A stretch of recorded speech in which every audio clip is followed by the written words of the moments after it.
A very complicated job, but I love simple things so much. One move. One push.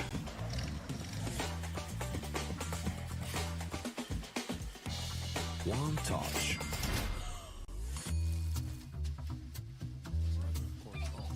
One love. One click. One X-Bet. Trying to get the skin of your dream for a long time but can't get it in any way? On our website you have a unique opportunity to get your favorite knife.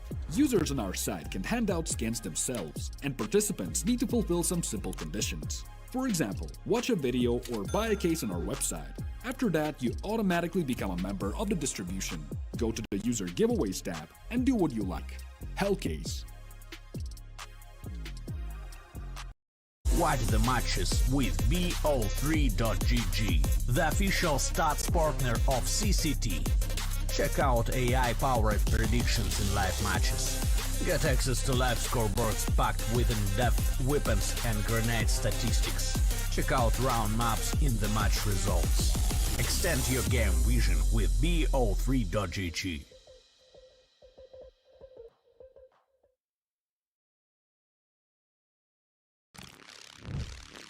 Yo, what are you doing? Exhibit. What do you think? I'm a paperclip? It's Mr. X to the Z. You need to quit browsing like a lame and get Opera GX. Because with GX mods, you can pimp your motherfucking browser. All you gotta do is click here, select the mod, and boom! New look, new sounds, new everything. It's not easy being a legend. Oh, shit. Not again. Change the mod now. Download Opera GX.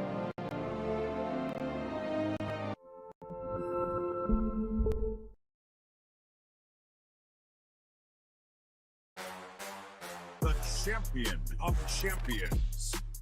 Welcome back, ladies and gents, to another episode of the CCT podcast. We've got a ton to talk about, man. There's just so much action. It feels like it's never ending. Hey guys, we have another interview for you today. Very special guest, Speedy. First, a funny thing, they also call me Grandpa in my team because I'm so old. What are your general thoughts on what might come for the next couple of months of CS2?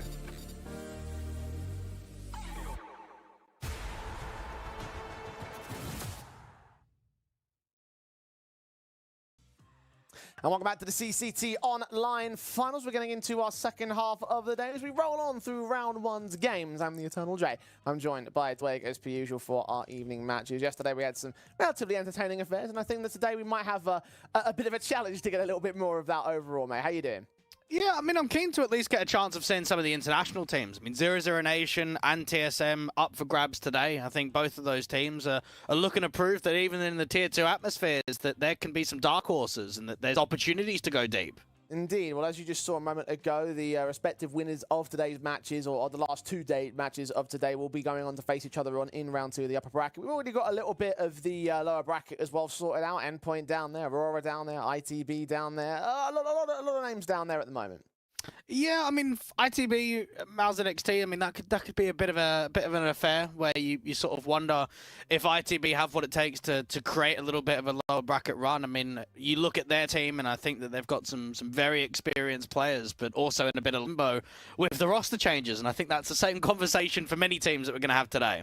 Yeah, and then of course I think we'll be entertaining that conversation for at least one of our teams in our first matchup at the very least, or well, our third matchup of the day, our first matchup as the second half of the broadcast, as we will be taking a look at Sprout versus 0-0 Nation first and foremost, and later on today we'll also be having a quick look at Big versus TSM, and I'm excited to see how Big are going to mount up as well in the main event of the day, Dwayne, because those guys are starting to turn a little bit of a corner of their own right.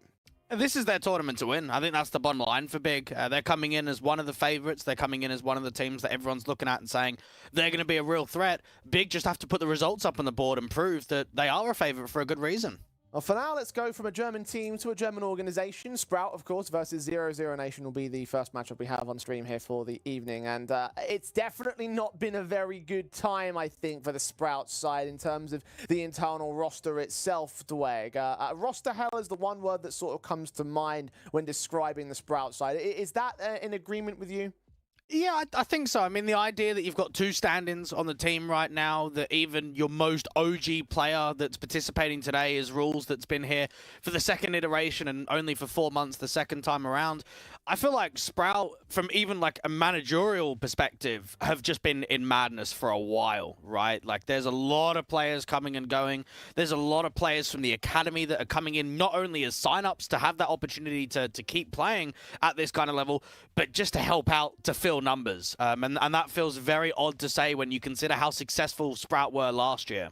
Yeah, and especially in the last few months as well. Like, I mean, Sprout weren't the top-end Tier 2 team, but they had this one consistent element of Wonderful, who was just an absolute monster for them over their tournament matches. And he's gone now. He's part of the Na'Vi side. He's been bought out only a couple of weeks ago, so now they've got to try and fill ranks. And as much as they don't want to put any players down, unfortunately, it's very hard to fill the shoes of someone like that in this team. Yeah, you're never going to be able to do so. I mean, that's as simple as it gets. I mean, even free agent Orpas right now, I don't think you're going to get anyone close towards Wonderful stature of what he was able to bring for this Sprout side. They relied on him a hell of a lot over the last few months, and it's going to hurt. And I think it's going to hurt not only for this event, but even moving forward for the next few months and moving into next year. Well, 0-0 Nation on the other side of the board, and this is a lineup I think people are going to be a little bit more familiar with when it comes to the names in the server. And, you know, on paper, I expect this team to do very, very well, and they kind of did show a little bit of that during the Pinnacle Cup event about 3 months ago. Yep. But since that point, it really hasn't been all that thrilling from these guys. No, it's been a little bit average, to say the least. I mean, again, you mentioned on paper, you've got Bird from Sky that brought a lot of height to the Tier 2 landscape with Lingby Vikings and Ecstatic and obviously the Copenhagen Flames roster. We've seen Sirison out on big for quite a long time in the Tier 1 level, JDC with Mouse, Nico with Heroic and Optic, so even OG right towards the end, right? I mean, you've got 3 very consistent players that have had experience playing at the Tier 1 level. You've got a very strong and well-represented IGL in the Tier 2 landscape of Bird from Sky. And then you've even got Susp, who we've seen a little bit, but not really at the higher end of Tier 2, not consistently playing at this kind of level. So I'm glad that they've gone in with maybe players out of left field and maybe gone in with a little bit of youth, because it is only an 18-year-old Swede. Yeah, I'm hopeful for the future, but again, we're focusing on the present and the recent past. And you take a look at some of their results recently, and they haven't been all that amazing. Outside of Pinnacle, we've had about 3 or 4 appearances in the CCT, particularly the last online finals where they went out straight last place. And yeah, they were eliminated at the hands of OG, so I guess that's fair enough. But even the other cups like CCT East and CCT North, playoff invites, both out in the first round, one of which was actually a loss to the old Sprout squad. Another one lost towards the Pompous side, who aren't exactly a team that you would place within the top ring of Tier 2. So situations aren't exactly amazing here for this side. So I kind of want to sort of focus on a little bit more of the intricate details. Now, our player head-to-heads, you've chosen Slime and Searson for this screen. So talk me through it. I think first off, Sirison's obviously a very capable and experienced player, and he's shown that he's been very strong for this team in CS2. The majority of victories that we've seen from them, the deeper runs in the Pinnacle Cup 5 event and the European Pro League that we saw only last week, it's been down to him. He's been having some really good games. He's in some really good form right now. And you compare that to someone like Slime, who is a member of the Sprout Academy roster. He's only played 25 maps standing in with the main roster. And even in those very limited officials, he's been struggling. He's been finding it quite tough to hang at this kind of level, and it's understandable. You're playing with guys that you don't really know. There's a few of them that are like at least ex-teammates that you can get comfortable in, but it's almost like you're being thrown into a team that are consistently at least competing at the higher end of Tier 2. That's a massive jump for an Academy player. Well, at the very least, he's not the only Academy player involved. Seajog got the call up as well in just before Wonderful's sale. So you look at him and you wonder like how these 2 players are going to play in terms of cohesion. But these aren't the most known names in the world. So you talked a little bit about Slime there. Quickly run me through Seajog and what he's been able to achieve so far. Yeah, so he kind of made his name known on the Thunder Flash lineup, one of the lower-level Polish lineups outside of your AGOs, your Illuminars and your Honoruses, etc. We also saw him play on Sprout Academy for a few months before getting the call-up, but in terms of an official signing, he's only actually been here 3 weeks, so he actually hasn't played a huge amount with the team. He's been standing in before, obviously, his official signing, but for him, I mean, he's the youngest player on the team. He's 16 years old. It feels like he's holding his weight right now. All eyes are going to be on him from, I suppose, this event towards the tail of the year to say, can he keep it up? Can he keep it going for Sprout? I'll be curious to find out whether they can do. Now, in terms of this series itself, there's a bit of history between these two sides, and we're about to see the Veto. This would usually be where I'd say, oh, let's take a look at history in terms of what Sprout have been able to do. I think the key concerning factor is that the matches they've won over this team of 0-0 Nation, they've been wonderful in the servers. So you look at that and you wonder how much those past maps are really going to factor into today. Yeah, I think it's very difficult to read Sprout's Veto. A lot of the time, they ban maps that are their opponent's strengths, and they pick into maps that are their opponent's weaknesses. At least for 0-0 Nation, it's a little bit more clear-cut. We know that they don't like their Inferno, so they'll try and get rid of that in the Veto, and we know the Nuke and the Anubis has been quite strong for the international squad of 0-0 Nation recently. Well, there's the Vertigo ban coming in from the Nation camp, and Nuke is indeed taken out by Sprout. 0-0 Nation get pick a litter, and they'll go towards Anubis as their pick. Yeah, so now Vertigo is an opportunity in with Ancient and Inferno, and they go towards Inferno. I mean, Ancient as a decider, I think both teams will float it. And that's what they'll do. So Anubis, Inferno, and Ancient. We did see Anubis last time out, which I think is probably the more important and percolating map to sort of use as a comparison point, because that was the match where Sprout had lost Wonderful and the one head-to-head where they didn't have him in the server. So I look at that and I consider that that position and that whole matchup as being a key jumping-off point to describe exactly where the Sprout side sit in terms of this matchup, because the last two head-to-heads were victories for Sprout. CS2 comes in, they lose their Star Orper, and things are not quite as confident in the EU Pro League. Yeah, and you can look at it from that direction. You can also look at it from the other direction and say 0-0 Nation just come off the back of winning European Pro League, where they had a lower bracket run. They literally got sent into that lower bracket round one straight away from a loss to Anonymous.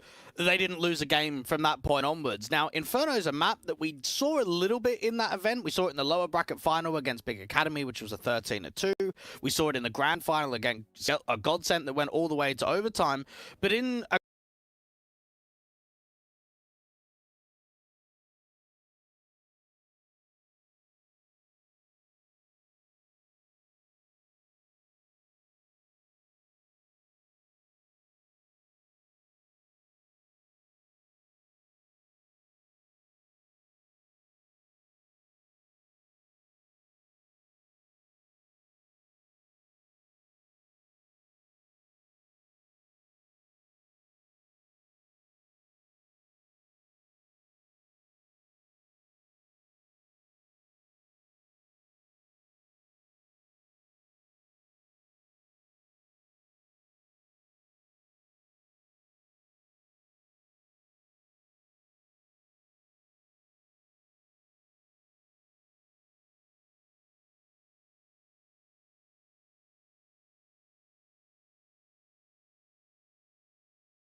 through camera, and you could just see how quickly they all peek on the back of it. Very good information to start off that round that your electric player, JDC, that was just spamming up, he heard mass footsteps. So straight away, 0-0 Nation know we're in a great position to fight against this. Good way in. Good start required. CT side now up against the pistol basis. Not even getting close to the bomb site, let alone a plant. So there's no real force by potential for Sprout in this context. With the SMGs, it'd be nice if they can get some decent money together. JDC just jiggling down out here from Electric. 0-0 Nation will be looking to get as much out of their Anubis as possible. It's got a somewhat decent track record for their own sake. Again, it's not the highest pick map in the pool. Normally we see Nuke coming in, but with that being the punish ban there from Sprout, we could have expected that. Again, a lot of their Veto processes try and lean opposite directions to where the strengths are. 6 wins and 2 losses for 0-0 Nation on this map in CS2. See why they picked it. There's been 1 win and 6 losses for Sprout on the contrary. SMGs to mow through them here. This is now certainly going to be a loss as you would expect it to be. Pistols do at least get 1 frag on Torsen's part. CJot caught out in mid, might also get cut down by Susp. Actually evaded that individual, so not quite the engagement they wanted to be. There it is. Finally that kill on the SMG, and Torsen continuing to try to fight himself out this corner, at least take some more names with him, make it expensive for 0-0 Nation if possible. JDC next up to face, spotted. CSN providing cover fire from the top, and both players will combine to get that kill in the end. So 0-0 Nation, good start. Not mass amounts being lost there to those 2 kills, and the guns will come in from Sprout. And you look at this whole perspective from Sprout, and you're almost wondering, what are you expecting on this map? I mean, you look at the guys that have played on the main Sprout team in CS2 on Anubis.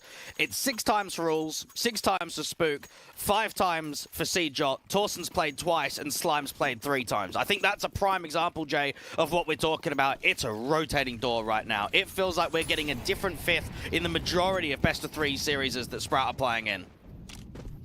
Now stability is going to become a key concern as time rolls on.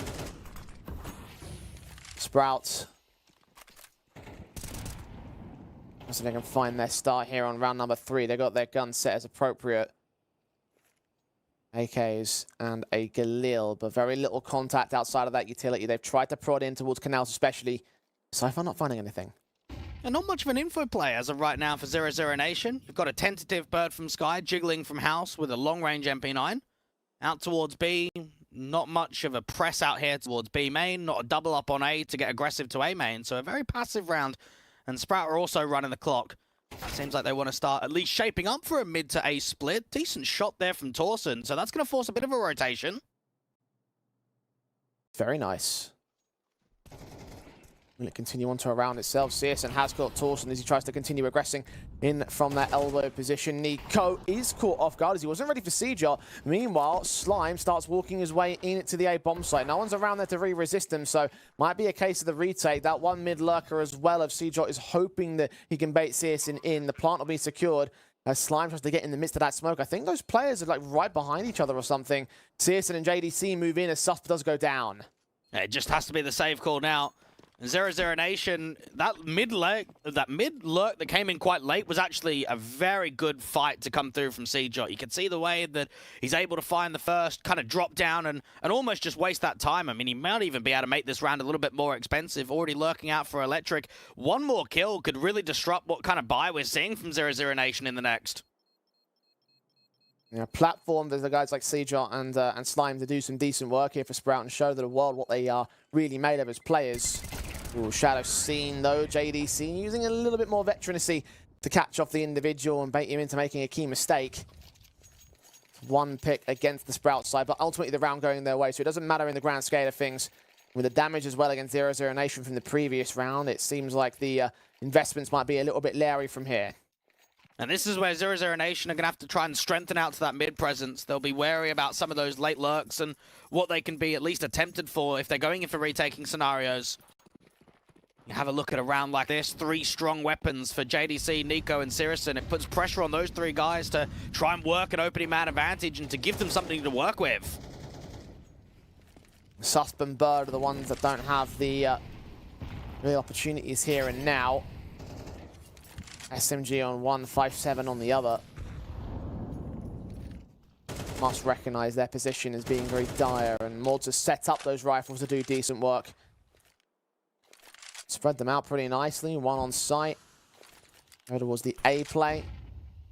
The other two very heavy-handed towards B, and they're actually going to completely vacate A to focus more on mid. Well, they know that they need a pick, and they know that doubling up is going to help that. If it ends up being an A take, it actually could be a 5-on-5 retake from this scenario. But knowing how deep that bomb is, this is just a prod from Sprout. There's no way they're going to commit quickly. To fall back and give away very little information as they make their way back to the bomber's position. Nico's looking for a challenge. Meanwhile, Torsen might just give it to him, and indeed, an opening kill finally goes the way of the nation. Oh, they're going to prod out here towards Electric and Spook. Where do you even aim at? 3 players all around. At least there's a trade in there from mid, but this is a tough round to recover. That nade might land pretty nicely on JDC. No, it's a little bit too far out. Rawls can at least trade it, but now he's the last man left. 1 kill out of 4 required for this clutch. I think he recognizes that his best bet is to go for the bomb plant bonus. Even then, Searson is on the site, ready to defend against him. Backup has arrived in Nico. Cross out, spot 1, burst through. Not quite win that forward fight. And 0-0 Nation get right back on track. A fantastic timing of that swing out from mid from Nico. I mean, that was what really shaped up the round. To get in there with what Torsen trying to throw some utility. Looked like he was trying to get a molly out there to the doors control. And then how quickly does that mid kill come in for the protocol of, okay, let's walk Electric. Let's try and walk into Canal. Let's try and catch them flat-footed. And you think about that from Spook's perspective. If he's a little bit further back, if he's out there to maybe the stairs control, he can just move away. But because you've half committed already up towards Canals, as soon as they swing you and you get contact out to Electric, there's nothing that you can really do but just keep fighting. 0-0 Nation are very successful in that last round. Also in the first tactical out to Sprout here. Right time to do so, honestly. Best to call it early, figure out a new strategy, and try and work from the back foot when you're 2 rounds down as opposed to 5 or 6 or more rounds down. They have a not-so-great buy. They have at least 3 rifles to play with, only 2 of which are the AKs. The bomb plant bonus there. Need to see some returns, though. Sprout needed to turn in a round. Not getting desperate as of yet, but it would be nice to try and avoid 0-0 Nation taking the first quarter. Oh, bloody hell, mate. This is pretty desperate. I mean, 3-1 down with a very shaky buy with 0-0 Nation on the city side of Anubis. I would say desperation is kicking in this round. This is so vital for the survival of what could be just an acceleration of a round streak. Pressing on towards Nico, and Nico will remove the first individual. Spook is there for the trade. Now Searson's in the back lines of the site, around the cage position. Engagement spray comes up good against the first. The player up close to Spook is barely able to connect the kill in the double. Torsen brings it into a one-on-one as Birth and Sky will drop, and Susp is relatively unknown here. He'll drive down through that smoke, get the bomb denied, get the kill that secures the round just about for 0-0 Nation. Well, you have to give a lot of respect to how quick that reposition was for 0-0 Nation. I think if you're Torsen, you 100% expect he's going to be the B player. So he's coming in to maybe camera, he's coming out towards beach, he's maybe still rotating towards A main. You're not expecting that when you get that bomb plant that he's already going to swing you. Just mass players swarming up on that site. And this is a good decision here from Susp, just because he got into position so quickly, just to try and put pressure onto the bomb plant denial. Another one of these half invests where you can at least try and get some damage through from Spook. But for 0-0 Nation, this is an explosive start. And this is them adding to the campaign of a city side of Anubis where you can expect that they're going to be even stronger in the second half. Well, we'll continue stacking for now. Sprout have no real resistance in round 6. The AK of one individual is going to apply itself to Nico, so that's a little bit of an overextension that 0-0 Nation are going to get punished for. See the player over at Electric that was sneaking down Canals gets back into defensive positions. But from Sky forced to use his smoke to try and maintain the mid control, which will be successful. Just blind shots coming into that position as Sus tries to pop out of main over on the B site. Got to be wary of C-Drop. JDC also providing support. Those 2 nades will land to get that kill on back to a 4-on-4. I get a bit nervous there when both players are with util out in the open and not just with the gun drawn. The problem is for Sprout, there really is a lack of map control right now. Exiting the Canal position, they're still very passive in from mid. Bird from Sky hasn't seen any cross out to house. And then even on the bomb site directly, look at what happens if you commit towards B. You'll be running into the AK and the M4. 30 seconds to play with. 3 CTs can now get into the B bomb site for defensive. They were so focused on canals and mid. Now they've got to turn their attention towards the site here. 2 pistols and 2 rifles from Sprout to make their way in with very limited time left on the clock. First smoke blooms, flashbang comes in a little bit late. Suspect's good for the double, and JDC's good for the follow-up. Rules with the only trade, and Spook, all that remains, already removed immediately by the M4's engagement. Very nicely done there from the 0-0 Nation defense. 2 AK saved as well. And just to give you a bit of an idea of where the current desperation stakes are right now for Sprout J, that game that we saw in the head-to-head, what was it, 10 days ago? Anubis, 13-8 kind of scoreline, pretty comfortable for 0-0 Nation. Sprout had 6 rounds in the first half on their T side. And then it was the second half where they pretty much just got shafted, where they were just quieted, where they just weren't even in for a challenge to recover things. I don't even think we're getting close to 6 rounds on the T side being gained. Getting worse by the round, I give you that. Scoreline deficit growing. Sprout bringing the rifles back in again for round 7. Still was a bit of an eco in the previous with the hero rifle set up. Seajot is able to get the opening kill on Sus, but look at JDC, ready for Spook. Is he ready for rules next? Absolutely not. Has his utility drawn out, and the kill can go into the advantage. Now that's crazy that rules didn't just cancel there, that he actually continues to walk through that smoke. You think every day of the week he finds 2, at least Bird from Skies brought it back into a 3v3, and if they deal with this canal lurk of Slime, this retake's going to be on. I don't know if they're aware of him, though. They will be there now, but he's completely vacated the canal's position. Nico's just seen him getting back into Electric. Can he get the kill for it, though, is the question. No. Slime, man advantage maintained by him as he gets it back for Sprout. And now 0-0 Nation have to look at their economy state and wonder if this 2v3 is worth it for the retake. They decide against it. Both players backing up to save the AWP and the AK. And Sprout have found a pivotal second round. Well, it's a shame that we haven't even seen Sirison bring that AWP out to good effect. And the reason is he's playing towards the A site these last couple of rounds. And we've seen basically B splits 2 rounds in a row from the Sprout side. So in both times, it felt like he could have been there on the retake to try and help in late round situations. But as soon as Slime gets that kill towards Electric, it's just the safe call. It does make me wonder, does that AWP start to shift? Do we maybe see Sirison go for a mid-pick? Do we see him start B? Because it has been 2 rounds where it's felt like he's had the AWP, but the impact hasn't been seen. Tactical taken by 0-0 Nation to wonder about their own disposition in general. SMGs are the best things that they can buy from scratch. They can drop weapons, at least bring another M4 into the fold. You can see Nico's Deagle will be lacking. Bird from Sky, MP9. Scrappy investment round from the CT forces. Do you think we're concerned, though? Because, I mean, look at what happened last time they had a buy similar to this. It was pretty comfortable anyway. And maybe we need a little bit more sample size, and maybe we need to see more rounds, obviously, in this map and for the rest of the series. But the last time we saw 0-0 Nation have a buy similar to this, it was still comfortable. It certainly would have been nice to have all M4s and AKs across the board, but you are right. Let's see whether or not Bird from Sky and Susp can do anything with that. Susp has already gone down. JDC has picked up the trade onto Seajot and continuing to press on as well. For Nico, his best bet is to grab that M4 as Searson lands that AWP pick onto Slam. 4 on 3s, dipping in for a little bit more. Flashes the smokes a little bit deep, but Searson swings in for his double and holds the angle for the triple. Sprout have been picked apart piece by piece. He's not even fallen back either. He wants to try and get another one. He's got a teammate with him. He's going to get flashed. He needs help from his teammate with the M4. No, the MP9 actually from Bird from Sky wasn't one of those M4s, and now Rules has tried to capitalize on a 2v4 recovery. Perfect flash from Torsen. Both players were blind as bats, and now the camera smoke comes in, suppressing the lights of Nico's. JDC comes in from the back lines. The plant will be secured, so cash bonus available for Sprout at this stage. 0-0 Nation don't have such luxuries. They need to win this retake, and JDC almost makes it a double. Just the 1 versus 1 against Nico. Oh. And he jumps in for the headshot and everything. Torsen's spray goes all over the place. And 0-0 Nation get the half tied up. Yeah, if you're Torsen there, I think you're fuming at yourself, right? It's just one of those moments where it's almost self-reflection of annoyance, because that is basically a freebie. I mean, anytime you've got a 1v1 where your teammate's out in the air, you just know he's not going to be able to fire until he hits the ground. Torsen does not quite connect on the kill.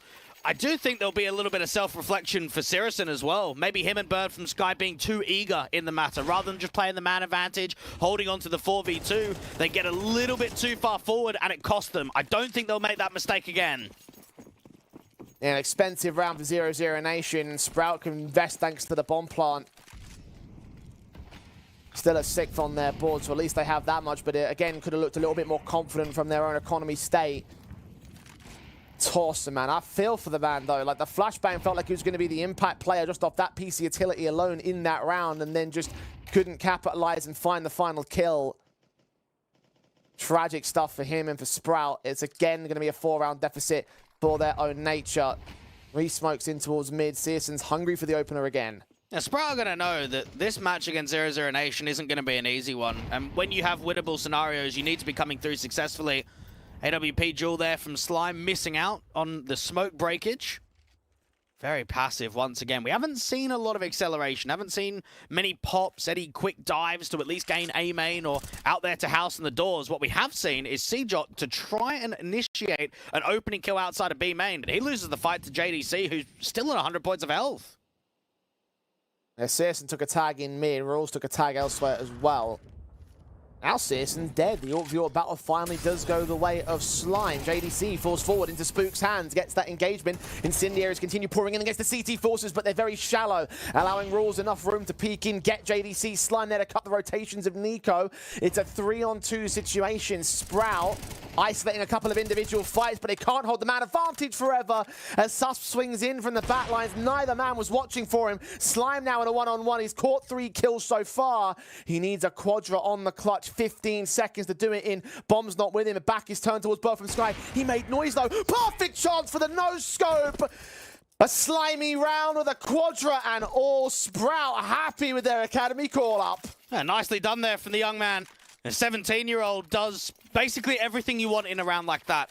You slow it down, you freeze out from Electric, and Nico, he's the A player that just thinks, right, this is a perfect opportunity for me to get into canals quickly, to come into a quick rotating position, and he just gets caught. And JDC does as much as possible in the bomb directly. Susp, I mean, you felt like this was enough, didn't you? Yeah. As soon as he gets these couple of kills, but knows he has to just keep fighting. And then for Bird from Sky, as soon as that reload comes off at that kind of range, Slime just knows, right, I'm going for the kill. I mean, one thing to notice as well is he didn't even have the bomb. He was going for the fight. At that juncture, had no other choice. He was just too far out of time. Now he leaves the line as Sprout into that B play, the AWP. Prodding around for CT presence. Will not be able to catch anybody just yet. It's actually damage being done to Sprout more so than anything else. And this is a great chance to recover this first half in the late segment of it. You've got a force buy not brought down all the way here from 0-0 Nation, but it's still a huge investment. They need to look for success in a round like this. Just the man advantage. Nation pressuring as far as they can, but so far, just that damage being done. No kills towards their name. Almost caught Spook right there and then, but ultimately unsuccessful. Again, the MAC-10 good for the 5-on-3. Now, this very much actually could be a 6-6 kind of scoreline, which is a little bit surprising when you consider the 5-1 start that we saw from 0-0 Nation, with the way that the rounds were being won, with the lack of real winnable opportunities for the international squad of Sprout. I think it just shows that big moment there of the 1v2 with the clutch of the AWP. And that might be something we reflect on as this map continues. Plant secured. Nothing Nation can do to go for the retake.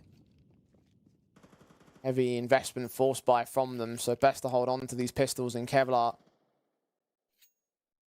Another opportunity will be inbound for the last round of the half.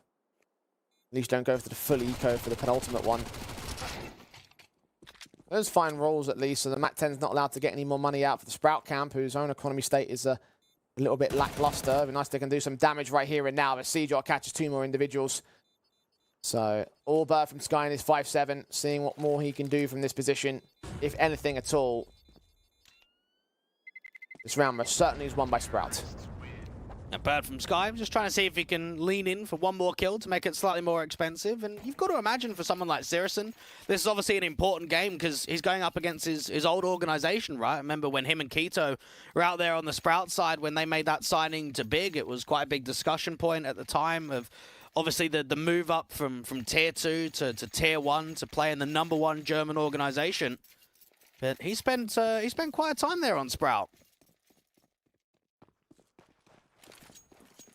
That he did. It's a very different looking Sprout compared to that one, however. Very much so. Rivalry and spirit above all else. Mat 10, a bird from Sky trying to force forward on that B site. They've already got a walk out there from Rawls and also onto the A-bomb site at the same time. Searson's USP has spotted several individuals and they'll try to wrap their way back in from spawn. I don't know how much info Rawls has in this context. He'll make his way back towards mid and might catch some information. Yeah, he's seen them. 3, 4 contacts. The 5th man already known towards the T side, so they are well aware of what the setup is. Yeah, this could still be quite tough. I mean, JDC's putting a lot of damage down towards Yorpa. If they can just get 1 kill, that would be decent. Unfortunately, not to be the case for go the way of Sprout. Searson does find Spook. Okay, that's 1 pick. It runs right into Torsen going in for the AK. That's a 5th for Sprouts to recover this T-side somewhat. 0-0 Nation now in with the rifle investment to try and close the half and try and make it a half to their favor. I think the concern right now is what is Sprout going to be like in that second half. And you have a look in their CS2 round win percentage of Anubis across the last 7 games, and it's been less than 30%. So definitely not something to be too excited about. So all of these rounds at the late stage of the first half are so pivotal, so important. Oh, Searson, quick swing in. Searson down and out. Torsen spraying manically through that smoke, trying to catch Bird from Sky. Almost does, but 19 HP, he's alive. Spook bursts through. JDC finds his man through the smoke as he returns fire and returns the favor. 2-man advantage for 0-0 Nation now. Yeah, a lot quicker with the contact. The opening exchange out there towards B main. I mean, you could see the gimmick there from Spook, how desperate he was to try and recover things towards Electric. A good pick from Slime, but there's another player that he's undetected of. Susp counteracting and continuing to look in from Canals. Nico's caught rolls, meanwhile, and it's all left to Torsen in the 1-on-4. Bombs on his back, at least. And A-site is pretty open, but he's going to put that bomb down and have to face the full frontal force of 0-0 Nation as they make their way in for what should be an easy retake for them. I reckon he gets, what, 2 kills max? I mean, this is a really good position for Nico to be in because he knows if I play aggressive on A and I lose the fight, then the round can somewhat start to spiral. We can play a full retake. We could literally retake together 4v1, and I think it's very sensible. Torsen's hoping to find something. Making some noise in the jump-ups, though. Nico actually turned away from it for the moment. Finds the frag anyway as Torsen extends towards his man. Didn't even need the retake. 7-5 at the half for 0-0 Nation. Let's Sprout in a little bit towards the mid-portion of that half. But even so, still a very good CT side. I think there's not going to be much threatening behavior as such coming here in the second half. I think for 0-0 Nation, they've proved that they're a very strong Anubis team. They proved it in the last head-to-head. They've proved it in the majority of their officials. I mean, just take the winning and losing streak. We've got 4 games in a row on Anubis that have been won for 0-0 Nation and 5 losses in a row from Sprout. So while you can look at the scoreline and say there's actually not that much difference, I don't think that's going to stay that way for too long. The pistol round of the second half, Sprouts. 2 behind, could make that up with a pistol and an anti-eco. Spook. Try and contest them from the back lanes here. Susp will charge straight up and into the A site. Bomb is on his teammate right behind him. They're actually going to go full frontal. The whole force to face up against Spook here. Firing squad. As Bird from Sky is credited with the kill. Seajo's going to try and escape the ire of the T side. They have got a presence. They're going to go right back into that bomb site. Slen's ready to try and cut off the player that's inbound from water. Nico engaged upon. Rawls does get a decent frag in. It's a 4-on-4 to try and make it an even standing. Will it stay that way? No. Seajo's down, but Slime and Rawls come back. Trades from Searson to keep it at a 2 versus 2. They've got to get the bomb plant soon as Searson gets tossed the bomb once again, but Slime still gets his kill. Still ends up with a double, a triple in fact in the round. And Sprout win the all-important pistol. Well, that's a bird from Sky round if I've ever seen it. I think that's really creative and almost very successful. So they pretty much assume the idea that it's going to be a camera play in towards A. You keep charging out towards Beach, they fight the rotator, and they get the kill. Now, all you got to do from that point onwards is get back to the bomb site and deal with Slime. Nico was in a position to do so. He's the guy to try and deal with that A main pressure. And unfortunately, Slime just has a round in which he keeps fighting, he keeps winning fights, and he ends up winning the round. I mean, that's a sick round for the youngster once again. So this is a platform for guys like him to show himself off, and well, this is a very good map. Sprout now have a serious chance to equalize against 0-0 Nation and potentially go even further from that. JDC will lead them into the bomb site. It's a harsh eco round of the T's, looking for the bomb plant at most. Torsen and Siege are able to mow down a couple. Torsen not quite dealt with by Bird from Sky in time, so no plant will be secured. And Sprout will equalize as 0-0 Nation look for the gun buy. And this is where, for 0-0 Nation, pressure's going to be on them in the opening rifle round to dictate quite a bit of pace on how they want to play on the T side, what we can expect from them. Is it going to be quite aggressive? Is it going to be really passive? Are they going to slow it down? Are we even going to get Sirison on the AWP on T side? Obviously, we're not going to see it in the opening rifle round here, but that has to be a conversation on what they want to try and achieve.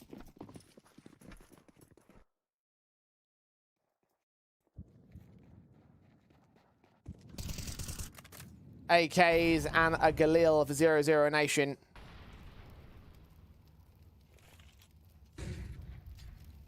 Sprout.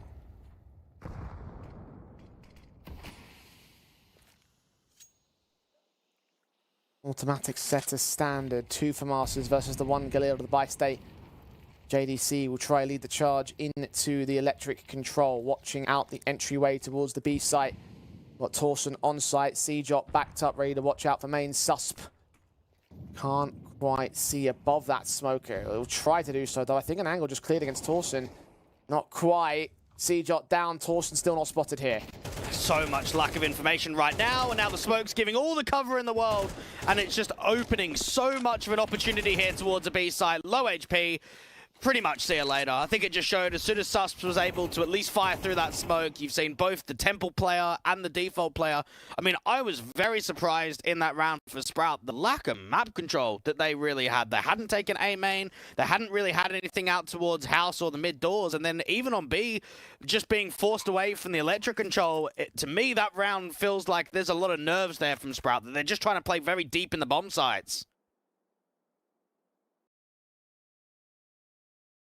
Cost on them as 0-0 Nation found their picks in the end. 8 now on for them. Advantage regained. Pistol conversion taken aback by the rifle round of the Nation side. That's probably the worst thing that Sprout could have hoped for, right? Like, they know they're going to be in for some struggles. They know that this is going to be a tough second half for them. When you get off to at least the pistol and the anti-eco, you want to try and set a precedent in the opening rifle round, and instead you've had a rifle round in which you haven't managed to single kill. I mean, just in terms of like a psychological matter, it feels like you've just been pumped.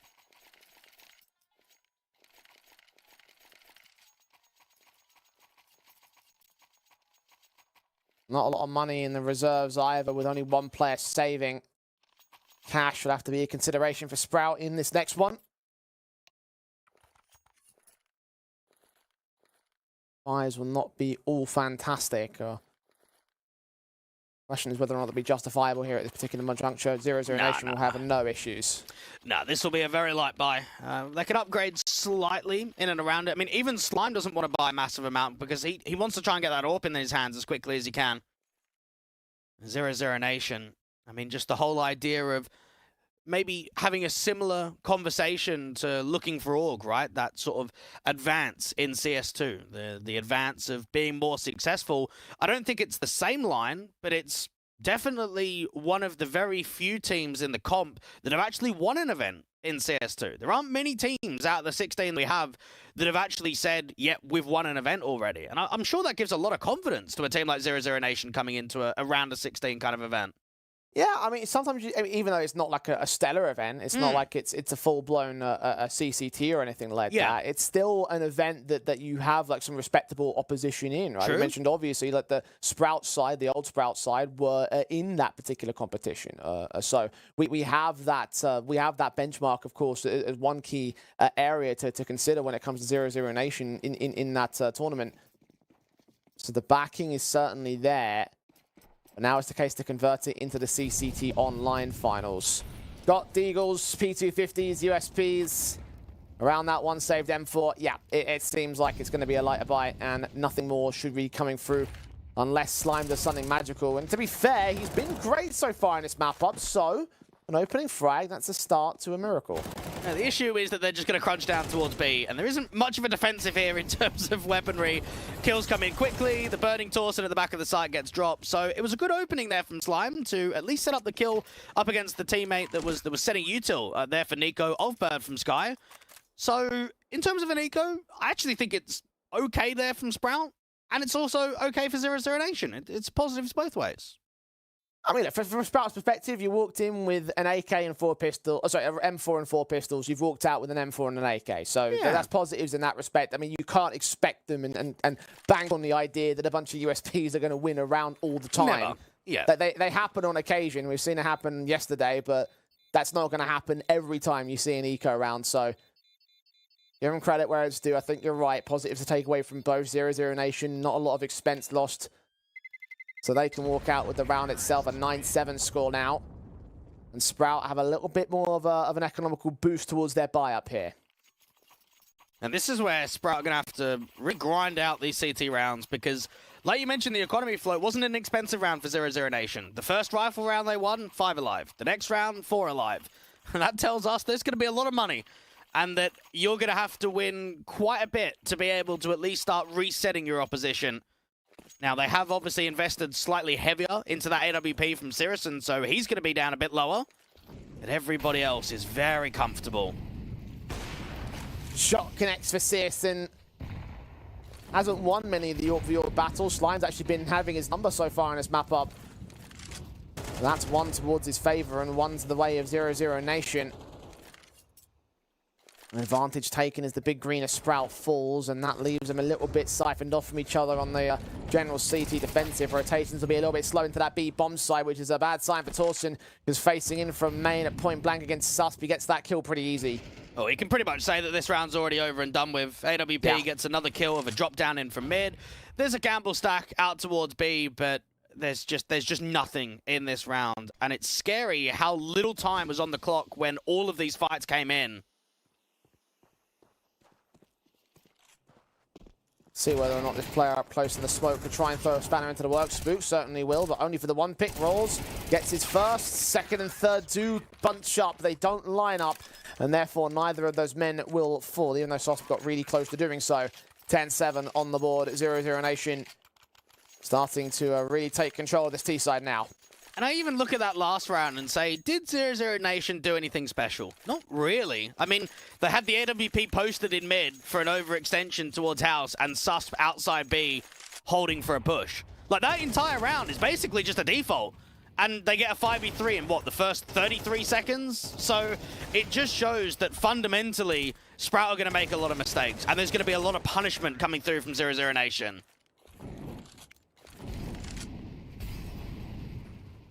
A harsher eco round for Sprout. 0-0 Nation will bring back in the gun that should be able to overwhelm this CT side. Walk forward. I get the bomb down onto the B plane. Just deal with Sprout as they come. Hope that those upgrades on Torsen and Spook don't manage to catch anybody off. Ooh, made sense. Slime does catch Susp off guard. The flashbang in from Rules also gets a pick. Spook with another one, but they do not quite turn it into a massively expensive affair for the 0-0 Nation side. Sprouts overwhelmed in their pistol basis, and the guns can return in what would be their final real stand here on Anubis. And I think we've seen, obviously, a lack of tacticals here from Sprout in the second half, which is, again, concerning, considering we know the CT lack. We know that this is not a comfortable map for them. It's one of the weaker maps in the pool. And there hasn't been that many winnable opportunities, and yet it still feels like the rounds are ticking by, and 0-0 Nation are coming closer and closer to getting 1-0 up in the series.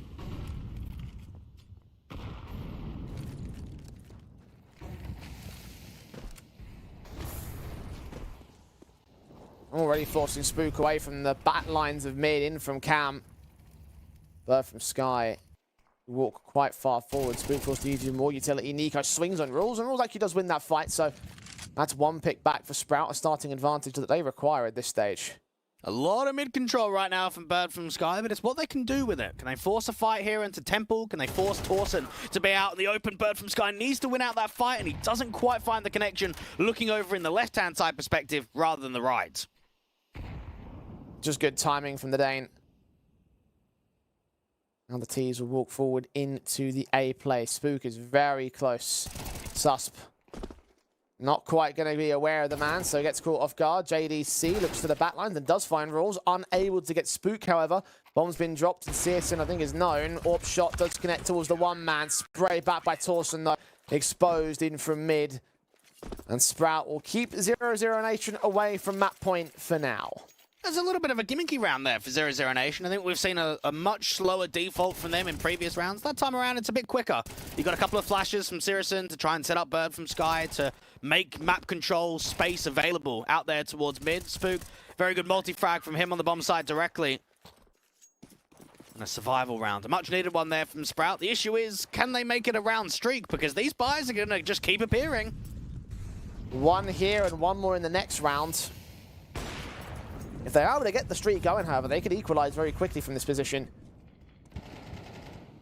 That's, of course, before we factor in the bomb plant bonuses that 0-0 Nation may be able to achieve.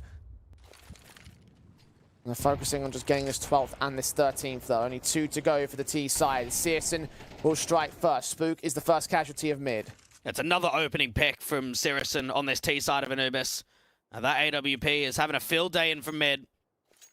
Is this just a gamble rotation? Yeah. I mean, this very much could be. And if it is a B-side Exy, I mean, it seems like they're starting to shift players back over, but there's a real lack of info right now. I don't know we're going to commit towards that A side, but with utility being thrown, some more information being given up by the Nation side. Refocus back on a 3-man defensive, leave it only on Rules to defend A, which actually might be the wrong call to make, because that bomb is over in water, and it looks to try and commit from this position. Nades up. I've seen one spray through from Susp, now going to escape with taking a fair amount of damage. The flashes are being sent over from Searson, though. Chill's trying to indicate that there is some sort of a take of the B side, but again, they're going to go towards A. And Nico's going to flash in for this split. I mean, Bird from Sky, no one's even watching camera. Flash forward. They are going to look there now. Only one man to look there, and Rules is being wrapped around from the flank, keeping his head tucked away. They think it might end up being a stack, perhaps. Bomb plant could be denied. JDC goes down. Time's very limited, but Nico maintains control of the trade, and that should seal the deal here for 0-0 Nation's 12th. Hey, you feeling that round there from Rules? The only way if he wins it is if he gets what? Bomb plant denial twice, maybe gets all 3 players. And that's really stretching it, isn't it? Because you've got Bird from Sky up in heaven, you've got JDC planting the bomb, and Nico out there towards Plat. To get all 3 of those kills and still stay alive, it's impossible. It's just never going to happen. 0-0 Nation go back to the slow default, and once again, the picks just get found.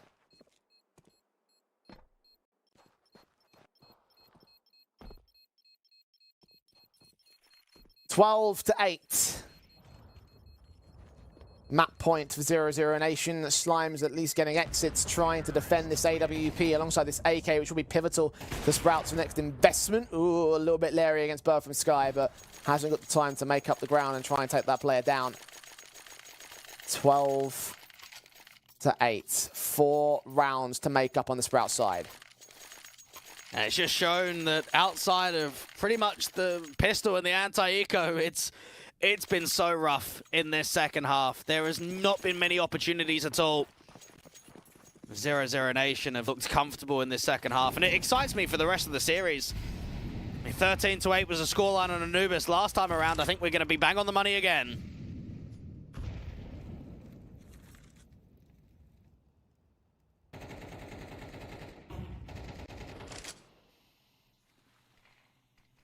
Default's at least a little bit slow to give it some time to simmer on the Sprout camp.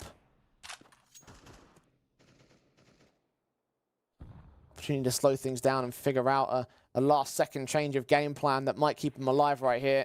It's so disciplined here from 0-0 Nation, and it's great to see in the round that should close down the entire map that they have the ability to slow the clock. They have the ability to try and bait out a mistake. They won't receive any. There's no real aggression from the Sprout camp. The AWP of Slime watching out from main. Expecting there to be some presence on the T side, and there is. They're not going to face around that corner just yet. They're going to wait for the utility and go for the execution. Now that first point of contact for the AWP is going to be important, but you'd imagine that the flashes are going to come in his direction.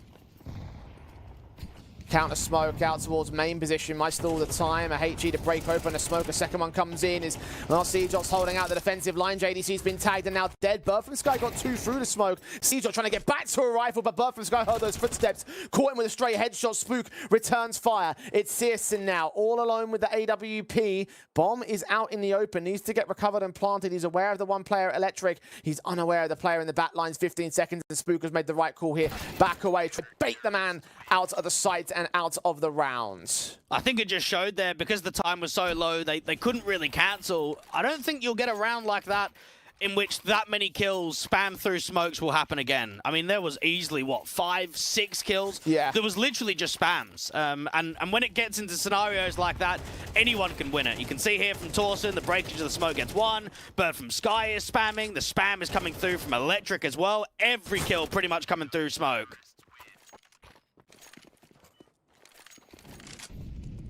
Well, 0-0 Nation might be set back a peg, but they have got another buy. The money's still going pretty nicely here for this T side.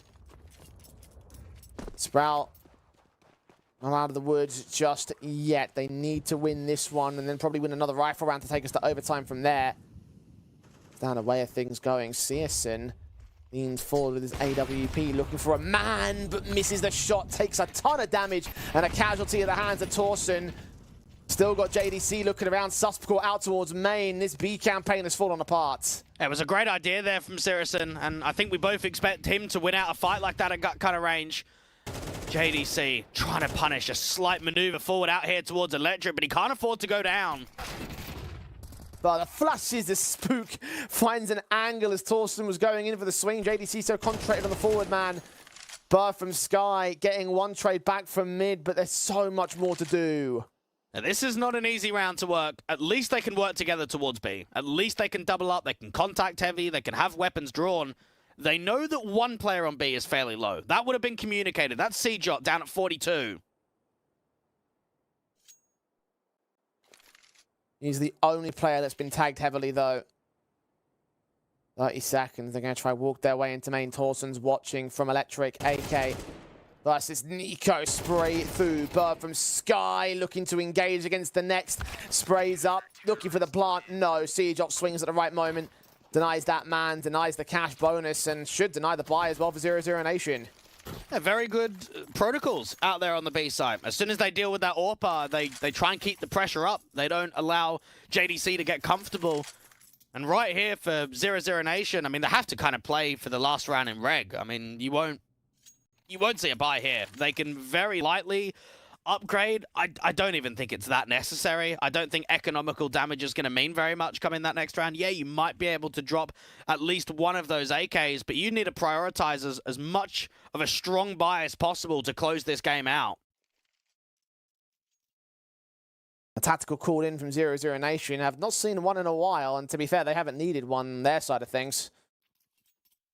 Perhaps this is the point where you do call it out.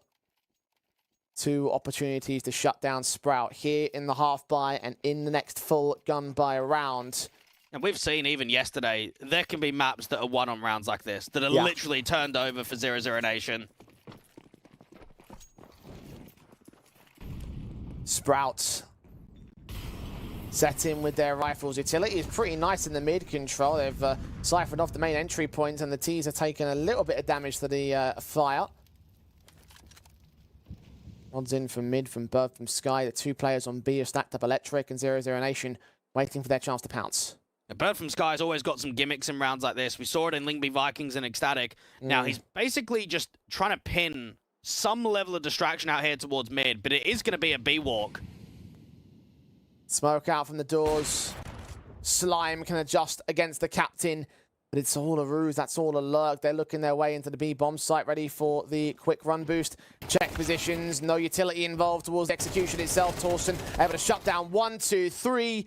Nico with the P250, hoping for a better weapon range to try and fight this 1 versus 5. Not even going to happen against the second man. Spook to close it down. Nice try from Nation, not to be in the end. It's the gun buy for round 24 to see whether 0-0 Nation can close it out in regulation or whether Sprout will take us to overtime.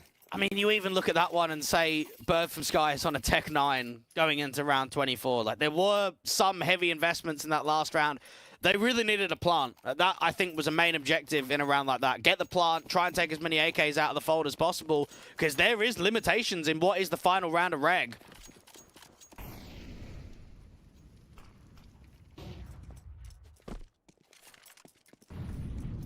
Still got rifles on 4.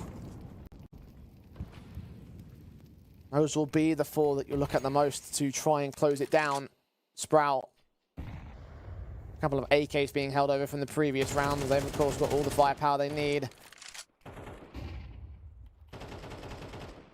But it's carefully considered from 0-0 Nation. Need to play this default, need to win an opening engagement, and then play off the back of that. Also, we're going to still have some issues for them. Now, the opening man advantage from either squad is going to be so key in a round like this. JDC is a lot more defensive in Electric than what he's been previously.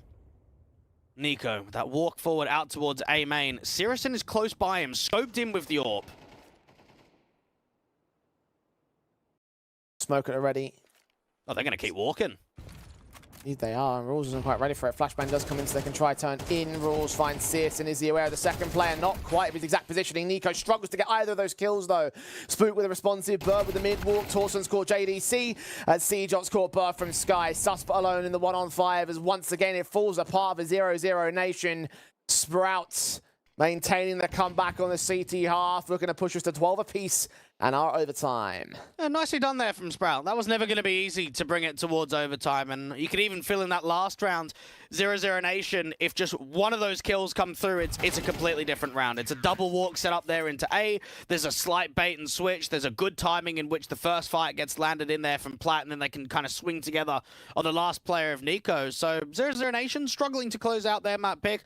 Sprout, they'll look at that one and say that's a victory in itself, but the job's not done yet. If we're able to bring it all the way back to overtime, let's go out here and let's win the map. Let's at least go and steal our opposition map pick and try and almost set up a 2-0 for us. Yeah, they've done half the job thus far, all things considered. Now they've got to take control of this one. MR3, 12.5k rule set. Sprout. Starting on the CT side of things. 0-0 Nation have 3 opportunities to finally get the round that they're looking for, but at this point it would only be another round in the grand scale of a matchup. Sprout looking for magic number 16. AWPs will be out for Slime and Standards and all for the M4s across the rest of the CT board.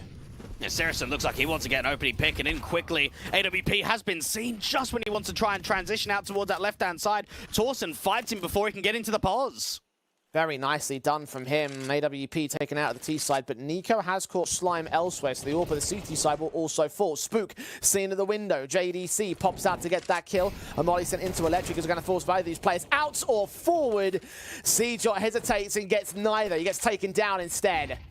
Torsen is just feeling like the only player that's put up damage in a round like this. He's got 2 kills, and yet they're still not in a favorable position. They're going to try and accelerate here through camera. They know the player's down on the bomb side directly. Rules gets away with one, but Bird from Sky is desperate for the trade. He's wary, heard those footsteps, and Bird will get his pick back in. Torsen, a 1-on-2 clutch for him to try and win. He's got 2 kills thus far.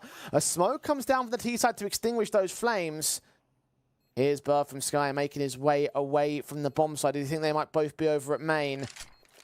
Will he drop off? Will he try and make noise? Will he keep himself concealed? There's a smoke to cover off his position. That bomb is open for the water angle, though. He'll put a smoke of his own down here. Go for the full 5-second stick. The Ninja defuse. The sprays aren't there. Bullets fly all over the place. Torsen's taking damage. Oh, but he's stuck in the round by Sprout. That's one way to win a clutch. I think that flash has actually just completely fluffed the round. Think about that from Bird from Sky. He gets flashed from his own teammate there from Nico, and it makes it more difficult to actually spam onto the bomb. Oh my. I can't believe Torsen's been able to get away with that. That's a huge round from him. The opening pickup against Sirison, the refrag out there towards Electric, and then the 1v2 clutch to close it in. Perhaps miscoms there with the flashbang. Either way, it gives Sprout a lead, which is something I wasn't sure I'd be saying over the course of this map up. 0-0 Nation. Starting to struggle quite a bit. T's taking nades to the face. Bird from Sky particularly down to a little over half HP at this juncture. It's again down to the slow default. And it's just the losing streak of rounds, which is so frustrating there for 0-0 Nation, especially with the position they found themselves in that round. I mean, they had everything. 4v2, 2v1. Even this round, an opening man advantage. Torsen's been seen, and the T's just keep getting picks. It's another huge opening man advantage for them. And let's see whether they can maintain it, because the man advantage didn't do much for them in the previous round. Sprout have a defender per bomb site and a retaker as well. Rules does find Nico out on A main, back into mid. There's a couple of low HP players. Bird from Sky is one of them. The second man of Susp almost fell down as well. But they do get that trade. They get the bomb to the site and should see it planted. A 1-on-3 for Slime here. It seemed as if for a moment JDC wanted to cut that rotate in from Electric. Slime's going to try and get ahead of the smoke, deny the bomb from going down, but not to be. And that's going to be a relief right there from Bird from Sky to say, okay, we've got a 5v2. It didn't get out of order. We closed it down, 13 apiece. This last round, though, in the first half, it actually could mean quite a lot, because I think there's obviously going to be a lot more favoritism towards the T side in overtime for both of these teams.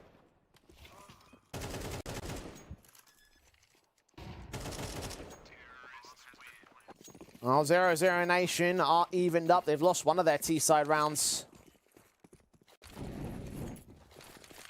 Ideally not to lose another. Bird from Sky, first man in towards mid control. Smoke ahead of the incendiary is being thrown up by the CT forces. Out at elbow, swing back to Spook. Spook's going to catch him. Again, aggressive, again, gimmicky, and again, it doesn't pay off for the captain of 0-0 Nation. Well, the reason, I mean, the flash missed. You could see it. It actually bounced off of the top of house. So a missed piece of utility. If that flash comes in correctly, Spook is just completely gone. He's completely blinded. There's nothing that he can do at that sort of range. So missed bits of utility there for 0-0 Nation cost them the opening fight. All the positives for Sprout as a result here. So close to getting their 14th and the lead to be held, but Searson still frags back in mid. The AWP can take revenge. Torsen's demise brings it into a 4-on-4. JDC just double checking that there's no one else out there towards Electric. A lot of space to be taken from Sirison. Now he's got to expect a rotation from Temple of one of the B players at some point. Ooh, back turns. This is bad news. The C-Jot will catch him off. And the flank to CT spawn is not going to be in effect with 0-0 Nation. Advantage back for Sprout with a 30-second marker ticking by. JDC gets two important frags, though. Slime and C-Jot now lose control. A 2v3 retake for Sprout, and Rules is known. And Nico just needs to waste this time out here from Electric. Rules, he's got two players to face. They're going to peek together. The first player goes down, but the one-for-one trade is not there. Rules gets both of them. Multi-frags galore. Flashing his way forward next is all on Susp. His own 1-on-2, his own double kill to happen. Who's going to have the more impactful individuals here in this round? Spray through. Engagement only lines up the damage. No kills for the T side there, as it's 14-13 for Sprout. Just when you thought JDC had the play at the moment, Rawls and Spook come up with doubles apiece. And Sprout have the advantage. And you have to criticize 0-0 Nation again. Mistakes in the post plant. You look at that duel out there towards Electric. They're not fighting together. They're not swinging as a unit. Those are individual fights being won there from Rules. Miscommunication. We'll probably see it on the replay. There's the first, and there's the second. There's no fight together there whatsoever. One by one they peak, one by one they fall. And you can't expect that from veteran players like we have on 0-0 Nation, especially in that kind of scenario. Again, I'm wondering if there's communication problems in that side, because you see the missed flashbangs that they've got, the one that threw off the defuse. Well, that's not miscommunication, is it? I mean, that's just... I suppose the one of the 1v2, sorry. Yeah, you're probably bang on the money. It could just be a little bit too vocal on the team, Jay, because you're absolutely right. Communication, coordination, team play thrown off by the Nation camp, and it's a 14-13 scenario as a result. Sprouts happy to exploit these issues and these mistakes that the CT side will now look to try and avoid. Cost them their T half of overtime. Will it be the same for the map itself? The pressure's going to be on them. The last thing you want to do is go a map down in the series, moving into Sprout's map pick. Sirison. Did not see much AWPing from him towards the B side of the map. It was a lot more towards camera out there on the A anchor. Is this something they're trying to change up in the first round of the second half? It could well be the shake-up they need. The problem is that Sprout are not facing him. They are playing just as disciplined as 0-0 Nation did on their T side. Less than a minute to go, and they are still prodding with utility in mid. The double mid play of Nico and Bird from Sky is quite tight between one another. There is a flash available for Bird from Sky to peek from Nico's perspective. Dawson around the corner. Bird from Sky does get given a chance to swing forward, but he goes down. Nico now got to recover the situation. He can't do it. Cjot with a double. Slime caught someone somewhere else. JDC trying to stand up. He's been put down in mid. All left to Searson. Caught off by Slime's double. His AWP reigning supreme in the AWP battles once again, and it's map point for Sprout this time. And it's crazy to think that we obviously had a head-to-head that went down 10 days ago, and it was a 13-8 out on Anubis. It was clean cut. It was finalized. They had, what, 12-8 scoreline? I think it was 13 or 12. Yeah, 12-8, and then I think 12-9, and then obviously it kept going out of order to 12-12. They've had opportunities to close. They've had map points to close in regulation, and now you're going into overtime. It's gone the other way.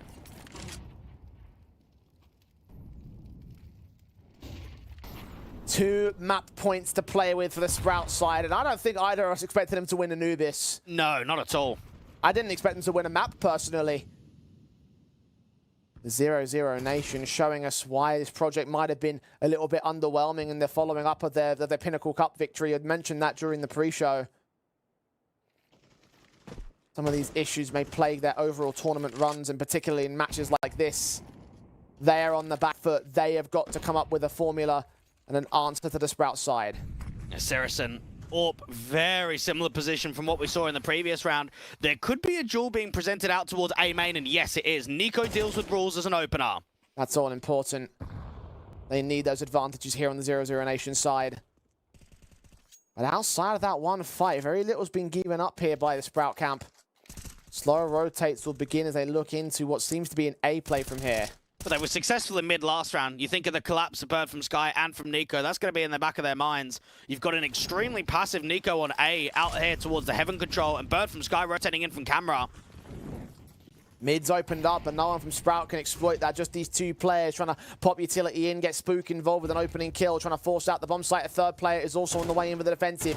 I think Nico just got spotted there, bursting through. There's the AWP pick. Bird from Sky not spotted in time. He gets a pick back, but Torsen's mid flank finally comes up to good. 3-on-3 situation. Bomb's going to get planted here. JDC's got to deal with the player out of Heaven, and Cjot's waiting for the mid walk. He heard the footsteps. JDC finds Slime, but 2 kills return from the T side, and Cjot's there to close it. The Academy player stands up as appropriate as it's 16-13 for Sprout, stealing 0-0 Nation's map pick of Anubis. 8-12 down to winning in overtime.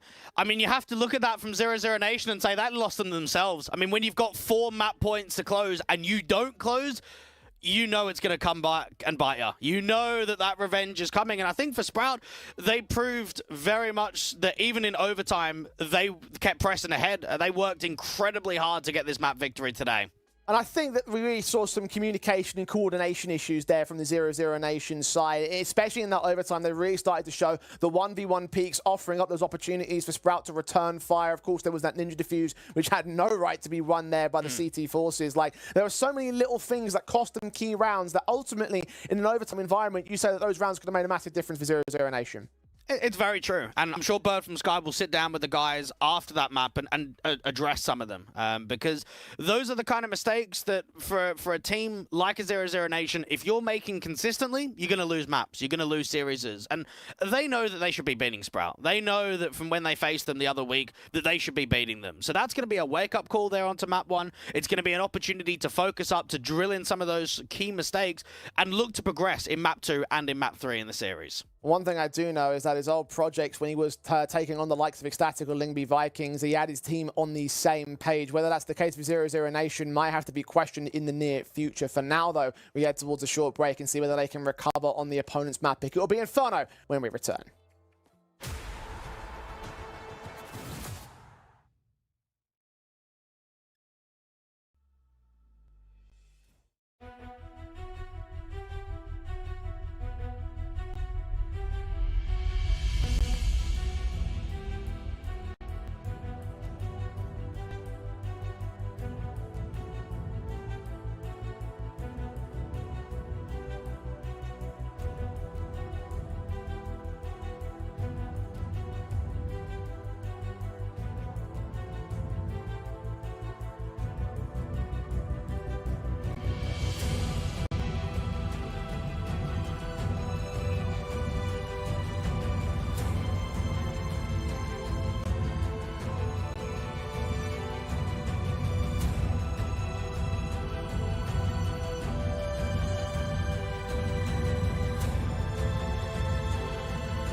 very complicated job, but I love simple things so much.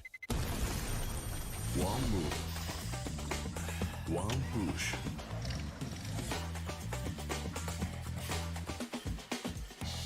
One touch.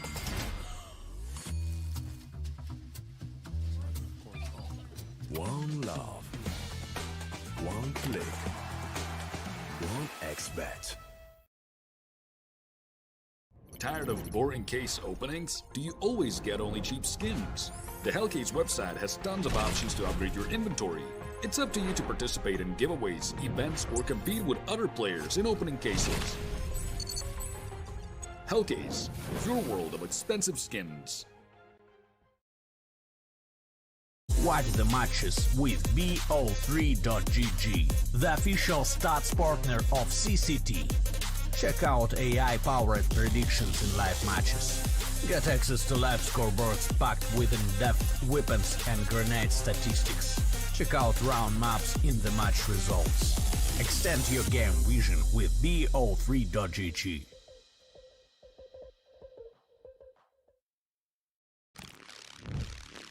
Yo, what are you doing? Exhibit. What do you think? I'm a paperclip? It's Mr. X to the Z. You need to quit browsing like a lame and get Opera GX. Because with GX mods, you can pimp your motherfucking browser. All you gotta do is click here, select the mod, and boom! New look, new sounds, new everything. It's not easy being a legend. Oh, shit. Not again. Change the mod now. Download Opera GX.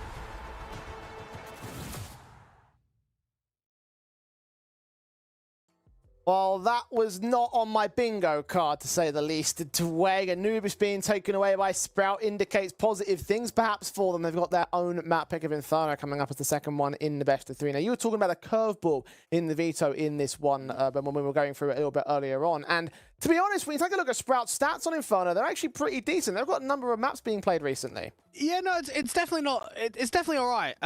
But I don't know if I can believe in the 2-0 here from Sprout. I think the bottom line is that for me, 0-0 Nation just are the stronger team. They have better form, and I think that they're more consistent to an opposition that don't even have a full 5. Now, obviously, we have to take into account what happened on map 1. That was a very close affair. Went all the way to overtime. You think about a big 1v2 that came through from Slime, a big 1v2 that came through from Torsen as well, and it makes me wonder, can Sprout rely on some of those big hero impact moments to sort of keep that trajectory of rounds consistent?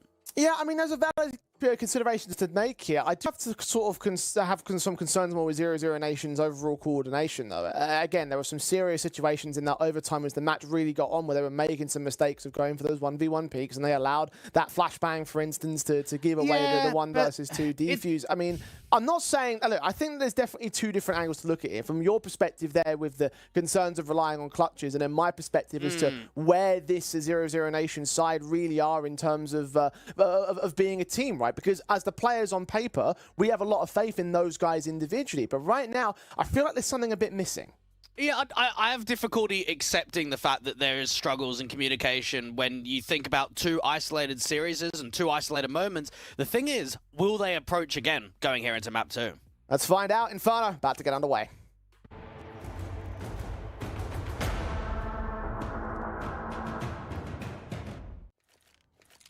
Well, despite my personal concerns for 0-0 Nation, I also find it hard to believe that Sprout will be up for the 2-0.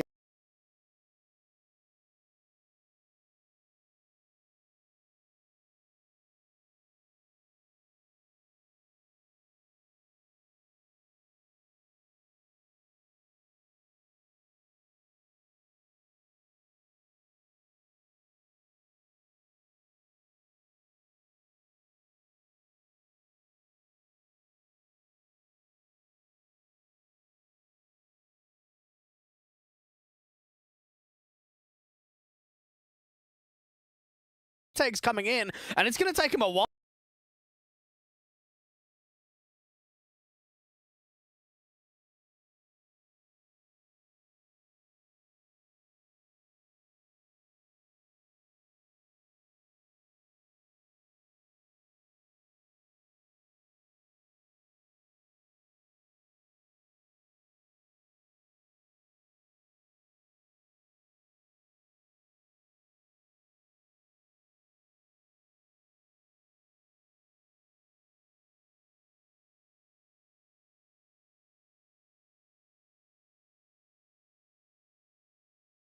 Good first exchange there from Spook to get the first kill, to keep them charging. To me, it looked like that late lurk was way too late, right? And I think for 00 Nation, if they get both of those kills out there towards Dark, they could probably even stick the bomb or at least tap it and kind of try and draw a very long-range fight, which is always favorable for those USPs. But Sirison just couldn't quite find that connection. And Seajot, once again, is down to a 1vx scenario that goes the way of Sprout. Well, the big moment from Academy players as well. Slime with a 2K involved in that one. And Seajot, of course, the winning element to draw them out of the bomb site and therefore out of the round. 00 Nation, however, have Searson up on an M4 as part of the Force Invest in the follow-up. And Slime and Spook just want to take him one with the utility. HG's down on JDC. He's the first man to fall. And knowing that that M4 is out towards Banana and that they need to get as much out of that M4 as possible makes it unlikely that too much more is going to get gained in this round. You've already got an Apps walk. You've got a first spot of a contact here from Nico, who might at least be able to get one kill, but I can't imagine much more. And rolls to find the pick in, so nothing gained on that short control. Zusp not finding any contact, letting an opportunity for a kill here. Now being smoked off by the utility of Sprout. Plant to be secured, and the CTs rightfully back away because their chances have pretty much been reduced to nil in terms of this round. Seajot does catch off vision onto one individual. Torsten's also looking to engage likes of Sus. Very known entity. Dead to rights. They're going to try to take away all this Kevlar and this M4 if preferable. Regardless of the circumstances of the post round, though, this round is going the way of Sprout directly. Now, they know that there's someone on the bomb site, and they've got a pretty good idea of where Sirison moved away from. There is a lot of players targeting out here on B. I think this M4 is going to drop. Does catch those two individuals, maybe less so. One more man around the corner of Spook. They make it expensive here on the CT side. Yes, they can. That's a triple for Sirson. Need two players alive for the Sprout side. The secondary rifle's been picked up by Bird from Sky. Unfortunately, it's not an AK. He might force again. Like, you think about a Bird from Sky Force, he used to do a lot of it on previous teams. 3 casualties and 2 rifles being saved. I would not be surprised if they buy down again here, even if it is high risk. I mean, this is one of those circumstances where if it was a T-side with the bomb plant bonus and all, then you definitely call it in for 00 Nation. But you are right, it's characteristic of Bird from Sky to go for that kind of call, even on the CT half. Let's see if they commit to it. And no, they don't. Just get those rifles off, and Sirson and JDC have faith in those two as the higher fraggers. But again, JDC tanked so low by the HE. He's overwhelmed by Spook and his AK. Sirson still lines up a double, not quite the triple. Rolls has one more player around that corner. That's Bird from Sky, who does manage to force out the advantage despite lacking the Force Invest. Seajot, however, strikes in from brackets. Nico's gone down. He's got to get sus for next with the AK involved. He's seen his man, and he's got his kill. Now, Bird from Sky will be kicking himself right now because he'll know that if we force by there, we probably would have run that round. I mean, and another thing you got to consider, it's MR12 now, and those gimmicky calls that you used to get in CSGO from Bird from Sky, you can still run them, but if they're not successful, the risk is so much higher just because of the rounds to work with. So in the end, it's a pretty good eco. There's a lot of damage being sustained. There's an AK being saved. Now, one thing I wanted to debate you on, back to when we were obviously talking about the pre-map, about some of the mistakes of the missed comms and some of the missed protocols. It's very difficult to call that a consistent element just because we saw it in big moments in very few rounds. Again, we saw that 1v2 with a stick on that bomb towards A. We obviously saw the clutch coming through from Slime. Those are only 2 rounds out of, what, 24 plus that we saw in regulation, and of course going into overtime. I think this map can maybe give us a little bit more of an indication. The sample size needs to be more to see if that really is a concern, and if it is an error that's going to be consistent. Well, so far here, 00 Nation have been yet to start for various reasons. More specifically, the economy reasons, as you mentioned, not the force buy coming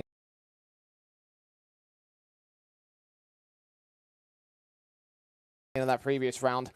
But the positive spin on that round is, as you mentioned before, the damage being done towards Sprout. The economy will, of course, reinvest to get the rifles back, but you'll see a few $100s on the majority of players. So a chance for 0-0 Nation to reset. And even though they've lost 3 rounds in a row, even though they've conceded a pretty significant margin of the game thus far, there's an opportunity to go a little bit further if you find that reset. What does 0-0 Nation do to try and get that objective?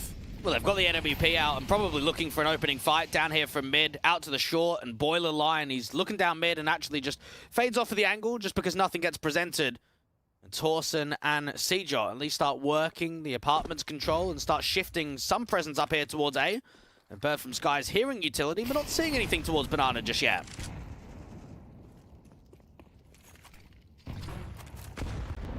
Utility just coming in from both teams. Actually, a little bit more damage being done by 0-0 Nation as opposed to Sprout's HGs up towards Banana taking a casualty. They're aware that Bird from Sky might be out towards the sandbags and actually get that kill. JDC with a responsive on 2, though, and that's what you're looking for. A decent bait and switch, can even find the triple. I mean, Slime is in a position where he can't really force fight this smoke. He doesn't have teammates around him, doesn't have someone to flash up the half wall, so you have to play the respect, you have to try and slow it down. This is probably where you look at Seejot to make at least a kill happen or just a full-on regroup. Go for the full-on B exec, try and see if you can drive JDC into a little bit more of a retaking position, get him deep coffins, get him deep CT.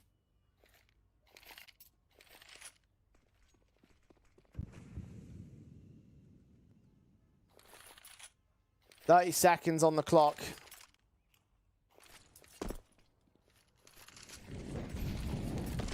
Two players on the defensive line for 0-0 Nation. Sprout going to walk their way in and over one with their 3 individuals. It's JDC to fall first. Sus not being accounted for. Could line up 2. That's exactly what he does. And 10 seconds for Slime to try and recover this in a 1-on-3 situation. Best to look for is the exit back out here towards Banana. Searson will drop, but the round will go the way of his team. A very good opening rifle round there coming through from 0-0 Nation, and I think it just showed that they had the man advantage. They had JDC quite defensive out there to CT. They make a slight info play. I think it was Searson got up aggressively towards the, sort of the quad and porch angle of short, and as soon as he cleared out the majority of brackets, they just send that second player over. You bring Sus over there towards the B side, getting a little bit of Anubis, but we are thinking about Inferno. We still got that in the back of our minds at least. Back-to-back plays. Yeah, mate. I mean, not back-to-back, but at least high moments from Sus. Sis and the man that's the impact fragger overall for 0-0 Nation, though. 9 frags deep on this AWP.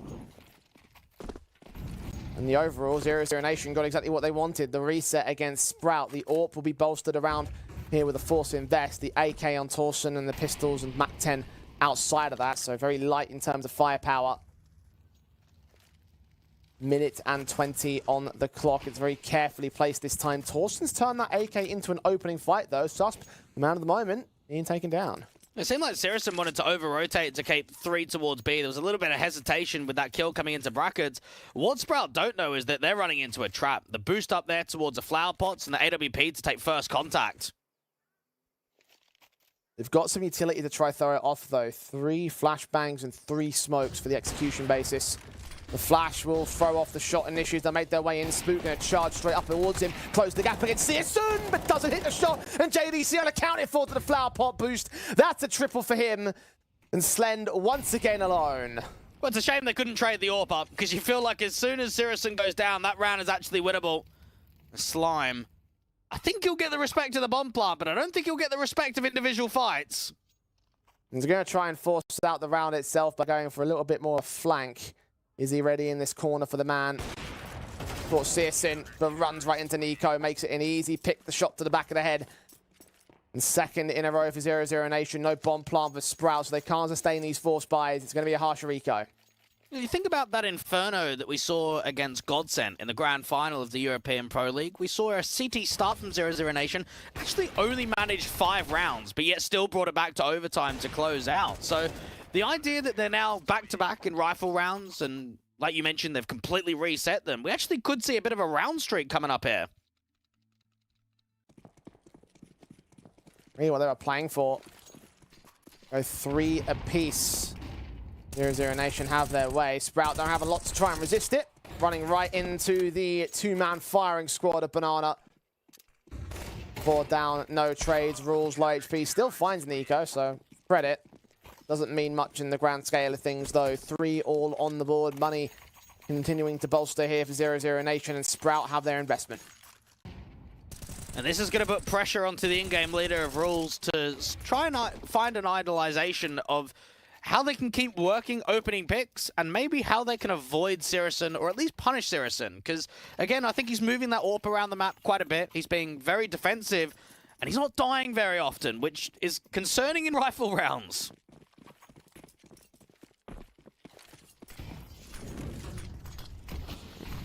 AWP.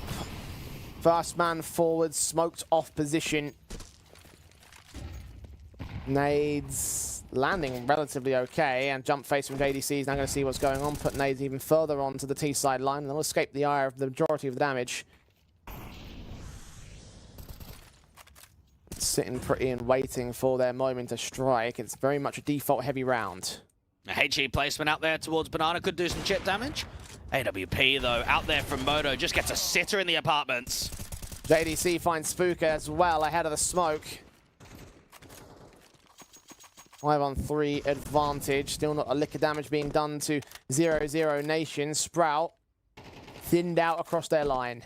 And they don't really have a lot of map control, and even Slime is probably quite nervous that if there is a press towards Banana, it's basically down to him only.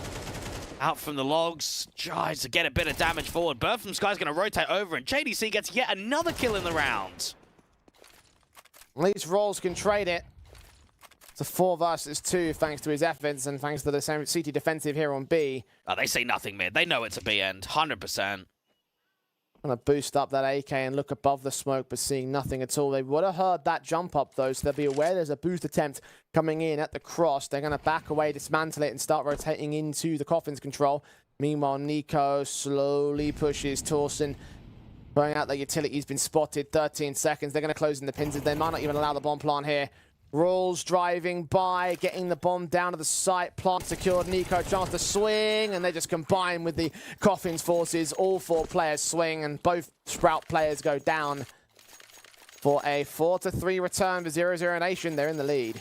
And it's rounds like that where I think 0-0 Nation really show their class on making info plays and being proactive on the CT side. They've got themselves a 4v2 now. You can just sit deep in the bomb sites and keep trading off of one another, or you can work information and see where you're getting pincered. And as soon as both Nico and Sirison start getting out to brackets and see nothing at all, they are just completely trapped on B. And there's just no way you're going to get that plant down whatsoever. 4 rounds in a row, 4 successful rounds in a row, and a lot of AKs to be saved. Look at how fast the pistols are going to try to get out here, though, towards the brackets. Control Sus has gotten pretty nicely locked out. The USP of Nico, actually the AK of Nico, I should say. The USP is Searson trying to provide support, but the automatic weapon is far better. Sprout again trying the rush tactics to get in the face of 0-0 Nation, but they are doing so well with dealing with these full eco rushes. Indeed they are. And not panicking. And it's moments like this when you see a good round streak, right? When you get like 5 rounds in a row, when you're seeing some impressive moments, when you just think, why didn't you close it in map 1? Why didn't you close it when you were 12-8 up? And then you would have had even more confidence and even more ability to try and shut down another 2-0, to try and get back-to-back victories against Sprout in which you're not dropping a map. Remember, they had 4 map points over on Anubis. Certainly, if it gets pushed to 3, and especially if they lose it, it's unlikely as it seems even now. You'll be questioning that and worrying about that from the 0-0 Nation side. Confidence brimming on their CT forces for the time being. The HP lesser so. Searson down to 27 points of health. Now, Sprout, I can't remember the last time they actually won an opening fight out here towards Banana without a trade. That's just been a death area. And I think that's why we're seeing a little bit more of a targetization of get brackets, work long, work short, because taking top Banana has never been easy. That slow walk forward from Spook. Rest of the T side making their way in from brackets. Utility engagement in that particular position over on the other side of the map in the B campaign. They might actually find Spook here. Indeed, they do. Searson's AWP, the jump face, not baiting out the shot, the shoulder bait. Bit of a wide shoulder bait from Rules does, though. So, German forced back into the wine position. Torsen Molotoving out the back of the ramp control. Sejo got that straight through the smoke, and now aggresses onto the bomb site. Nico's in the corner. Him and Susp hold their nerve. Nico gets a double, and once again, Sprout are picked apart. Yeah, they're getting absolutely domed in these rifle rounds. They are not even coming close to getting bomb plants. And Rules can try his absolute best to look for an exit, but an off angle here from Bird from Sky is going to catch him off. Another round to add to the tally. Another round in which that extra bomb plant bonus is not coming in, which only hurts the continuous, because then you're in an eco, then a buy round, then another eco, then a buy round. And well, that can only go on for so long when we're already at round number 10. 0-0 Nation. I mean, we've got to expect, what, 8 a minimum on CT side? If they can go 9-3, I think we can pretty much call this a done deal here on map 2. Yeah, I'm with you there. The only slight positive is Sprout's slightly better CT side, but at that kind of scoreline, I don't know if you can even bring it back. They'll almost certainly let it get to 7. It's felt like there's always been 2 or 3 AKs alive in every rifle round as well, which obviously isn't helping. JDC's got one of them firing away on Spook. Got his Tech 9 up close, and JDC almost gets caught off guard right there. Spook does indeed find the pick. Bird from Sky. Mass pressure around him. Molotov sent in, sprays going all over the place and not catching enough damage to get the kills against the Sprout players. A couple of rifles now for them to play with. Susp forced back. He's one of 3 players left on the CT side versus the 4 members of Sprout who now have the B bomb site. The plant will come down soon. Sejo held back. Nico unaccounted for. Engagement against the first and the second. And it seems like Sprout are over the steal. Indeed they are. Slime with a closer. And they streak finally broken on 0-0 Nation. Well, I think the bottom line is the B players kind of let that round down for 0-0 Nation. I think when you're up against that kind of buy, you at absolute minimum want to go 1-for-1. You'd love to multi-frag because you're not really up against a massive amount. Bird from Sky, I feel like it would have been so much better off for him to play a little bit more defensive, that rather than repositioning out there towards the sandbag, try and just drop deeper into the bomb site. Just not a lot of kills being acted upon. And then even the bait and switch in the post plant, you could see the tucked Sejo out there towards the sandbag, just trying to see if he can get his teammates to drive some attention away. So a nice steal round there from Sprout. Sejo continues to do well in this series as well. Top of the board for the Sprout side. It's a case of now turning that talent and turning what he's brought in terms of impact in that last round and stretching it for the rest of the T side thus far. Set upon with an AK, 0-0 Nation. Have cash, of course, to go for a reinvestment here. In the AWP of Sears in a standoff against Slime. Checking out second mid. Seeing one individual, but unable to catch the shot against him. The shots of Slime trying to preemptively predict where his cross is going to come from. Doesn't happen, though. JDC forces forward at Banana, and Spook goes down for it. Well, that's something new. I don't think we've seen 0-0 Nation actually take aggressive Banana at all in this first half. And we've seen them take 3B, and we've seen them take the AWP towards B, but we haven't seen this, and it's granted a very strong opening pick. And further utility as well to keep the T's at bay and allow Bird from Sky and JDC to back off. They got an AK off of Spook. Firepower upgrade. You mentioned how there's always a couple of AKs involved for 0-0 Nation, and Sprout obviously negating it in that previous round. One is back in the hands of the captain, though. Might be a few more headshots to gain. A decent chip damage with that HE. Now, Bird from Sky's got a flash ready for JDC. So as soon as he hears contact or sees any util, it can be a flash and then peek. There's the flash, there's the peek, there's the double. Nicely done. Well, that was easy. That didn't feel like any threat whatsoever. 5-on-2 as a result. Sprout again just knocked back.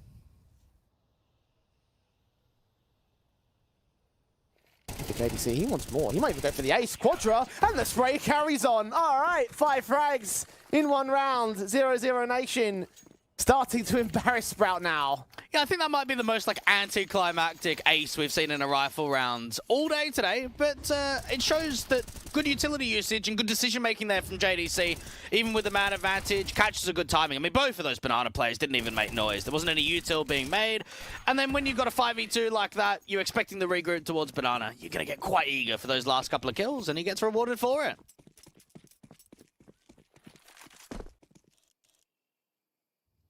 3 to the good on 0-0 Nation. They have the half advantage as well. Sprout can only get one more on their T side. At least Searson's getting forced back at that AWP. Torsen tries to join Spook and Rolls in the banana control. You've got JDC again as the forward contact, and they've also got Bird from Sky right behind him. And even though they have had their awkward rounds in the past, they've been outweighed by the stellar performances of the previous round and several before. Flashing again to allow him to peek in on Rules, but Rules actually gets the kill. And that's a surprising one. You kind of look at that position thinking JDC's won that fight for sure. And for the first time in a while, Sprout have been able to answer here towards the front of half wall and the top of banana. Searson can walk through that CT smoke, but there's a breakage, and now he can't actually. Two-man advantage for Sprout here. Bird from Sky is manically spraying, desperate to find another pickup, but just revealing himself. Allows Spook to turn in. Another good kill. A trade has been gained by Nico on the other side of the map, though, and with nothing else being seen, they should be aware this has got to be a B play. But what can Sus do about it? They might be able to try and spam and at least deny the bomb from going down. Can't now with that molly. Even Torsen's not even giving him a chance to win out that fight. Nade to get a readjustment in. The Dane from Cross, the Swede from Coffins trying to get back into this B site. Nico's going down though. Torsen and Spook there with the closers, and a fifth for Sprout to close out the half. 7-5 for 0-0 Nation. Dwayne, this is looking mighty similar. Yeah, I actually don't know who I want to favor going into the second half. From Sprout's point of view, 5 rounds on T side is decent, but it also was a 3-0 beginning, and I feel as if they could have pushed more. I think 0-0 Nation have got away with more rounds than they should have done. So because of that, moving into the second half, even if there is a little bit more CT favoritism for Sprout and the difference isn't much, I think there's going to be some very fine margins. And it could come down to one big clutch, one important rifle round that's going to dictate if this goes to 3 maps or if it goes 2-0. I will say that I think 0-0 Nation's rounds have been of a higher quality in that first half. Sometimes they schooled Sprout. I don't know if you could really say that outside of that Tech 9 steal and of course, the pistol win conversions. That's very true. Sprout side now have a CT half to try and show up 0-0 Nation. It is statistically their better half. The USPs are out 4-man stack in towards the bracket position. Slime's going to be able to get that first kill. Searson and JDC, however, force out a couple of trades. Torsen trying to get involved here behind the T-side forces. He's missed all his shots, and he can't get Bird from Sky either. And it all falls apart again for Sprout. And normally in GoJ, we would also say if you're playing a double long and a double short with like a quad setup of 4 individuals towards A, then it's a death trap to try and pop into it. But right here in CS2, it just shows with the pathing of that smoke how much easier it was to separate one another from the short individuals and from long. And Spook's even being wrapped around. Bird from Sky does drop, and Searson and JDC just need to waste time now. No kits on him. He might as well go for this in the pistol round, though. Sprout could really do with a lifeline. Checking out the broken wall, looking onto the bomb site, making plenty of noise, now being seen. Could get caught off ball. JDC's gone down. Searson, however, trades him back. And there it is, 8-5, 0-0 Nation with the pistol. That was a good effort there. You could see that for just a moment, it feels like that round is winnable there from Spook. But with the time against him and with a lot of time stalling happening on the bomb site directly, it was always going to be a tough one. Now, we've seen 0-0 Nation light the Force buys. We have not seen Sprout light the Force buys. And down 5-8, it's a perfect opportunity to have a very light investment here and get the rifles out in the next.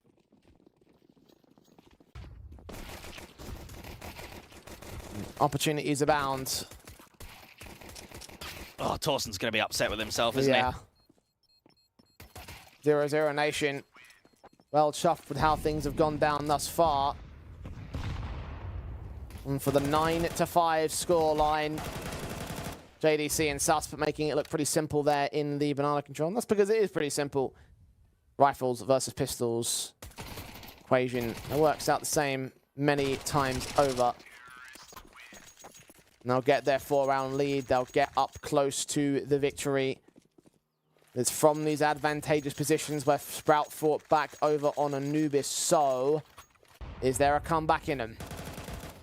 Well, it has to start with the opening rifle round. Otherwise, you could pretty much say that they'll have to be in a similar state where you literally are playing up against map point. And I think at this kind of difference with the scoreline, you don't want to be in that kind of position again. It's never easy to come back when you're up against map point. And taking it as a very heavy bonus round as for 0-0 Nation, I mean, it's a great opportunity to at least get the opening rifle round if you are Sprout. Equally, though, 0-0 Nation probably get the true rifles out in the next, so Sprout, they take a number of casualties, will be set up for a disastrous loss on the back of the follow-up rifle round. See how much money can get banged by the MAC 10s and whether or not the bomb plant bonus can really bolster up the economy state of the T side. Sook pressing on, trying to get engaged at Banana, but so far just those blind sprays, nothing coming through.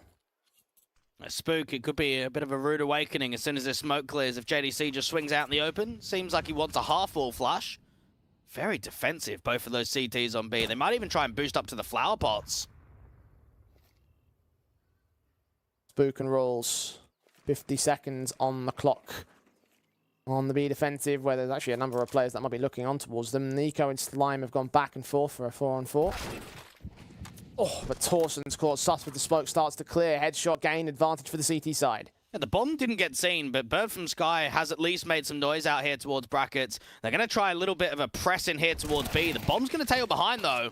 Oh, a smoke up on the boost spot as well. JDC does find Spook. They're not ready for rules, though, who makes it a double. Last bullet accuracy of that for Mars. 20 seconds now for Bird from Sky to get into the bomb site. Get that bomb plant down if possible. Tap it, stick it. Rules will not go over the swing until far too late, so they will allow that plant to come in. And considering the bonus round nature of that for 0-0 Nation, I think that's good enough. Yeah, Rules going up against his ex-teammate there in the 1v3. You got to remember, both of those guys played out on Lingby Vikings together for quite some time as well.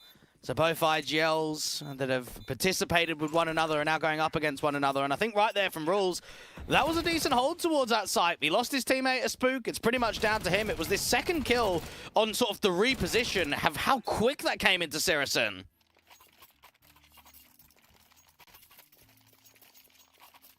Well, 9-6, still 0-0 Nation in the lead. Sprout have closed the gap to 3. And there'll be no spared punches, no pulled attacks. It's all about the AKs and the AWP in for 0-0 Nation now. Sprout had the benefit of not facing the best range and best firepower in that last one. That will not be the case here. Now, Sirison hasn't even seen a jiggle, any sort of aggressive maneuver down there towards brackets. What they will see is an aggressive play towards the apartment. C-Drop falling. Torson is desperate to get this trade back. Frag found a start. JDC taking some damage, but Torson taking some more back. The sprays of Nico driving him out of the apartments. Counter nades will be able to dish out some damage as he tries to escape. Slime also involved against Nico. Is he ready for the next man? No, he's absolutely not. Didn't even suspect Susp. It just wanted to go straight over to that rifle. A little bit tunnel visioned in that scenario. JDC being forced out with Util gets a very good entry there onto Spook. Now, they don't know the B site is open just yet, but Rules is rotating in from CT.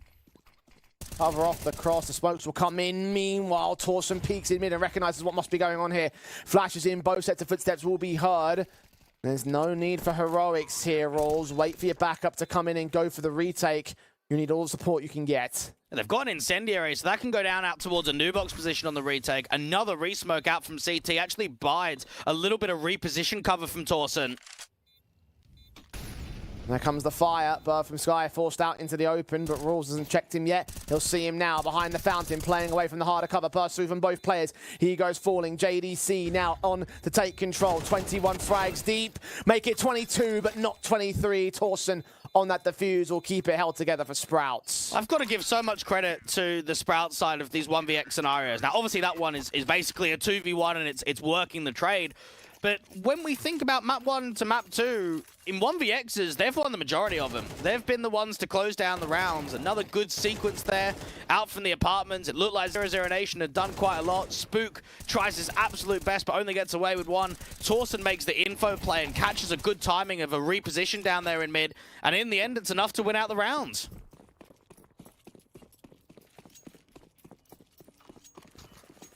The plant did come through from 00 Nation, though, so they'll be investing.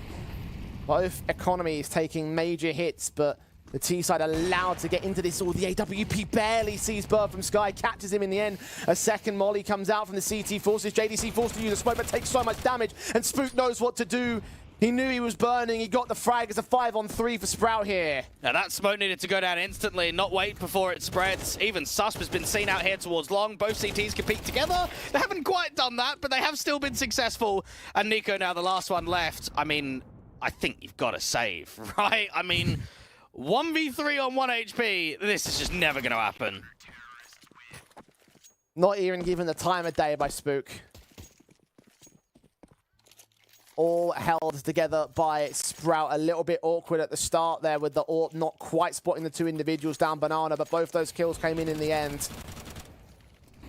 And from there, it was all good in the hood for the CT side. This time, 00 Nation without a bomb plant, and therefore the economy should finally ease up, should finally give them another force invest. This is a Bird from Sky call if I've ever seen one. Well, he knows the reserve money's low, doesn't he? He knows that he can reset them, but you bang on the money. This is what we know and what we've seen on 00 Nation and previous projects that Bird from Sky has been a part of. This is his in-game leader's kind of style. He knows that if the economy is low on the opposition, even if it's high risk, it's worth the force buy. It's worth the reset potential. Do Sprout expect it, though? The jump facing Spook. Set in at the contact towards Banana. Hasn't seen anything yet. 00 Nation might just fast play B. Spook on the off angle could get completely blinded. And that will put a lot of pressure onto Rules to not only re-smoke, but to stay alive. Leland first. AK lines up two, mows down their headshots, triple. Quadra not quite gain. M4's there to try and get the closest together for Rules, and indeed he will be able to do so. AK upgrade also maintained. 9 apiece. Sprout have equalized here, Dweg. What about that 2-0 today?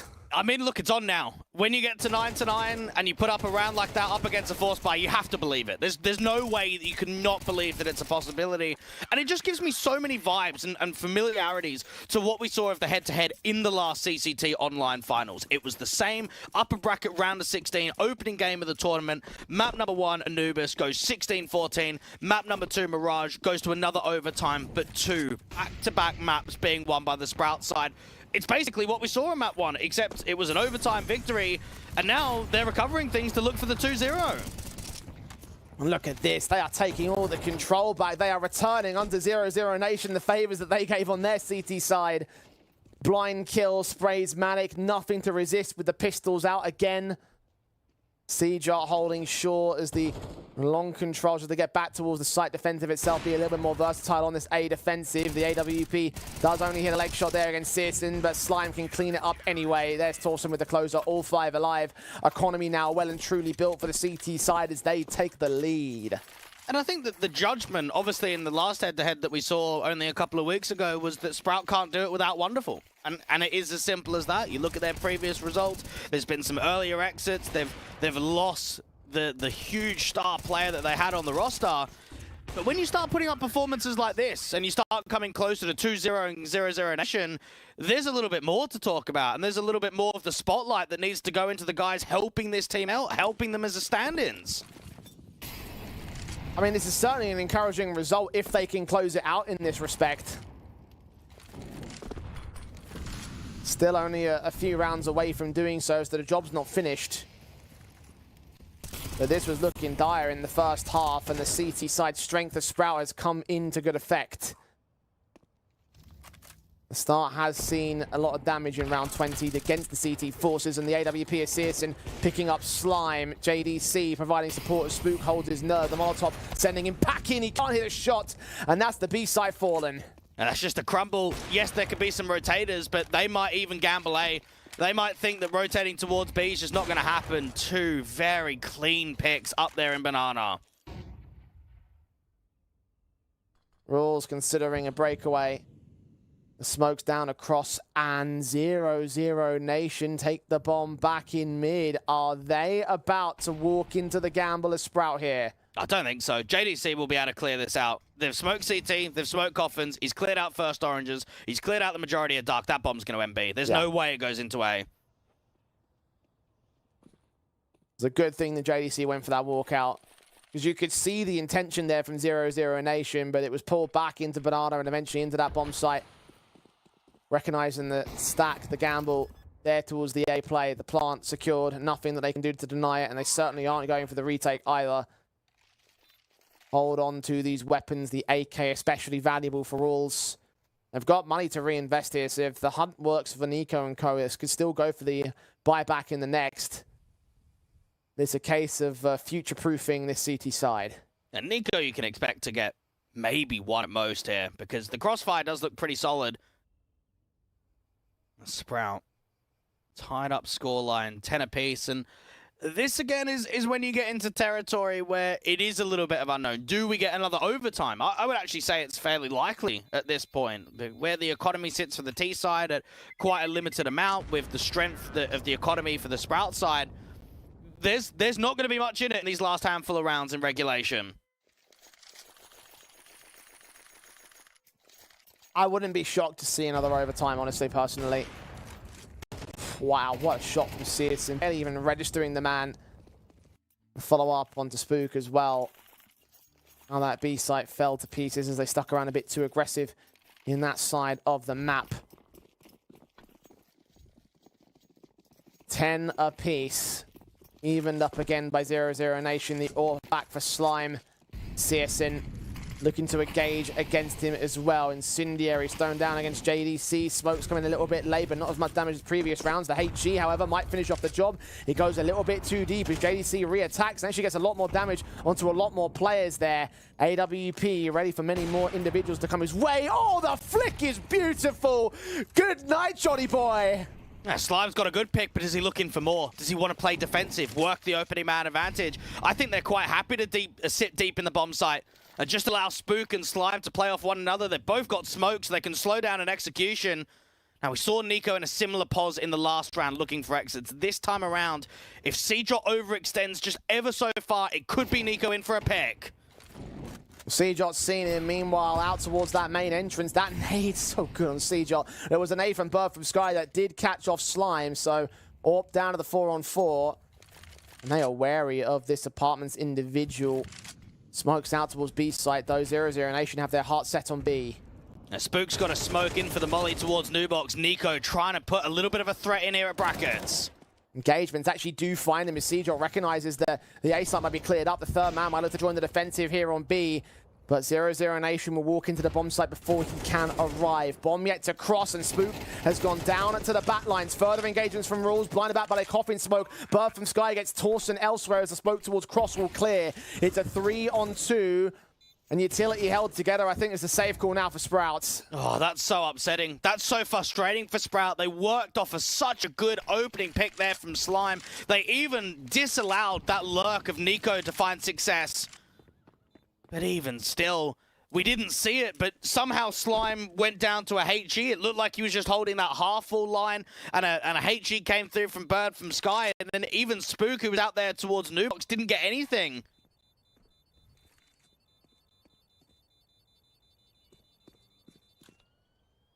And 0-0 Nation get back into the lead. Seajot exits, could come in. Bird from Sky reads him. It's one of the two AKs that they could have held in, lost to the Sprout side. They've lost the lead as well, but they have money in reserves for another investment. This could be their last chance. And when I said that before on Anubis, and look what happened, Blake. Now, Sprout just need to capitalize on these 5v4 advantages. Again, dealing with that lurk. The Spook will be upset with himself. I mean, not even being mollied out there towards Nubox. It was only going to be a matter of timing before he got swarmed, so he had to peak on the right extent. And tactical here from Sprout. They've still got themselves a good buy, but they'll know themselves if we're not closing in round 22, it's probably a done deal. I mean, Spook's got a little bit of money in the reserve. Slime does as well. CJot does with 2,400 loss bonus. But if everyone drops, you've got Rules and Torsen that's going to be down to what? MP9s? Maybe down to a 5-7 or a dig. It is so vital that they win out this round and force it to 11-all. Yeah, right time to take a pause for Sprout. Their entire map may be riding on this round, and as a result, therefore, their entire series. Look at the nade damage done to both sides. JDC did 25. Spook and Rules caught one together. Flashes will set Bird from Sky into the banana control. Very fast take from 0-0 Nation.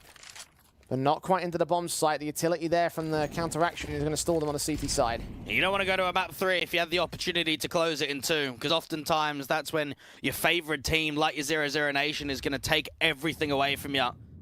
Nico, the slow prod again in here for the boiler position. Constant chip damage with util. The constant sort of obliteration of incendiaries and HGs towards banana. It keeps chipping away at the health bars. He's leaving 0-0 Nation at the disadvantage as a result there.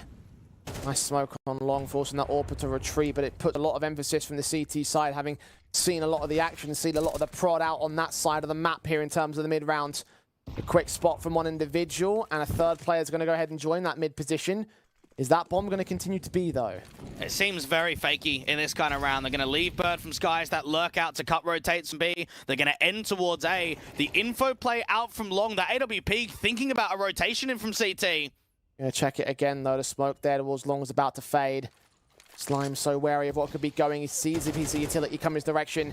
Counteracts it once again with a flash and escapes out towards Wine. CJot so wary about that long presence. Torsen now there on the defensive. Slime gets one. Torsen with one, and CJot swings for the double. He almost gets it. Nico responds. 7 seconds though. Bomb not on the site, and it won't get there anyway. Torsen holds his nerve for the triple, and Sprout can equalize. I think it just shows there. No one over peaks on the bomb site. That's a very tight crossfire. You've got the reverse default angle being held, allowing Torsen to take that first contact, and everyone can just swing off one another. Everyone's being drove into that distraction. The M4 peaking, the M4A1S peaking, the AWP peaking. 0-0 Nation with time low on the clock was not able to force out that over rotation. We're not able to force at least 3 players down there on B.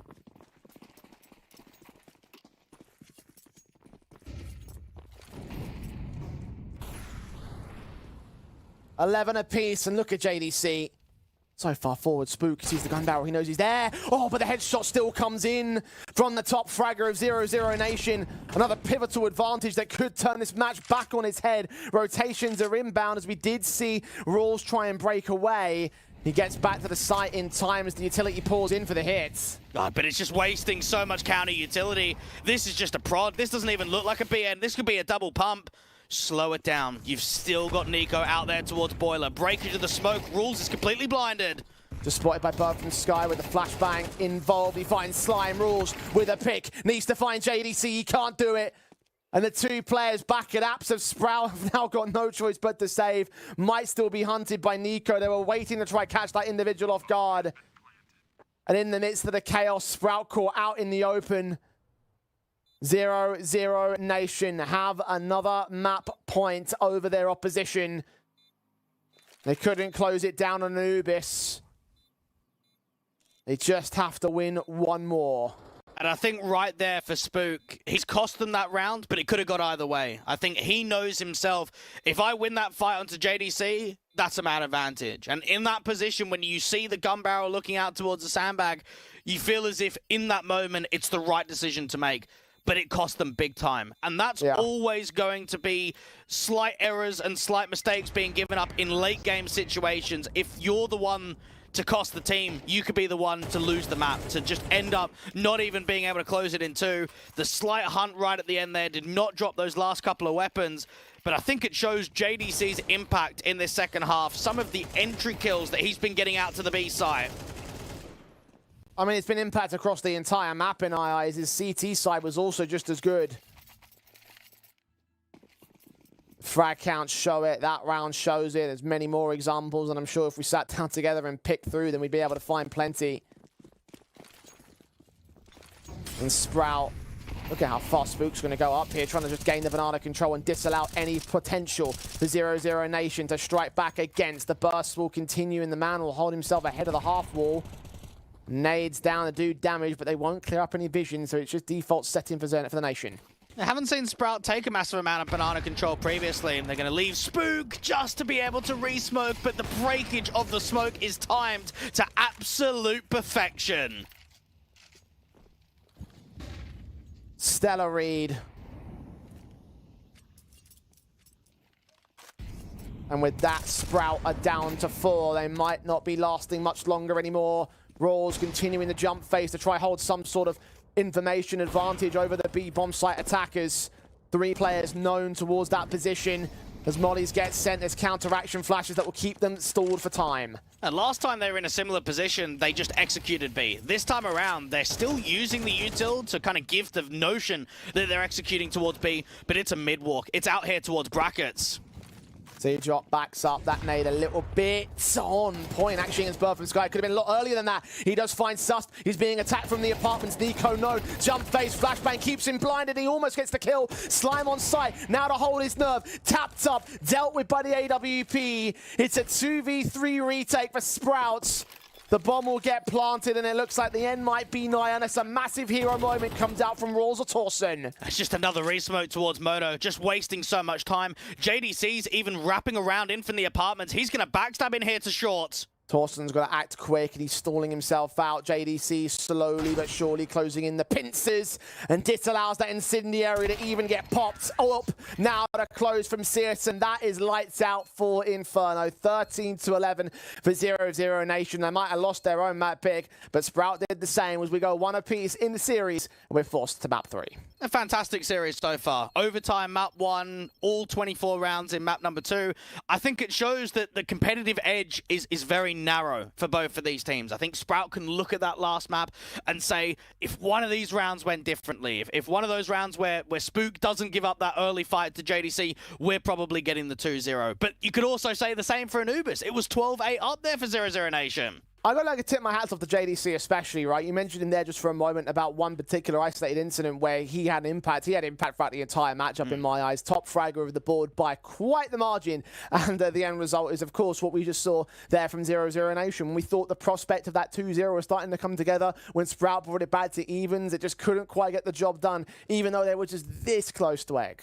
Yeah, and again, 9-9, then you take the lead. You feel as if map up in the series on your map pick, it should be closed. It should be coming down, and a few rounds cost them. Now we go to a third map, and this is where, for Sprout and 0-0 Nation, you have to criticize the very few rounds where sort of extrapolations come through, because, again, I don't think both teams will be exactly happy with how the maps have gone down, but they've been ever so close so far.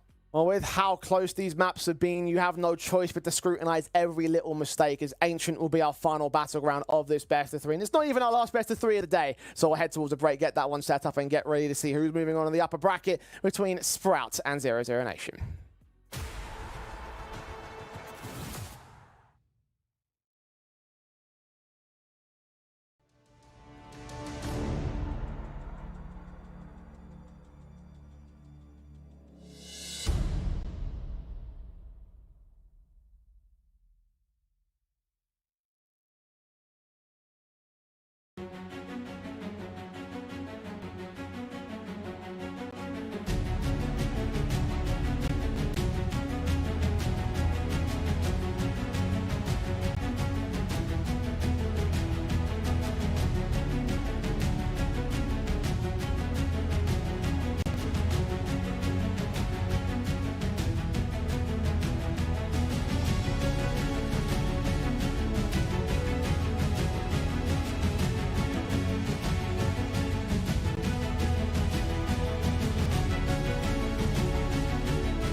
very complicated job, but I love simple things so much. One move. One push.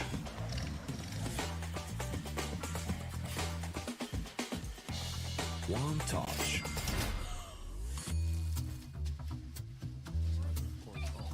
One love. One click. One X-bet.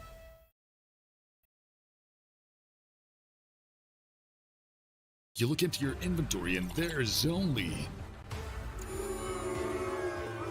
It's time to forget about this garbage. Here you will find everything to play with really cool skins. Open top cases. Upgrade dropped skins and turn your junk into a cool gun using the contract system. Every day, thousands of people upgrade their inventory.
Somewhat competitive. I don't know if I want to flip-flop over to their side of my predictions, though. I mean, for Sprout, they've actually had two very good back-to-back victories. The 13-6 against Eyeballers and the 13-9 against B&E was only last week. Whereas for 0-0 Nation, they were on a 4-game winning streak that just got ended by an overtime loss to Godsend. So even the map itself, it's got an exact same win percentage for both teams in CS2. Well, both teams will be scrutinized heavily. As you said before the break, the little mistakes are going to come to fruition, be they systematic problems or just issues for the rounds themselves. They are going to impact everything as we get into the last map of today's best of three, or today's third best of three. Sprouts on the CT side start. The pistol has gone live. There's 4 men out of 0-0 Nation ready to make their way into the B site. Sejot, a standout player on Ancient, a 1.28 rating across CS2 here for the Sprout side and the 14 officials that we've seen from him. So watch out for him. I think he's had a fairly average series so far, but this could be the opportunity to really show us what he's made of. The flash is being sent over from Bird from Sky, getting Suspin cut down by Rolls with a headshot immediately. Weren't even sure if it was out towards the wood position. They're checking all their corners once again. Nico involved, tapping his way forward. Seajot goes down. Rolls with a trade back. Spook also being seen. Torsten gets one more kill in the mix as Nico tries to hold his own. He won't be able to hold on forever as Rolls is there with the Quadra.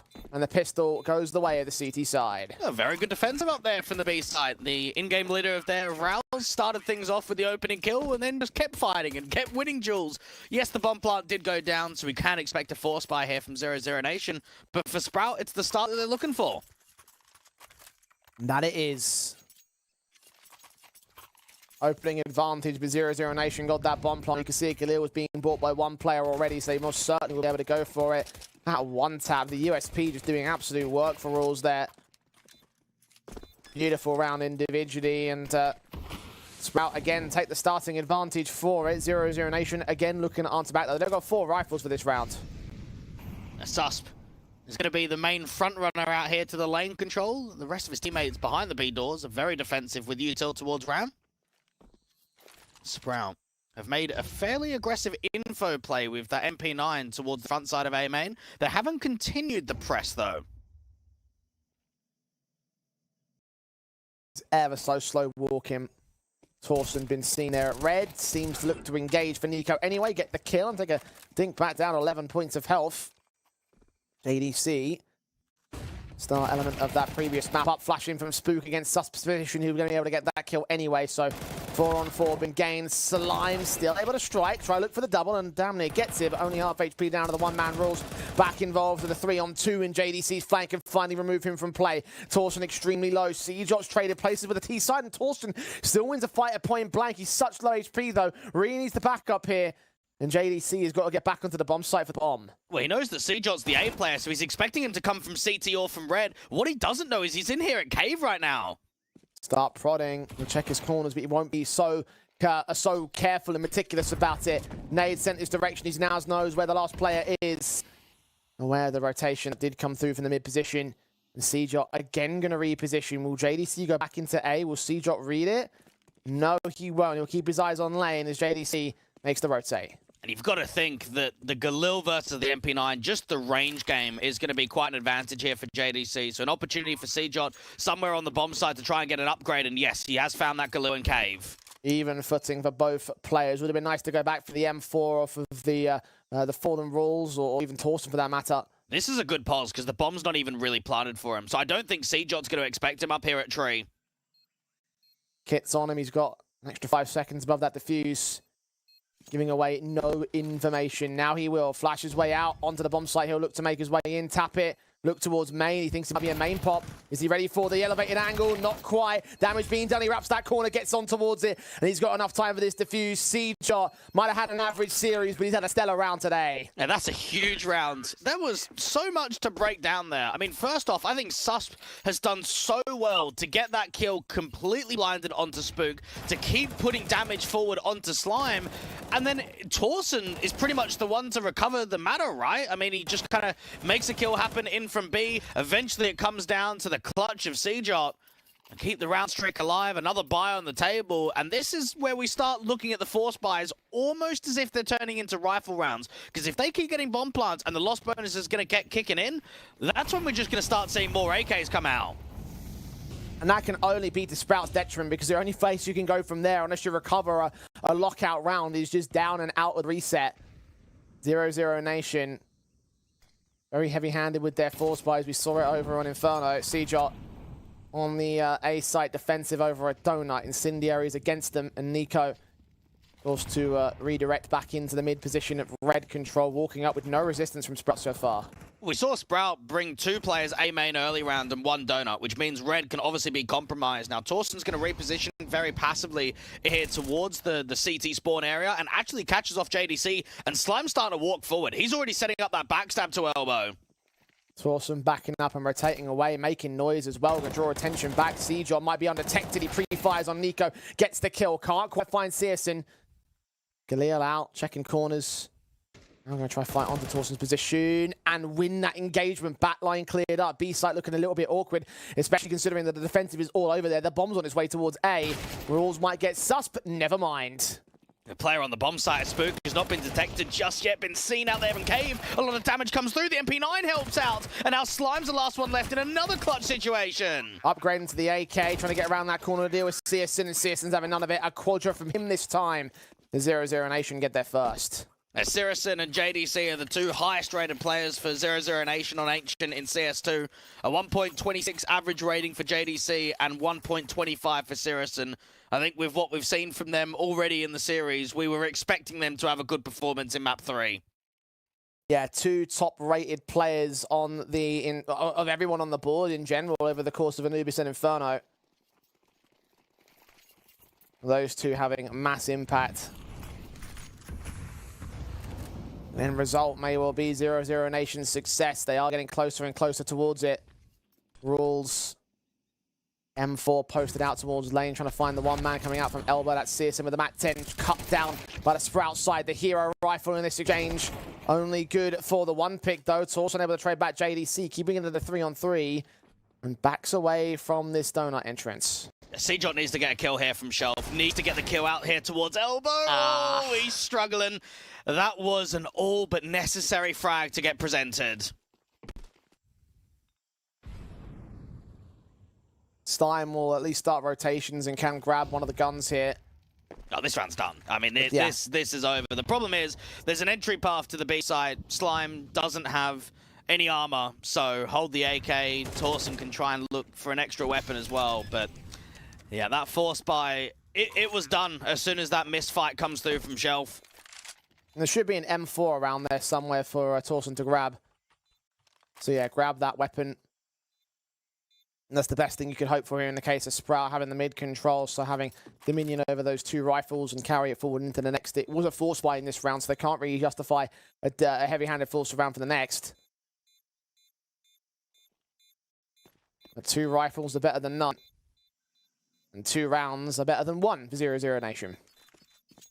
Yeah, we've seen both of these teams go quite deep in events across the last 3 months. Obviously, for 0-0 Nation, they're able to win European Pro League Season 11 just a couple of weeks ago. For Sprout, you think a few months ago, they won the exact same event in Season 10. And we also saw Sprout go into a grand final in a CCT East Series 2 event. We also saw 0-0 Nation go all the way to win Pinnacle Cup 5. So I think for both of these teams, getting an opening start here in the opening game is so pivotal to at least be somewhat in the conversation to have a deeper run. If you go down into that first round of the lower bracket, I feel like a lot of people write you off pretty soon to even be a contender to go at least top 6, top 4.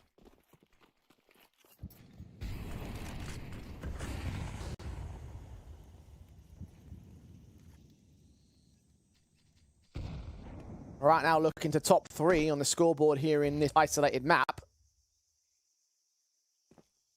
Both sides stand at evens, and 0-0 Nation have the weapon advantage. However, Slime and Torsen have combined to get an opening kill on Susp. Was not ready for the double man peek in from ramp. Now you've got Rules up to task here in a donut. Only a USP for him, though. Mat 10 around the corner should be easy enough to get the pick. And there he goes. A bird from Sky sees the player out towards default. Nothing out here towards the big box just yet. The issue is it's only a USP. Good distraction coming through from Torsen and a somewhat decent damage in from Spook. Oh, the flashbang keeps Nico blinded. I don't know who threw it, but it's going to lead to his demise. Meanwhile, Slime's coming in from the back lines here. In from Donut, slow walking, both backs to turn. Although Searson finally gets that open position. He's ready for him. And locks down the round for 0-0 Nation. A little bit scary at certain points there for 0-0 Nation. And in general as well, 3 casualties. That's not a bad eco round. Yeah, Sprout can be very happy with that. And it puts themselves in a position where, even though they're not going to have the AWP come the next rifle round here in round number 6, they know we're getting closer to that reset. We know that the economy line isn't going to be perfect. Very good start out with that hero AK to at least get started with an opening kill, and then quite a bit of a crossfire of distraction out there on the bomb site. Allowed 3 players to drop. So, 0-0 Nation, you start wondering to yourself, could this be a round streak like we've seen previously? I mean, both Anubis and Inferno for both teams have featured 5, 6 rounds in a row at certain portions. Sus first to go to the hands of Sage. Oh, he's got another kill as well on Searson. The mid control locked in by the young man. Having a couple of impactful rounds here on Ancient. First the clutch, and now these 2 kills to reduce them to a 3-on-5 for 0-0 Nation. Bird from Sky has also been tagged low, so Sprout might concede the bomb plant, but this retake should be pretty easy. Well, you'd think so, but Nico's got a bit of a freebie out here towards CT, so at least he'll get 1 kill easy. There's Slime onto Bird. Rules closes in the pincers. Nico with that 1 frag, but JDC's gone down in turn. It's on Nico to ace clutch this round. Spook gives up his life, takes a lot of HP with him though, giving Rules an easy face around the corner and an easy enough kill. A casualty that leads to the 3rd for Sprout. They even up again. So it seemed like 0-0 Nation wanted to go for an A split. 2 players out from mid, 3 in from A main, and unfortunately for CJot, he gets both of those kills. He gets aggressive in there from Cave to the front side of Shelf, allows himself to pick up both of those mid players, and then for 0-0 Nation, yeah, you can get the bomb down, but when you're trying to work a 3v5 recovery, it's never going to be easy, especially if CTs are coming in quick, and you can see how quickly they're able to get out there from CT and from Donut.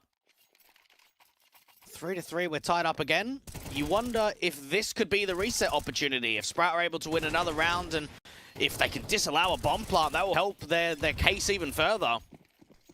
Well, the reason why 0-0 Nation were in the lead in the first place was because of their reset opportunities, so Sprout would love to return the favor. Slime, first man into the cheater position. Flashes are sent, the AWP watching desperately. JDC moving forward to the AK. In top mid, holding his nerve. The flashes continue to come over from the CT side as well, trying to throw distraction. That was thrown from the back lanes to the B site, giving Rules a bit of a window to lean forward to this mid control, but not quite able to see anybody yet. You can see the way that 0-0 Nation haven't taken lane and are instead just watching for the Shelf press out there from mid itself.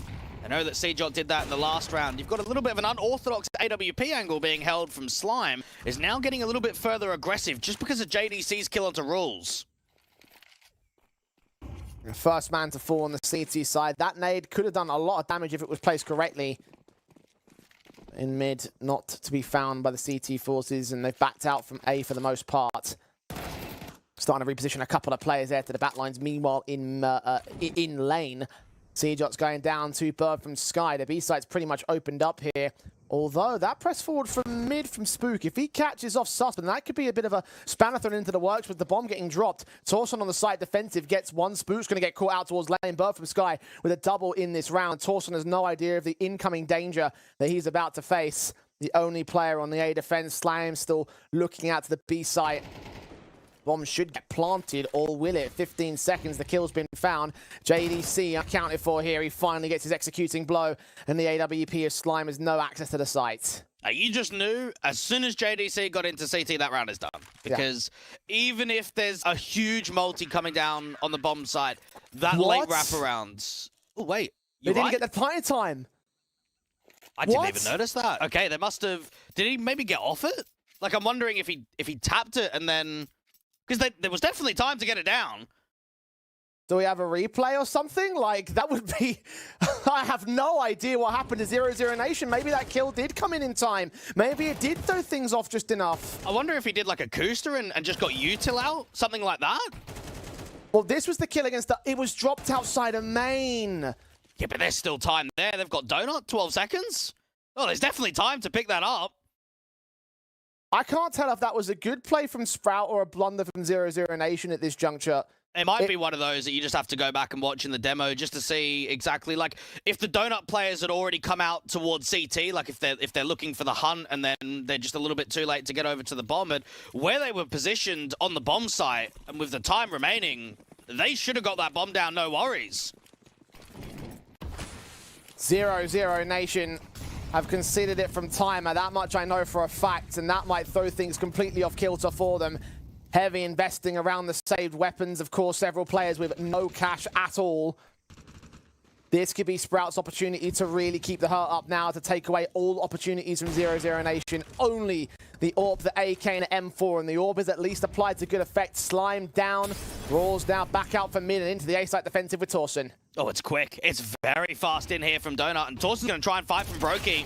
Swing forward, sees so many and gets none. Plant down, and 0-0 Nation have recovered off the back of that round. If you lose through time, just take it quick and not have to worry about the timer at all. CCT's backing up. It's a safe call.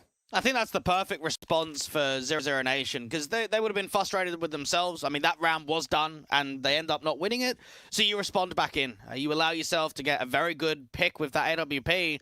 And I think while we've seen some impressive moments from Slime across the series, he's getting schooled for right now, I think, up against Sirison. We've seen quite a lot of impactful duels go the way of 0-0 Nation here.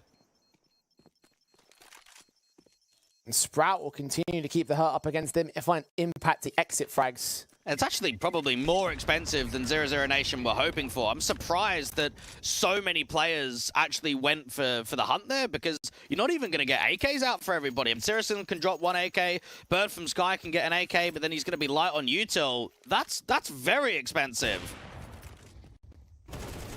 And again, Sprout set themselves up for an opportunity to affect the 0-0 Nation side and try find a reset. The key focus of their moment right here. Broken investments from both sides. The Galil's on 3 players over on the Nation. A Deagle out for Sprout. Searson headed out initially towards that bottom of ramp position. He'll try and peek forward for a kill, but the smoke's going to cover him off and the player at long. Sarison's going to try and work an opening pick.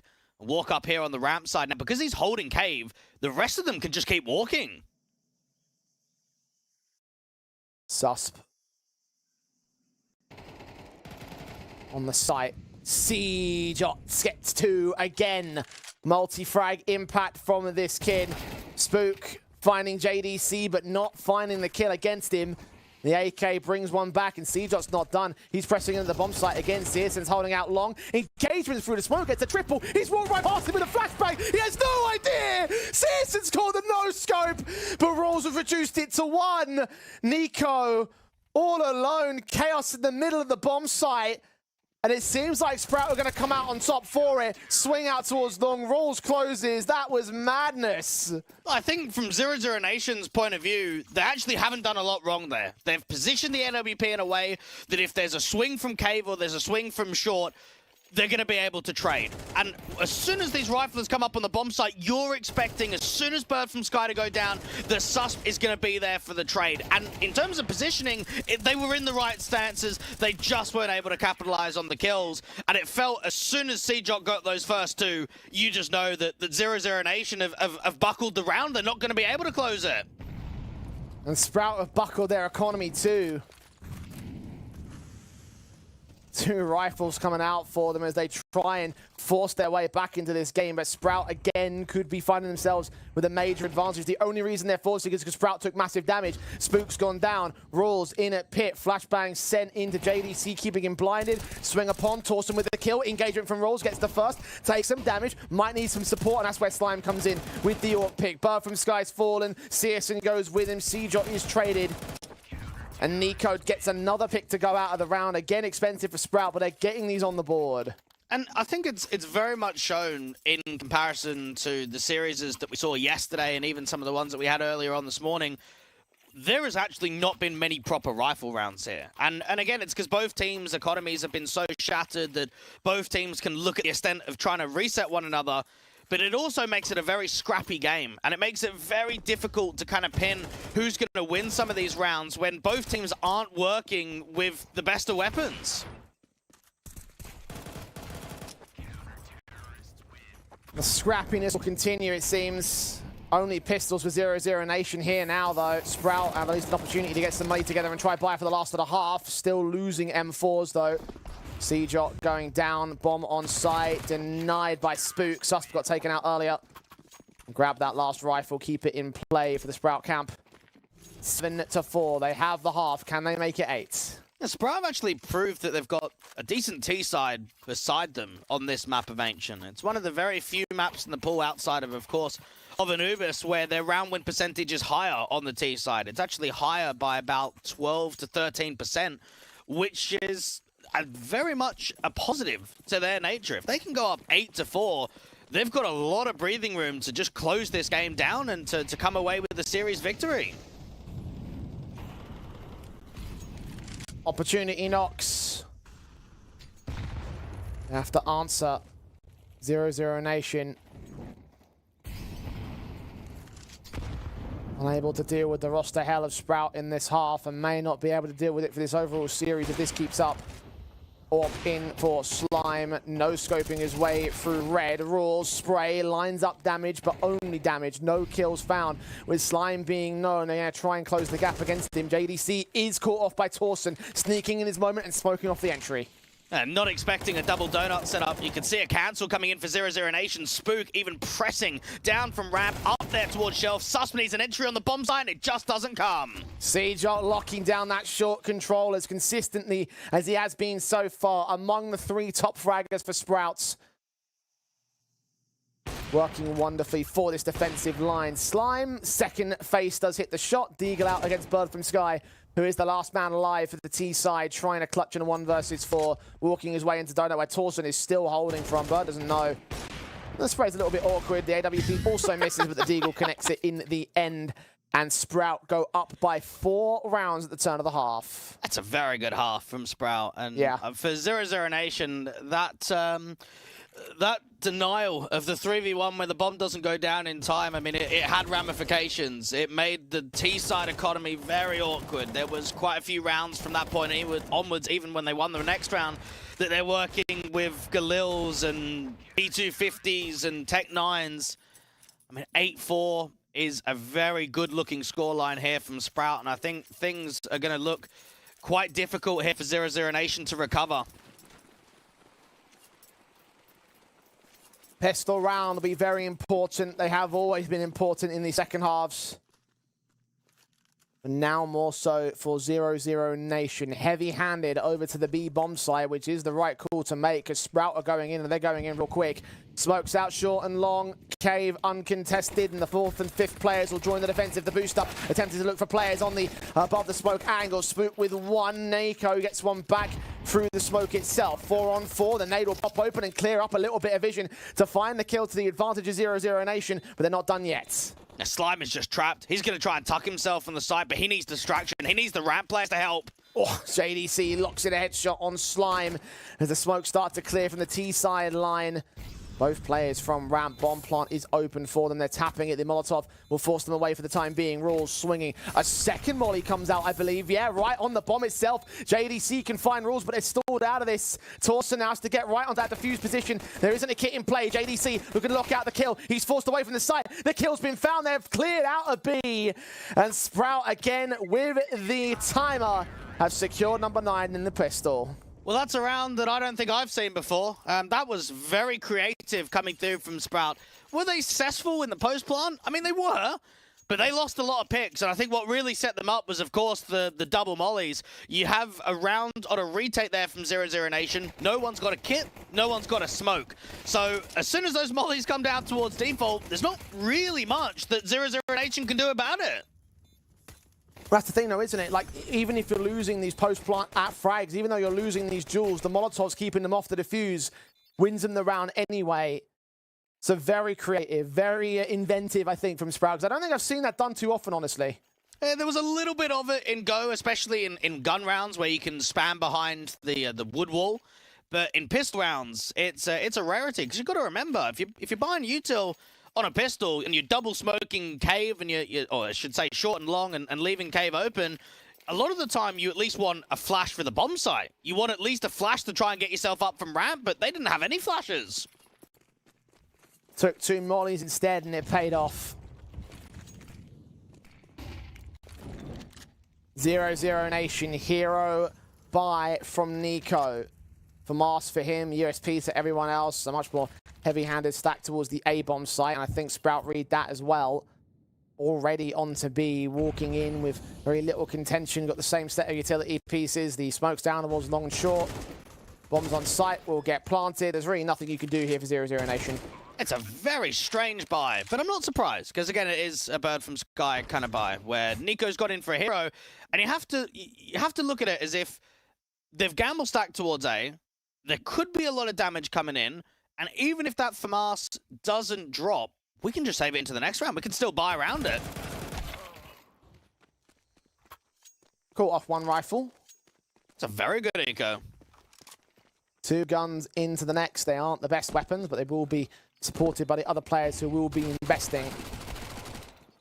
Bird from Sky does manage to get some damage off onto Spook. The MAC-10 will be going back to try and get those rifles out if possible. It'd be lovely if Rules and Spook could upgrade back into the Galil and the FAMAS. They won't reach them in time, so that's all just a nice if they had it, rather than a realistic possibility for the Sprout camp. 10-4, 0-0 Nation up for the rifle buy.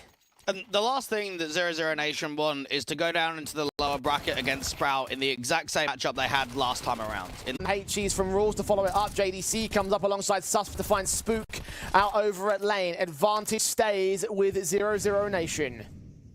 And that AK tried to press out there towards Elbow. Cjot tried to see if he could spam up, but I think JDC just got him with a straight spam through the smoke. Sprout have done so much damage. They know they've done so much damage. But how do you even get out here of the doors? I guess you just have to keep wasting the clock.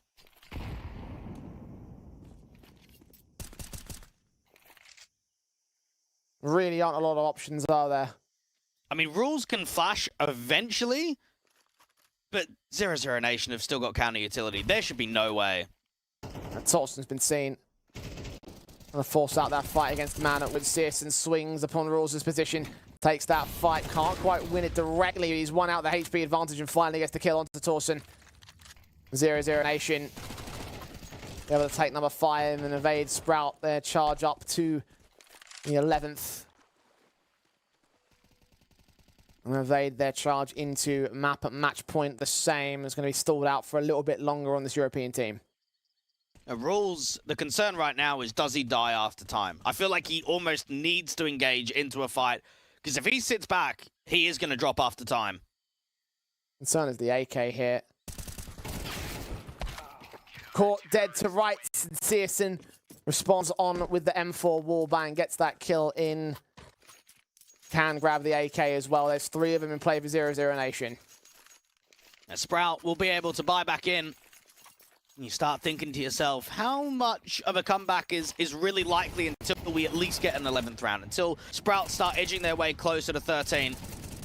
JDC, oh yeah, he actually just saw him before that that duel presented itself in Elbow.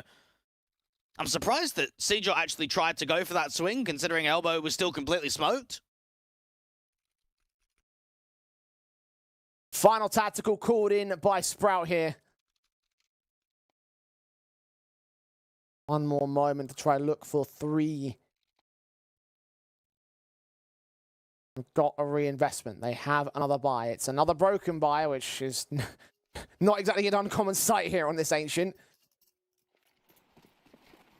But if they can make it work, then they can break the backs of 0-0 Nation. And it's kind of justifiable when you consider that the gap is semi-staunch here for Sprout. Got a little bit of breathing room, can try and pull something off against the 0-0 Nation side and have a little bit of potential to sacrifice. Well, it's very defensive on the default, and I think it shows that because of the limitations of the buy and the util, that they're not trying to contest mid, they're not trying to contest lane. There's actually been a lot of respect given as well. Torsen and Spook have got the ability to walk up. Yes, there's a resmoke down here towards the doors, so there could be pressure towards ramp, but there isn't any pressure towards lane that they can see. Sus bleeding, damage done to Spook. He's been tagged heavy, dead to right. Slimes, Deagle can return. Look back for the AK, but JDC gets one of his own. A kill for a double, hopefully a triple. The bomb's been dropped in the open and the CTs have control. And this is very similar to the last round, where now they could just waste the time. They can keep resmoking off there towards the doors. The spam even comes through as Rules tries to get on the right-hand side of that smoke, give himself a fight out towards ramp. Cjot gets seen towards mid, and those AKs found a lot of damage. They can add upon the AKs as well for 0-0 Nation. 4 of them in play. Things looking pretty proficient right now for the CT forces. Get an eco as well to follow it up from Sprout, so this should be number 7 towards their name. Ideally looking for a bomb plant and damage in this kind of round if you're Sprout, and both of those things are really unlikely with only Glocks in play. 0-0 Nation have just got to look at not only this round, but the next few and say, keep as many of these AKs alive consistently. And that's going to give us a lot of leverage going into the majority of rifle rounds. The first donut player of Nico is here in quite a bit. He's finding quite a bit too. Quite a bit of stats on his kill count. 4 of the kills going his way. ADC with the closer. 7 in the border, 0-0 Nation. Sprout back on the buy. And for Sprout, I mean, this is probably where nerves start kicking in if you're not winning this next rifle round. Because then you feel like, at what, 10-4? It's starting to move away, and you're starting to have a little bit of a challenge. And if you look back at map number 1, you look back at map number 2, it's been competitive right to the edge. So even though it is 10-7, I don't think either team is going to close this easily.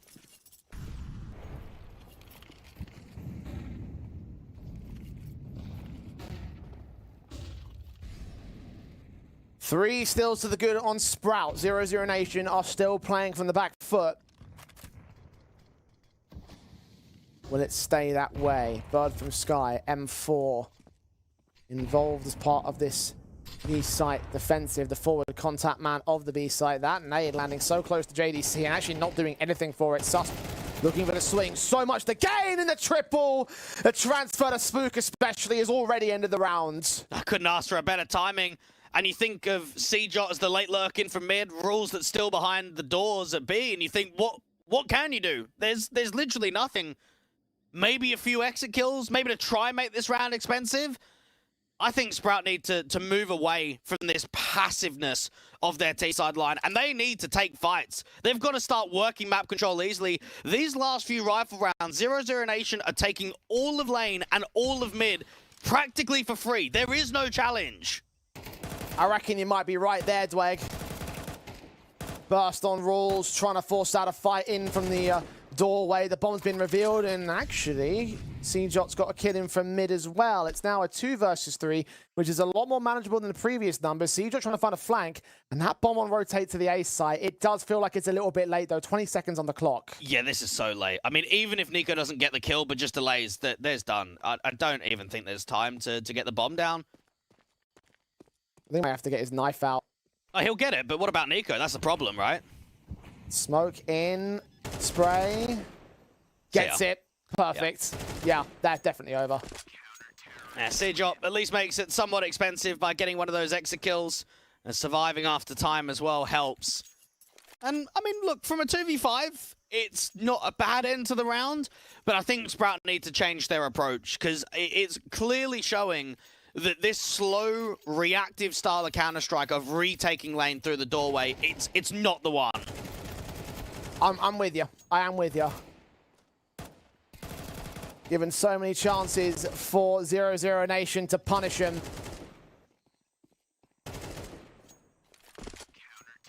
You've seen that round exactly how they've done it. Pistols brought out by Sprout alongside the hero AK buy of CJot. Who's going to land on the bird from Sky. That's an opening that gets him into the B bomb site. No further resistance directly. He's out towards cave where Susp is holding from. And once again, the Academy call-up steps up in a massive, impactful fashion. He's the top fragger of the board of Sprouts. And that was 2 pretty ridiculous kills. I think it just showed there from Sprout, you need some hero-like moments when things are getting tough. When you're on the backside of a losing streak of rounds, you're looking for anything. And at this point, you're not looking for a bomb plant on these ecos. You're looking to make it around as a threat. Because you know the loss bonus is so high, you're still going to buy next round anyway. So let's upgrade a little bit heavier. Let's try and get a hero AK round. Let's at least try and give ourselves some chance of winning. And look at exactly what happens. 2 entries up on B, round's finished.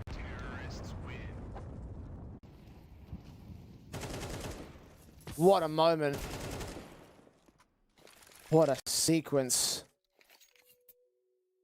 11 on the board, a Sprout.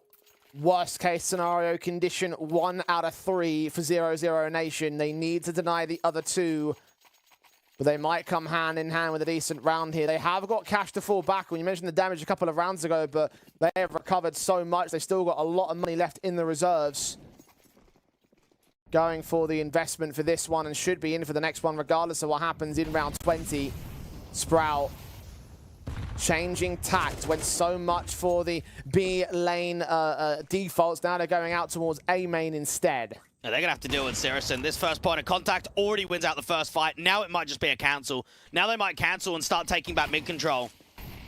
Put the smoke in to block off the Orb's vision. CJot's been caught out at elbow, so it's a 5-on-3 now. Cancel back to a counter default and figure out where you go from here. And I don't even think JDC's been revealed to the T side. Certainly not. 2 kills, almost makes it 3. Torsen turns it back for 1 trade, but that is a 4-for-1 trade and a 1v5 clutch. And the worry here for Sprout is it seriously just going to be like a huge, impactful individual moment that's going to win them the last 2 rounds? Because if it is, banking on that, it's quite low in terms of a percentage. You can't just have heroism consistently. That round right there was clean. Very good AWP shot to start off from Sirius, and it was the right idea to cancel, but it just showed as soon as they got back into the mid control, it was back to just 0-0 Nation not being tested a massive amount.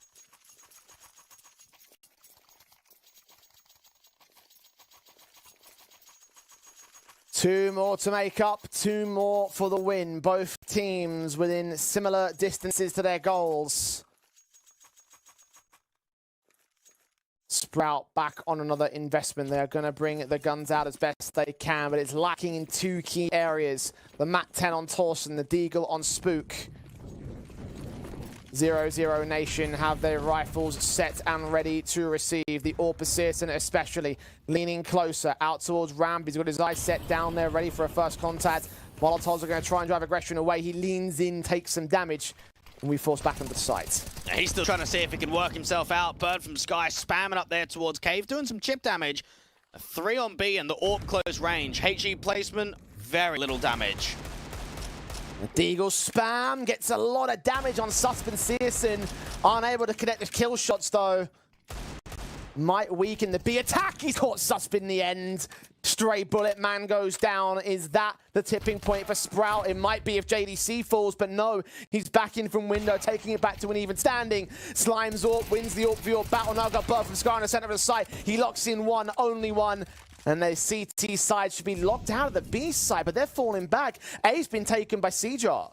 Now the issue here is it's going to take the bomb quite a while to come over, and the sound's going to be heard. JDC is going to know this bomb's crossing back over, and he's looking towards Donut. He's waiting for the A play, because he knows there must be a reason why that's bomb going to A. 2 versus 2 as a result, and that allows rotation room for Nico to get back out towards the A site itself. He's the lone defender over at the entrance. Hearing the footsteps, backstabs being set in by JDC. He's got 2 kills, 1 to even up the man standing, 1 to take the advantage. Back, the swing from Nico's great, and JDC closes out the backstab. Torsen dealt with when Sprout felt like they had the perfect play, when they had free reign of the A side, and of the B side for that matter. They took the bomb the wrong direction, lost their advantage, and lost the round itself. And it's moments like that individually where the experience shows for 0-0 Nation. The only way that that bomb is coming back in from T-Spawn and making noise is if they know A is clear. And how do they know A is clear? They've got an A lurk. Very good decision-making right there from JDC. Is it falling apart for Sprout? The 10-4 lead. Only had a single T-side round since that point. And once again, it's CJot again trying to open things up on the B-side play. He's got that first, and Slime can take back his trade. AK in his hand, Susp is on the bomb site. Dealt with by the AWP, again blinded.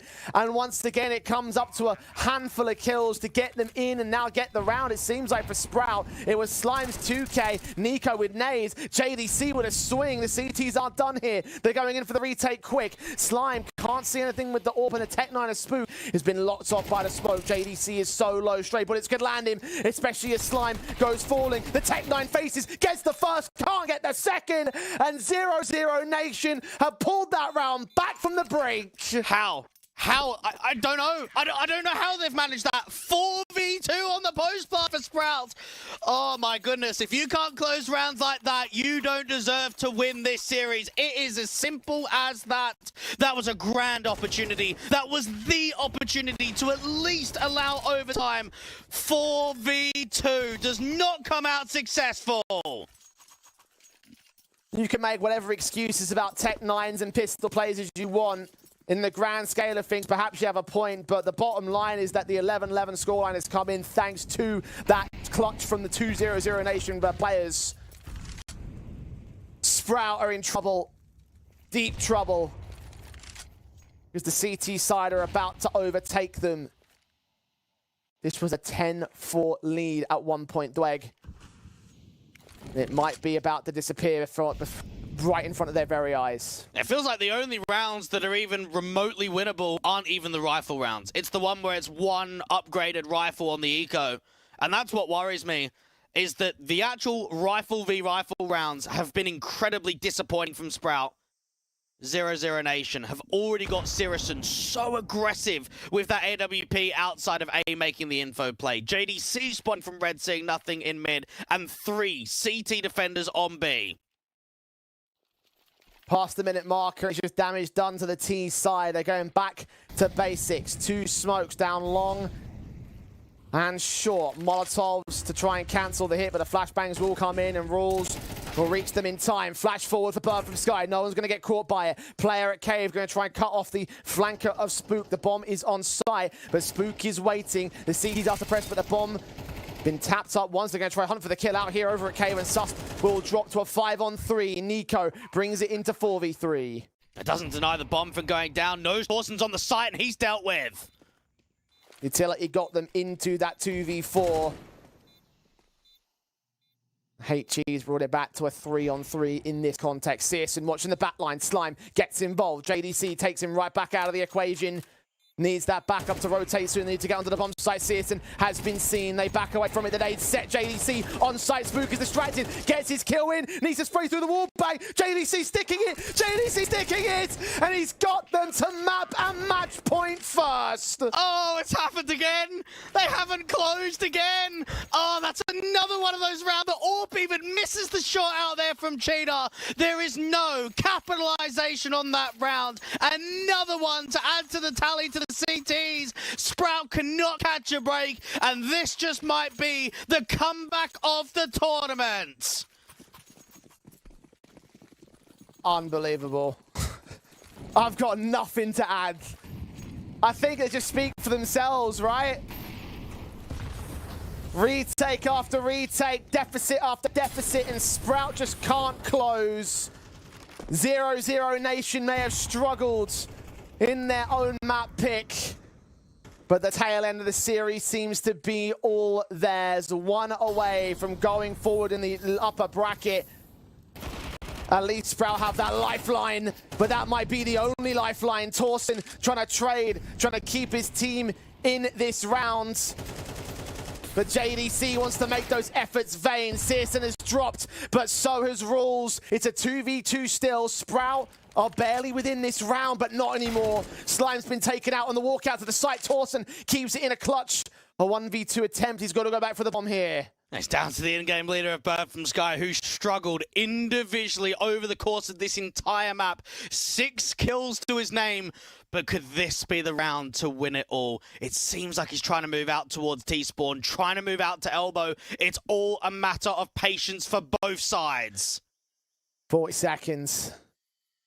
Torsen leaning in, just going to evade Bird from Sky's peek up towards the window. The bomb should be planted, but again, it's a retake, and it's higher HP for Bird from Sky. Torsen giving up the info. Bird from Sky not going to go for the spam. He's going to lull him into a full sense of security. Check out Cave. Look for the spray. And he's won it. 7 kills. That's all you need for a 13-11 score and a 2-1 series that takes it over the comeback. A 0-0 Nation. Sprout absolutely bottled it at the end. 10-4 was the lead. 11 to whatever it was. Time after time, the retakes came through. And that is going to be heartbreaking for them. It is, but it's a tough lesson, and it's one that has to be learned. 10-4, the only round that's being won in that second half is a Hero AK Eco of a double kill from C. That's the only one. That's the only round that gets won, and that's just not good enough. If you want to try and prove here in the CCT Online Finals that you have what it takes to beat teams, to get wins under your belt, if you can only win one round in a second half of a third map decider, you're going to be going out of this tournament quickly. And I have to concur with that particular proceeding, right? And we had a lot of doubts about Sprout coming into today. Not playing with a full roster, playing with some of their main guys. Obviously, haven't got opponent fifth at the moment, but some of their main guys not even being in server, having to make Academy call-ups to fill in the numbers at the moment here. This post-wonderful project not off on the right foot. And to their credit, right, we thought that they might have no chance against 0-0 Nation. So at least you can give them some respect in the sense that they made it a close affair. But you are right. Their tournament lives might not last long the way that this match went down. Oh, there's no positives for me. It doesn't matter, right? Like, it doesn't matter if it's a map victory. It doesn't matter if it's a close affair. When you're in a position like that for Sprout, even if you've got standards on the team, you need to be closing the game. And they'll be disappointed in themselves that they allowed that to happen. I think for 0-0 Nation, they won't get more opportunities like that. And I think they'll be really hungry for what's next in the upper bracket, because they even know themselves. They didn't play to the best of their abilities. They probably could have closed down in 2 and just didn't. So they'll look at this match and say, it was a lifeline for us. Let's continue the upper bracket. Let's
Legend. Oh, not again. Change the mod now. Download Opera GX.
Very complicated job, but I love simple things so much. One move. One push.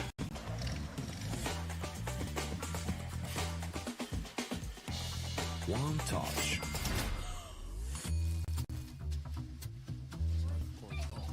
One love. One click. One XBet. Watch the matches with BO3.GG, the official stats partner of CCT. Check out AI-powered predictions in live matches. Get access to live scoreboards packed with in-depth weapons and grenade statistics. Check out round maps in the match results. Extend your game vision with BO3.GG. Yo, what are you doing? Exhibit. What do you think? I'm a paperclip? It's Mr. X to the Z. You need to quit browsing like a lame and get Opera GX. Because with GX mods, you can pimp your motherfucking browser. All you gotta do is click here, select the mod, and boom! New look, new sounds, new everything. It's not easy being a legend. Oh, shit. Not again. Change the mod now. Download Opera GX.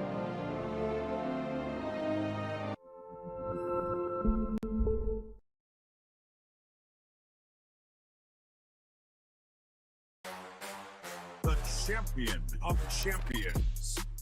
Welcome back, ladies and gents, to another episode of the CCT podcast. We've got a ton to talk about, man. There's just so much action. It feels like it's never ending. Hey guys, we have another interview for you today. Very special guest, Speedy. First, a funny thing, they also call me grandpa in my team because I'm so old. What are your general thoughts on what might come for the next couple of months of CSO?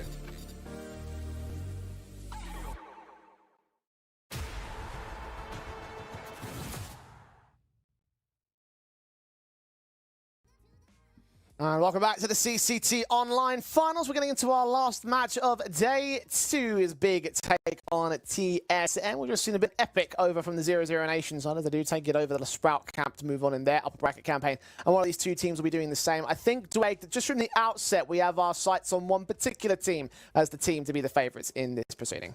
I think for Big, they'll be the team where if they lose a game, it's going to be a surprise. To me, them and Looking for Org are the number 2 teams in the event. They're very strong. They've proved great consistency online, and they're threats to go all the way. So for TSM, to get them in the first round kind of sucks for your sake. Yeah, I think actually Bing might be the top seed overall in this whole competition, which I think is actually a very fair assessment, honestly. And for me, like, I'm kind of looking at this bracket thinking that given the path that they may take, yeah, it is going to be a very tough affair for the potential teams that might end up facing them to get to that upper bracket final. So yeah, I'm aboard in terms of the respect of where Big stand in this whole bracket, which is a very curious thing to say because, Dwayne, you and I have covered a lot of Big in the online environment over the last, like, 2 years or so. And typically, they've never usually been a very consistent team against the tier 2 scene. Yeah, something's definitely changed. There's no denying that whatsoever. We saw them qualify to the Thunderpick World Championship. We saw them win CCT North Europe Series 7. We saw them at least in CCT North Series 8, where they went back-to-back. They won it again. They didn't even drop a single map. We saw them in Rubet and the Thunderpick World Championship, even getting wins against Tier 1 squads, such as Furia and Heroic, and even taking Apex and 9 down. I think what we've just seen from Big is a lot more consistency against Tier 2 squads, and they are the number 1 and at least number 1 and 2 best team here. So for their sake, they've got to look at every game like we're the dominant favorite, that we're going to put up dominant showings game after game. Yeah, I think it's the right sort of way for them to close out the day in terms of them sort of being the team that may well dominate all of the squads involved in today's proceedings in general. I mean, just to go back over the results you were mentioning a moment ago, right? Like, you think about the teams that they're losing to above all else, right? They're teams like Mouse, they're teams like Monty, they're teams like Cloud9. You've got a couple of freak results in there in terms of the upsets. That's bound to happen when you're on a long enough time scale with enough pool of results. But that's really the caliber of teams that Big are really conceding to. So that's the reason why you weigh them up against this whole lineup that we have, all the teams that we have on the field in terms of the bracket, and you think to yourself that there is really only, like, them and the Looking for Org side, as you mentioned before, as the two teams. I mean, really Looking for Org might just be the one squad that might hold them up to a respectable sort of confrontation. And I think ever since Mantu's come into the team, there's been quite a lot of criticism as well with what they've had previously with Sirison and maybe him not quite getting comfortable to the level that we know that he can produce. But even still, Big are doing very successfully online, and I think they've gone down the route of keeping these young guys. I mean, Process has just extended his contract. Sin, we saw him on the academy, we saw him up in the main team, we saw him back on the academy, now he's back again. Crimbo, even people forget that he was a part of the academy team because it's felt like he's been here for so long now as well. On the other side of the board, we go from very impressive to very not so impressive. And look, I've got to be honest, mate. Putting it. But here's my sort of angle on it, right? Okay. When TSM said they were coming back, I was expecting like some really big move from what is typically considered to be a tier 1 organization. Unfortunately, this team has not been doing so well in terms of the tournaments they played, and they're not playing at the highest caliber either. And that's the reason when we take a look at this match and say that Big probably are the heavy favorites in this head-to-head. I mean, one thing that obviously needs to be explained is that creating an international team from scratch is insanely difficult. Like, it's not easy, even at the tier 1 level, to get a brand new roster up to even close to 100%. It takes time. I think for TSM, you've got some experienced players on this team. You've got Inters, which played with Gambit and Cloud9. You've got Jax that we saw on G2 and obviously Heat just most recently. You've got Valde that played on Heroic and North and OG and ENCE. And then you've got a couple of younger guys like Modo, who played in the Romanian scene with Nexus, with Cypher, with obviously the run that he had at the Major with ITB.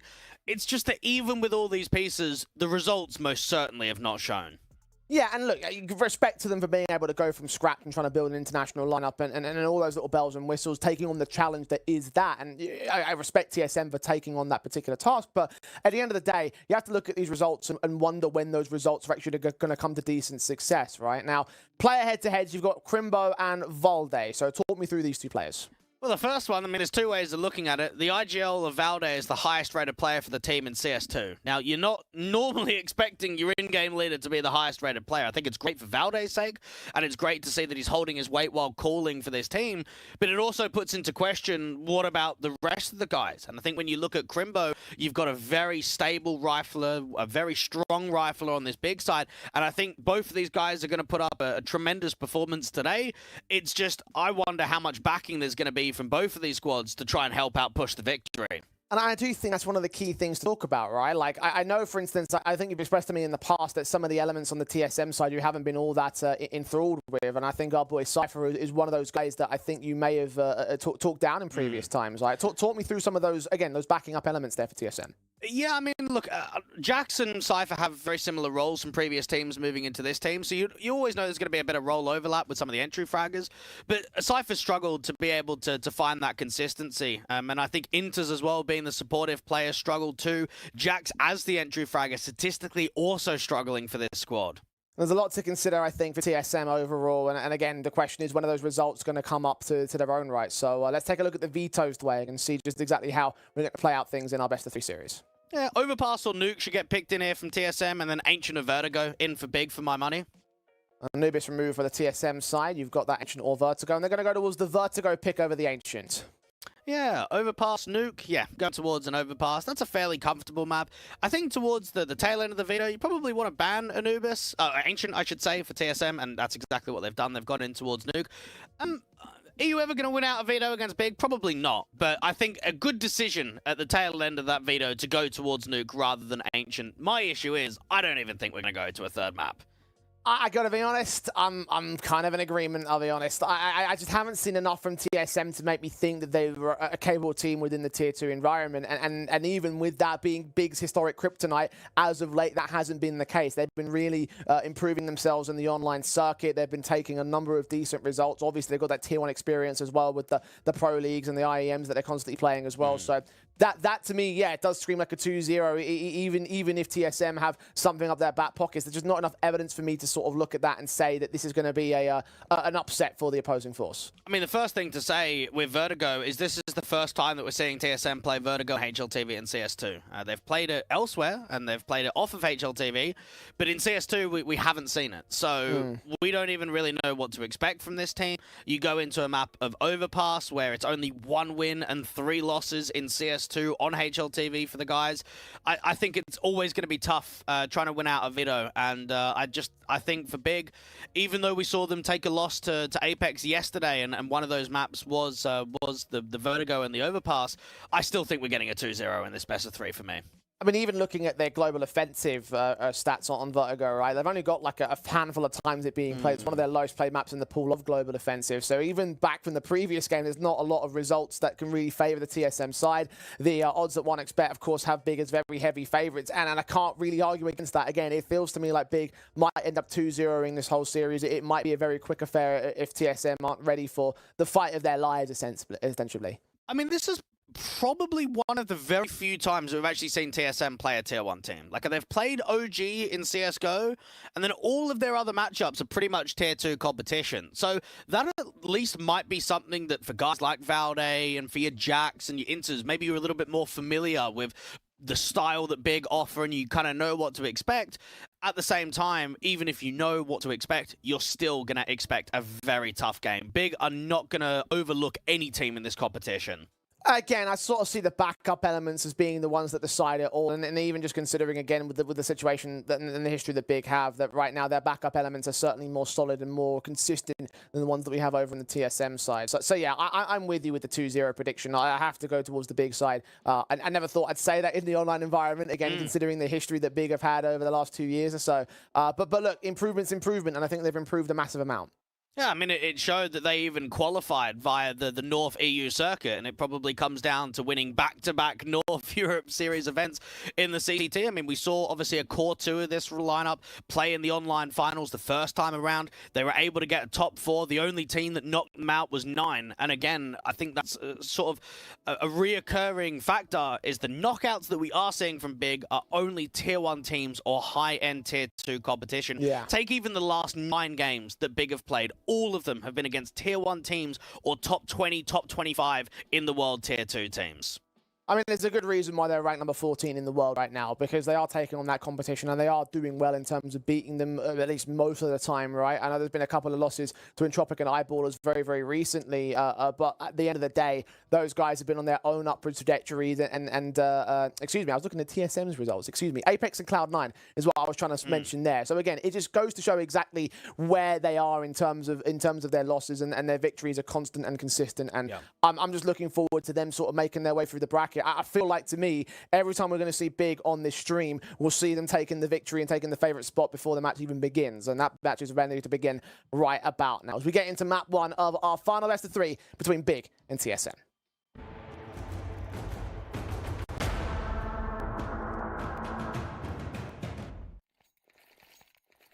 Here we go then, Vertigo to kick things off. Any final thoughts or piece to say, Dweg?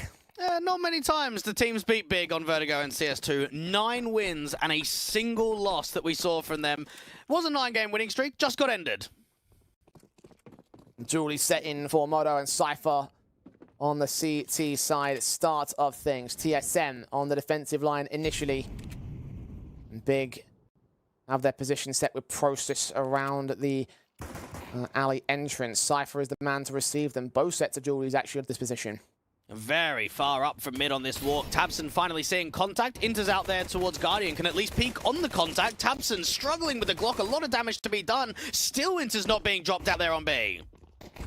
So much damage being done towards the man. Moto finally looking to try and strike, unable to get the picks in. Cypher does land one headshot onto Tabson, but Mantu is very fast to respond. Tries to pick up the Julies and swing onto Valde, but Valde ends it with a 3-on-3. Plant secure, down at default. Sin and Process playing off each other's positions. Inters is still low, finally dead to the hands of Sin. Jackson, Valde, last 2 players that remain. They'll goosh back to a 2-on-2. Keep the headshots rolling. Crimbo playing from range out towards his ramp position. He might get flanked alongside Process, who is moving into that exact same position. Jax is on the bomb site, but nowhere near the bomb itself. Valde with a pick. Process 1-on-2 being faced down by Jax, and eventually TSM will overwhelm with the numbers game and get the pistol. A very unorthodox pistol round coming through from Big. You can see the way that they've got a flash set up to try and maneuver into what is a mid to A. You've got the bomb coming up from ramp, a couple of players trying to come through in there from not crossing into Guardian, but instead going into the elevators. And those Julies up close and personal with the back and forth trades. Eventually not being able to close out the post plant. Valde in with quite a bit of impact. Very nicely done for TSM in general to gain control. And again, take that pistol advantage very early on in this matchup. You need to see that. You need to see a turnaround.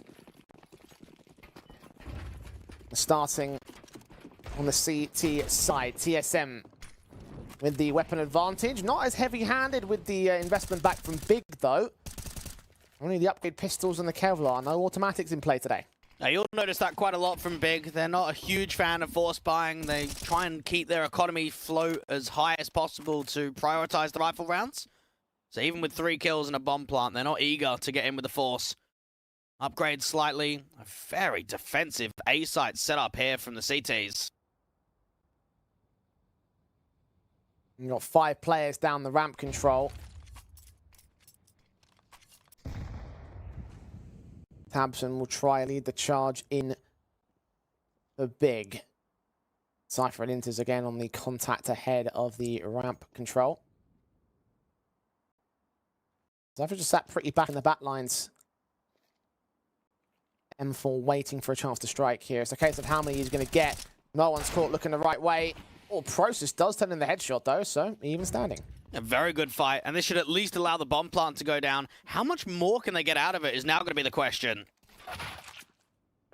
Oh, cash bonus for Big, and considering the pistol basis, that already is good enough. Bay's going to look extremely strong in the next. Valde's mowed down too. Process continuing to keep the hurt up as he gets his double in. Now he's the lone player left for the full-blown ace if he wants to win this round. Gooshed down by Valde. Should be overwhelmed by the next rifle to face. That'll be Modo in with a FAMAS. 2-0 start for TSM, but 2 bomb plants in a row for Big. 2 back-to-back triples for Valde as well. You wonder if he can try and keep this up. Again, he's been the highlight individual. He's been the guy that's stepped up the most for TSM in CS2. A very good round from Big when you consider just the lack of investment. Another couple of casualties, another bomb plant to go down. You start thinking to yourself as well from Big, I mean, when are we going to start seeing the Crimbo and Mantu show? Expect that AWP to start coming out fairly soon on the T side, and Crimbo, of course, just to allow a lot of space to be taken and a lot of frags to be taken.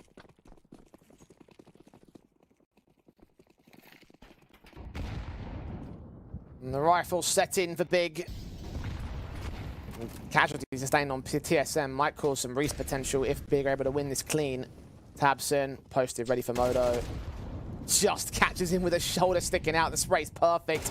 And Crimbo's ready for Valde's aggression in from mid. Secondary pick back. Cypher finds a trade. But it's a 2-for-1 trade that favors Big here. Process spamming up. Knows that he's out there towards a gap side. And even for Inters, I mean, you're down into what is a 2v4. Your B player there, Jax, is just so far away. This round is pretty much over. Very good pre-aim there from Crimbo to at least keep eyes on ladder in case there was an aggressive maneuver from Valde. Minute to work with.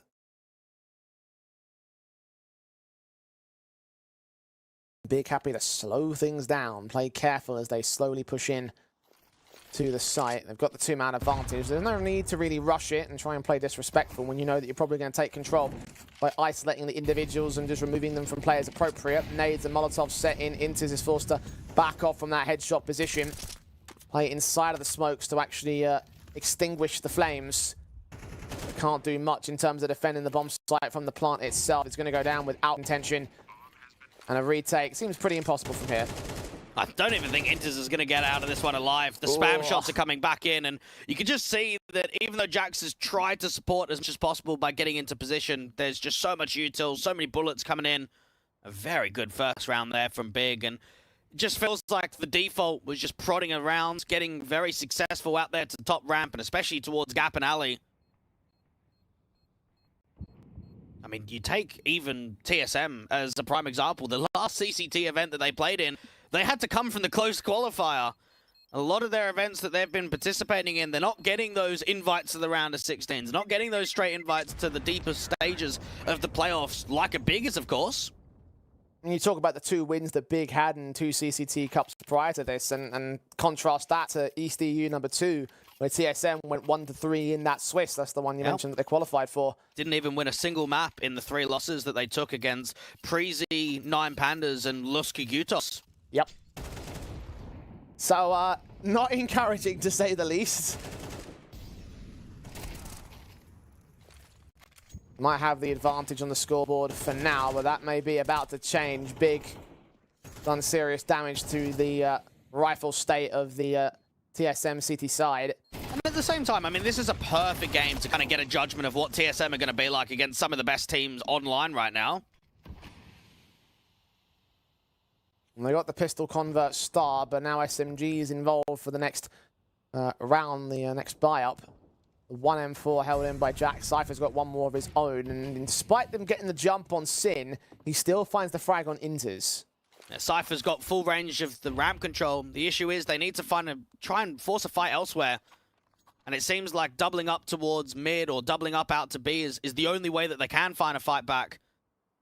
And try and use that sound cue that if there's any more util towards ramp, they can start maneuvering back over. But once again, Big just slow the round down. And we saw it in the last round on the default that even when they're getting an opening pick, they're not exploiting space being taken straight away. Instead, they're very happy to slow these rounds down to pretty much nothing.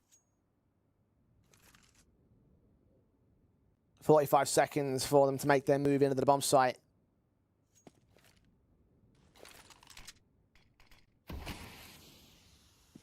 Big have all the time in the world, it feels like. Or at least they feel like it, with the casual strolls they're taking into A. They'll make a move relatively soon. TSM might be able to shut this down if Cypher can position himself and Jax can hold the line pretty effectively. They've got 4 players on the site defensive. Big now need to act. Cypher seen, known to the T side line. He gets that 1 kill for Tabson. Finds his trade. Tumor out to side alley. 1 pick goes forward. Modo's traded back, but they've dropped the bomb. 8 seconds. Crimbo's got to get towards the plant or get Jax in general. 4 seconds. Going charging forward, and he wins it. Just keeps it together, Big. Maybe slowing the time down a little bit too much. And they come away with success regardless. I think you got to give a lot of credit there to Big. They are running into a gamble stack there. I mean, you are executing 5v4 with 20-30 seconds on the clock and you're running into a gamble stack. That's never easy to win. And I think they've done very good with the trading game. Right at the end, yeah, it did get a little bit close and Crimbo knows that he has to go in for the fight. But if you think that that's a gamble stack and you're still able to win, from Big's perspective, you're thinking if we just get a normal site exec, mate, we're going to roll over them. We're just going to start winning rounds. Yeah, I think that the grand scale context of what that round implies for TSM is the greater concern. Because you are right. Especially in this follow-up where there won't be any buys in for TSM side. Big took a tactical because I assume they don't want to let that happen again. I mean, it might even be something that they're addressing on the defaults of keeping a lurk or keeping a mid-round player just so there isn't a gamble stack being presented frequently. I mean, that might be a decision that TSM try and offer in the majority of rifle rounds, that if they're in man disadvantages, they might feel as if the gambles are the only way forward. Now, the silver lining in this context is the fact that Big took a lot of damage to that particular round, which could provide resets if they keep the hurt up here. Of course, harsh USPs in from the mid control. They recognize that A must be pretty opened up. You've got utility from Sin trying to indicate a B play, but back to A once again. Plant down, secured. I mean, retake might be attempted by his pistol players. Cypher probably wouldn't be a good idea to go into the bomb site and lose the AK itself. That's the best thing you're really hoping for here for TSM. Big have a third. And that was very clever there from Sin. He loses his teammate out towards mid and he just tries to fake a little bit of util out to the B site and draws all that attention forward. How many kills does he get before going down, though? There's one more pick for the CT side. Stacking, they get that frag and get those 2 rifles well away from the bomb site. Looking for more exits, but not coming in from Modo and Inters. But they save those 2 guns pretty nicely, so well done in terms of what they walked in out of the round with. A couple of AKs that could support the buyback for round 6. And I think, again, like touching on someone like Moto, for you and IJ that followed the Tier 2 scene for many years now, it always felt like Zello was going to get the call up to at least play with Tier 1 players, to at least go to that next level. The fact that Moto is actually the one on this team being the AWPer and not Zello kind of shows you maybe the difference in philosophy of what TSM were looking for. Someone out of left field. Was that a good choice in the long term is still a question. All automatics across the TSM board. Sin's trying to take his AK into his position over on the B-bomb site. The Molotov was going to go out towards Quad. But for now, it's just these prods here from Big. Again, just trying to see if they can force forward in various positions, particularly in the mid control. 3-man core. But playing it as slow as Big love to. Very disciplined. Mad2 giving himself a lurk smoke out there towards Ram. Jax, 2 players around the corner. A line up for a moment, a 1-for-1 trade, and an actual knife out for Valde to be able to get a kill. Wasn't quite ready for that on Process's part. Sin still hunting for the man over on the back of the B site. That nade lands pretty well on Inters, actually. Calling in for extra backup as that man continues to make noise. 50 seconds, Bigger at the disadvantage. It seems like they want another double pump out here towards mid. Sim with that molly out towards White is going to drive Inters away, and a great crosshair placement to deal with him. He pushed him exactly where he wanted to. Manipulated the CT side into giving up their man advantage. Moto just saw Crimbo as well, faded away at the wrong moment. Seen his man though, Valde being checked over at Banger. Sin gets the kill anyway. Drop down the low HP, and Crimbo can follow it up in mid. The patience paying off for Big in this case as they get away from Cypher as far as they can. Look for that plant on the B site and should secure the round with it. Yeah, Cypher can at least HE out here towards default, but it's too late. Seeing the member out there towards a double stack. A lot of chip damage. Already a late lurk to be set up. 1-on-3 for the man. Hits on him, but no smokes to cover. Flashbang keeps him blinded. Mad2 swings for the kill. Very well coordinated there from Big. If you're TSM, you are absolutely fuming. I mean, that round right there, you've given yourself a 4v3 with the double up out towards mid, and then nothing is being presented from that point onwards. And I think it shows, again, the discipline there. Sin, very good utility usage. HE out towards White. Molly towards White. Catch Inters, who doesn't want to swing out into the open to almost have a safe path as much as possible towards Quad. Gets clothesline. You then get Sin catching Valde as well. I mean, even the Guardian player, what was it, Moto, that was trying to peek up from CT, there's just like a player on the box. And it got seen earlier, but he's still there. They haven't continued on, and it's just the freeze. And it's the comfortability in the late round situation when time is low, when Big can really show their class. A tactical taken by TSM for a moment. Opportunity to return to the big side.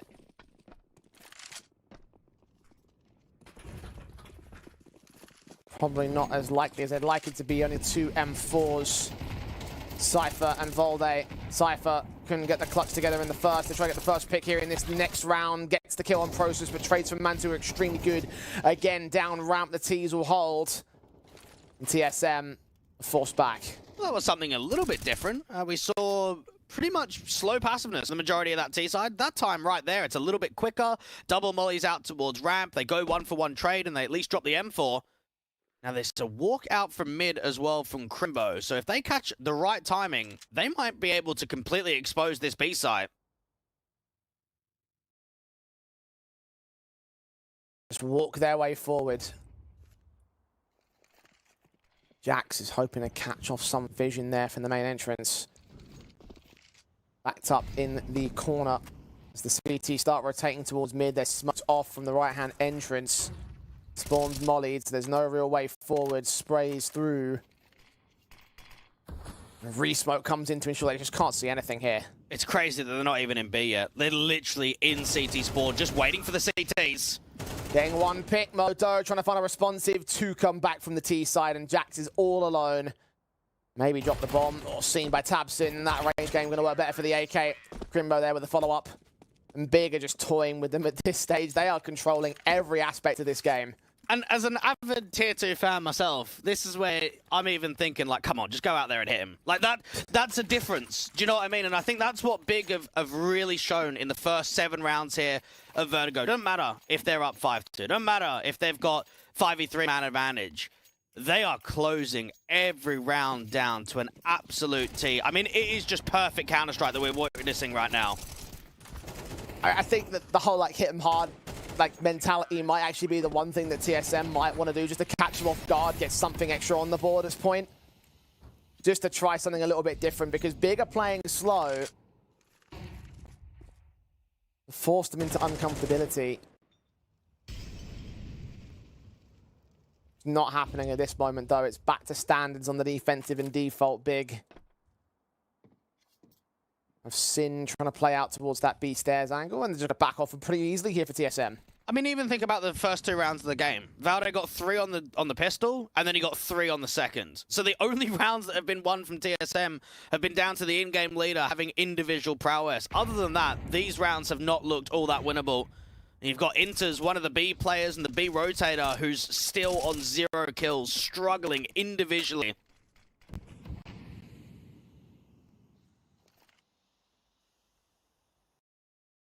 Jax pressing on Sin is not ready for him. There's a kill. He runs right into the second AK, though. Tabson's ready for the responsive. Just got all their bases covered here. A late lurk out here from Process could actually cut some hyper-aggression towards ramp if Valde wants to work around the util. A couple of players still behind it. Breakage of the smoke. He actually sees nothing. That's misdirection. Especially with the utility coming out from Tabson, indicating there's some sort of hit. Third player going to rotate back into that tight defensive, but Cypher does cap Process. Now got to rotate towards the bomb site because the T's are incoming 15 seconds. They're going to make a move here. Mantu's got to get the bomb down. He loses the fight on Cypher's part. Valde trying to get the trade. AWP, similar story. May have just locked in the round itself. All TSM have to do is scatter and ensure they do not concede all 3 picks. And Big are finally going to get bitten by the timer. TSM with 3.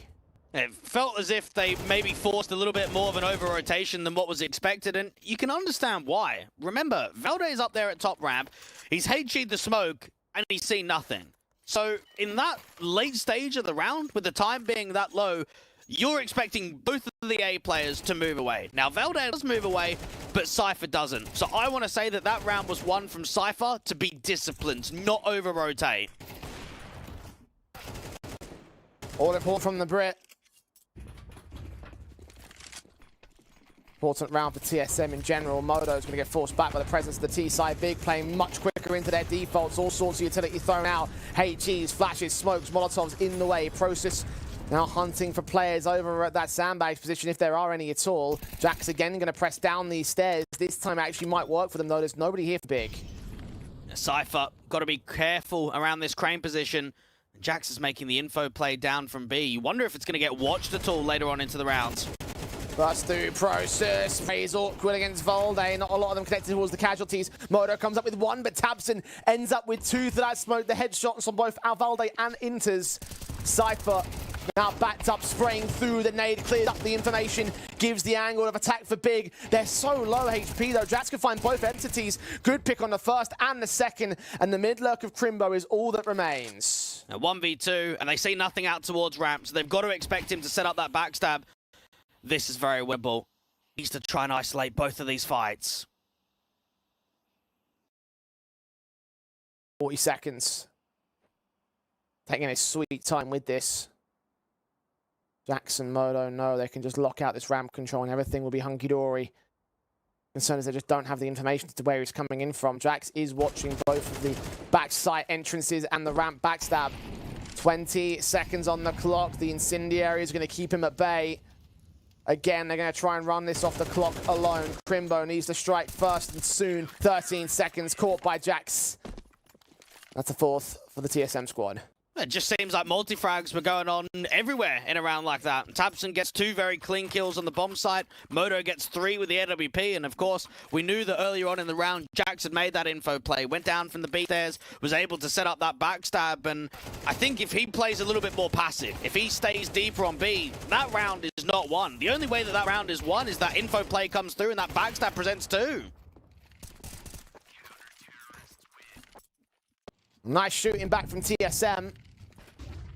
If they can try and return to the whitewash that was looking like it was going to be Big's T side and try and make it a little bit more complicated, although Cypher gets caught aggressive, gives up the man advantage very early into this round.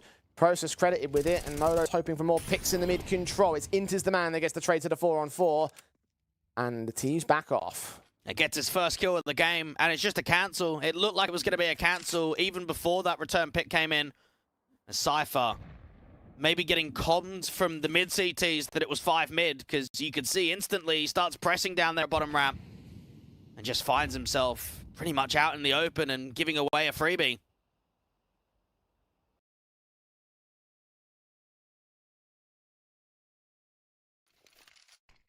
Minute on the clock. Jax, only man on the B site, defensive. He's going to wait for them to make a move. He's not going to look for contact. He's just going to bait them into the bomb site. Now with Inters at the back lines, it's going to be a bit more solid on the defensive. First contact, swim from quad. That's the right call. Well, they've got 2 mollies, so you expect a white molly and a quad molly. This should be cleared out. Double smokes already is still not indicated the exec. Smokes went for the same position. Mollies actually do come to both of the backline position. The third player involved, Jax, has snuck past them. The positioning's perfect, but the kill is not. Mantu takes him down. The nades are ready for Volde, hoping to catch the player with the bomb on his back. He'll dish out damage to 2, but that plant should still be secured from here. Inter's chance to swing and deny gets taken out by Sin. In the midst of the smoke, will push ahead of Volde's position, get above that smoke, catch the man off guard, a shot to the back of the head. Modo's got a save. Jeez, what a round. And again, Big just looked comfortable running the clock. Like, it really feels like even if for 10 seconds and the bomb's not down yet, there's no panic, there's no chaos. And you are right about the double smoke, though, towards that left-hand side of the Jenny. That will have to be calmed over, because that was Miss Piece of Util. Modo being hunted from ramp and from Guardian. You can pretty much assume that this AWP is going to fall.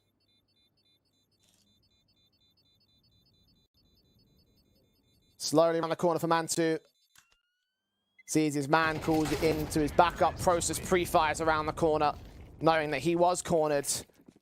And all 5 elements fall from TSM. Despite their 2 rounds in a row, there's not a lot of economy build going on there for the CT side. So down to the half by here. And this is where Big can very much so just extend their streak. Try and get themselves up to 7, maybe even 8 rounds on the T side and just try and close it down quickly. TSM. It definitely feels like it's going to be this kind of series where there are very few opportunities. So when they do present, you have to take them.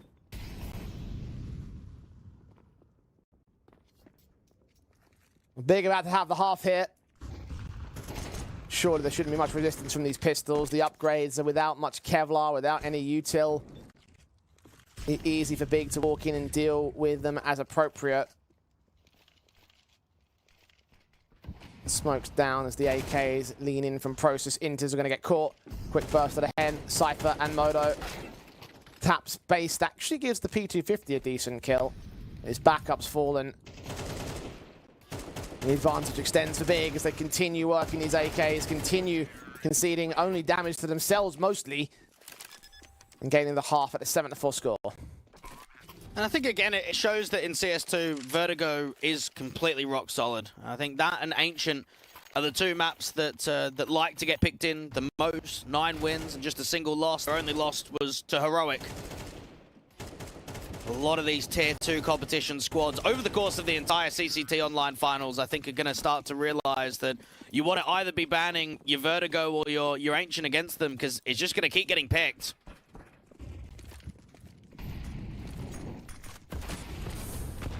Very fast in from Process, needed out. We'll swing forward and grab that opening kill for Big, trying to stagger the pushes, but eventually they do go back into a very basic and passive default. TSM similarly passive of their own right. Sin. We've seen how successful he can be with these B picks. Off angle being held from Jackson, it actually does warrant an open up. And TSM have got a very heavy stack up here to the A site. You've pretty much got all 4 of the CTs, with Modo being a very passive mid player that can rotate in from elevators. Jax having free reign at the bottom of the stairs. hiding behind the T side. Fire positions, going to try and bait them in and get a secondary kill before he goes down. Is Crimbo going to expect this? Will Prosa check the angle? Utility at the ready. He finds 3. Oh, this is perfect. Absolutely perfect for the double. The triple, lesser so. I don't think it matters. He's done enough. Now Moto on the bomb site, AWP in hand, looking out for the white cross and deals with Tabson. And Crimbo, the last one left, lurk, smoke, and an absolute dream. 1-on-4 dream. Caught the first. Second man actually misses the AWP shot. A chance available as he gets some damage in. 20 seconds though, and Valdes closed in the pincers of the backstab, so there shouldn't be much left in it. Just a case of timing. Burst through the head and closed it out with a 5th at the tail end of the half for TSM. Still big, leading by 2 at the end of their T side though.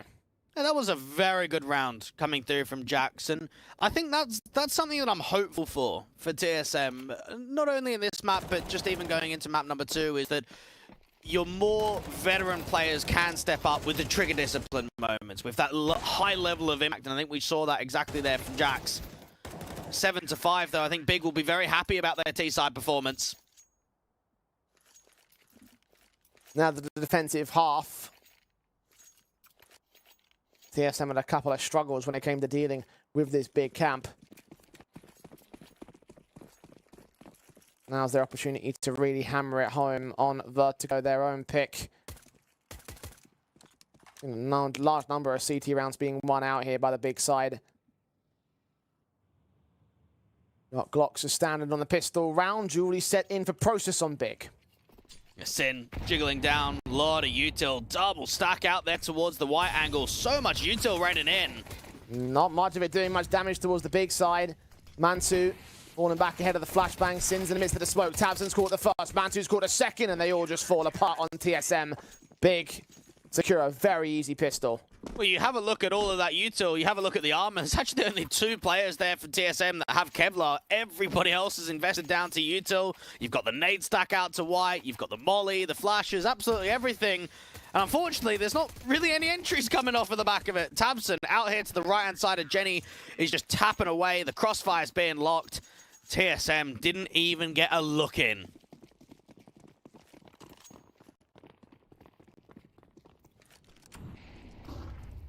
Run never looking for this round either. Glock's back in again. Harsher eco pistols without Kevlar and utility this time. Not that they had much Kevlar in the last round, obviously. Big. Be aware of the fact that TSM are playing as slowly as they are because they don't really have much of a choice. It's not like they're dictating the pace like Big were on their T side. They don't have the weaponry to do that at all. Something I always enjoy watching from Big on CT side is HE placement and HE damage. I'm sure we'll see a lot of it even in the minimal rounds. HE out here towards Ram, not doing much, but the MP9 sees a little bit and now spots the bomb. It's not much information though because he saw it going away from ramp. So it could be a ruse, it could be back in towards the mid position, which is in fact the case with the rest of the T-side forces. Crimbo unawares of what other lurks they've got going on. Only 2 players were spotted, and he's going to see what's really happening at the mid position. Tabson aware now that they have a rifle to play with. Mantu coming in from the back lanes, however. Modo and Valde trying to count for it, and actually do pretty well in terms of getting that man to fall. So a bit reckless from Big, and they lose the man advantage. Yeah, maybe making a bit too much noise. Process even thinking about that quick rotation out there towards ramp. He can jump spot at the sandbag to see what's going on. And if he doesn't hear anything, he's probably expecting it to be a mid to B or at least a B play in the end. 20 seconds remaining. Tabson, M4. No position. Valde's caught. Jax goes down. Cypher next up to face. And does actually take him back for the fall, but 10 seconds now to get to the bomb site. And all Sin needs to do is mow down the bomb carrier, which is actually going to stall it out from the bomb site in general, so no time for the plant. Unlucky for Modo. Big will win the rounds. At least holds on to that M4 for the next one. Doesn't go down half time, fortunately enough for him. He got real close, though, with those bullets. But yeah, Big 9-5. I'll tell you what, that's probably one of the best ecos you're going to see all day. Like, I know obviously it's not the best of outcomes there from TSM, considering a player stays alive after time, but a very light investment gets away with 4 kills. You have to look at that one and say, right, we have to reset now. I mean, obviously, because of the scoreline difference, but just the notion of so many players to drop in that last round, this is survival to try and force the reset. Oh, Crimbo instantly in with Sin, the Incendiary and M4 combo, mows down Inters and Jax. And I was going to say, look, in spite of TSM having one player alive at the end of that round, he still came up with an M4, so you're going to have a rifle buy. That doesn't mean much, though, if those rifles get ripped apart in the first few seconds of the round. Crimbo hunting for Valde, sees him with a pop-out, might call in for extra support from Sin. Indeed, he will capitalize upon that pick, reduce them to 2 on TSM's side. It just didn't even feel like the T's had weapons in that round, did it? I mean, out towards B, it's just a mow down. There's just absolutely no success whatsoever. There's a little bit of back and forth spam, but TSM have given up the ghost. Moto and Cypher, they need a miracle to even get a bomb plant, let alone win the round. Moto's going to pop open the smoke with the nades. Seeing one. Okay, that's process going down. That's one pick. Are there any more in them? They've got some time to play with.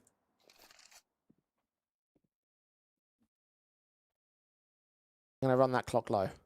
Well, they're hoping that there's an info play from one of the B players or maybe a mid overextension, but I think Big learned their lesson in the last round that when they started making those overextensions, it cost them their lives. And look at how much more disciplined they are. They've got a deep CT, they've got a Guardian, they've got a 2 on A. No one is making info plays on this 4v2. They put those mollies out. They have vacated B, which is where Cypher's going to try to go. Quick in, secure the plant, secure the cash at the very least here for TSM. Tapping it to try to draw out fights from Sin. And he's not going to win it, and that's going to cost you even more so because Moto's got to save again. Really should have gone for that plant down, really should have extended that time. Ultimately, it's going to be to the demise of TSM, and it probably would have been to their demise anyway. The money's not going to get any better from here. Yeah, Big are playing really well right now. And I think if you're any other team in this comp and you're just watching the way that they're playing on their map pick, you're frightened of them. We know that there's always been the stigma that Big can struggle against tier 2 teams online, and that has been the case in previous iterations and in previous eras of Big. But the one that we're seeing towards the tail end of 2023 and the one in CS2, it doesn't feel like that's the same Big that we know. Oh, shot for Tabson.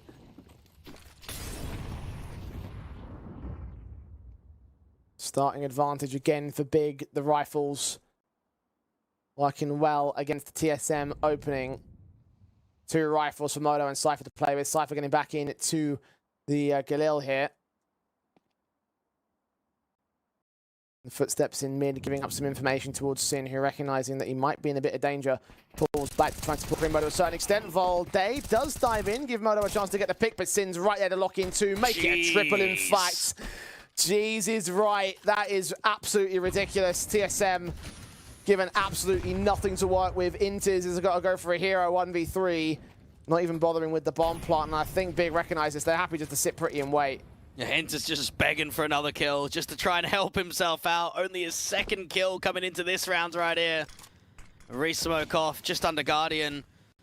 I mean, if he can get the plant in, then great. But at the same time, like, it just feels like it's not going to happen again. You need to take some fights to try and get that bomb back. The moment he taps that bomb, that he's going to get rushed anyway. Just got hurt of the tags there with the shots of the M4s coming in. Plant not even going to be allowed. TSM get no consolations here. Big are walking all over them, dancing on their graves.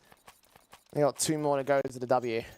And I almost want to say that if a team like a B&E was kind of here, or an Aurora was kind of here, you know, some of those like hard-hitting tier 2 teams, I actually think we'd have a contest. I think it's just the difference in play style, that because TSM are trying to play similar to Big, where it's very structured, it's very by the book, it's very slow, the rounds of opportunity just feel so limited. Orpamantu looking for Cypher, knows his sprays ahead of that smoke. Gonna catch his teammate. Valde putting in a flashbang that does absolutely nothing for TSM. Bigger backed off. Now, Cypher might try and see if he can work this ramp control, maybe even get a mini ramp flash. Process out towards 51, doesn't even need to peek. Cypher getting caught by Mantu's AWP up close, so focused on Process's potential position. He gets pummeled in by the big green gun. And Sin is so ready for these players to make their way around the corner. They're going to slow walk right into the hands of that M4 alongside Crimbo's off-angle position. Just a shot to distract the other player to peek and get the kill. Enters, Sin spray through, Jax goes down, and there's Crimbo with the follow-up. All 5 alive for Big. And you can't get much better than that to go to map point, can you? No, not at all. And I think, again, you look at TSM, they've only played 10 best-of-3s featured on HLTV in CS2, winning 5 of them. The highest HLTV ranking team they beat was Metasport at 65th in the world. These guys are not getting victories against the high-end Tier 2 squads. They don't even get the opportunity of playing many teams at the higher end of Tier 2. And up here against Big, it just feels like the challenge is a different beast. Yeah. It's not been good, has it?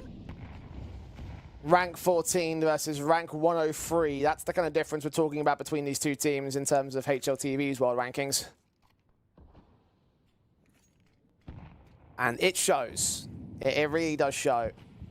Mantu almost gets the collateral. He's lucky that they actually peeked out a little bit quicker there for the TSM side. Sin returns, spray from Crimbo, gets the follow-up, and they maintain the man advantage all the same here for Big. Jack's caught in the open, dealt with by Tabson next. And Inters and Moto, last 2 players that remain for the T side. You get a couple of picks back to try buy a bit of breathing room, a 2-on-2, but they're hunting with this bomb carrier. They know that Moto's in mid, and with him going down, that basically seals the deal here. Unless Inters goes massive and gets another massive clutch. I doubt he will do. He's only got 3 picks here in this game. He's not had a very good one at all. Process, Molotoving him off. Player out towards CT. There it is. 13-5. Big. Take map 1. Yeah, and again, map 1, I mean, it was literally Zeds, right? Like, it's not a competitive game. And I honestly think we're going to get a few of these kind of games for Big. They play at a much higher level than the majority of teams that are here in CCT. And I mentioned it before the show. I think it's going to be a surprise if they lose. And I think when you get a performance like that on their map pick, you can't be surprised about that at all. Yeah, I mean, it is what it is, I think, overall. You are going to get these kind of matches in tournaments quite frequently, and I think you're right about Big's assessment is that there's quite a few number of teams that probably fall down as victims of this particular case, and it's not surprising as well, considering Big play this map a lot, they win this map a lot, and they picked into this map in this series, and you can see exactly why. They didn't really bring much of a sweat there against TSM. No, they didn't. Again, we saw TSM get off to a pistol round. They got off to a second for a 2-0 start, but there was very few opportunities, very few rounds that you could legitimately look at and say, we've got an advantage to close it down. So I think even moving into the second map, which obviously is TSM's map pick, the faith is going to be very limited. Yeah, no faith, not a lot of hope. And I mean, at this point for TSM, you really got to dig deep if you want to try and stay alive in the upper bracket. It might be over in 2. We thought it would be over in 2. And right now, it's looking like it will be over in 2. Overpass coming up after the break. Stick with us as we return. A very complicated job, but I love simple things so much. One move. One push.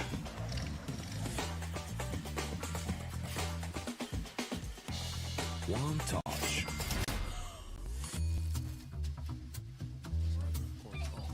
One love. One click. One XBet. Tired of boring case openings? Do you always get only cheap skins? The Hellcase website has tons of options to upgrade your inventory. It's up to you to participate in giveaways, events, or compete with other players in opening cases. Hellcase, your world of expensive skins. Watch the matches with BO3.GG, the official stats partner of CCT. Check out AI-powered predictions in live matches. Get access to live scoreboards packed with in-depth weapons and grenade statistics. Check out round maps in the match results. Extend your game vision with BO3.GG. Yo, what are you doing? Exhibit. What do you think? I'm a paperclip? It's Mr. X to the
very complicated job, but I love simple things so much.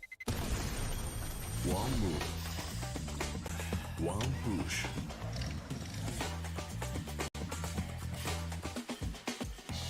One touch.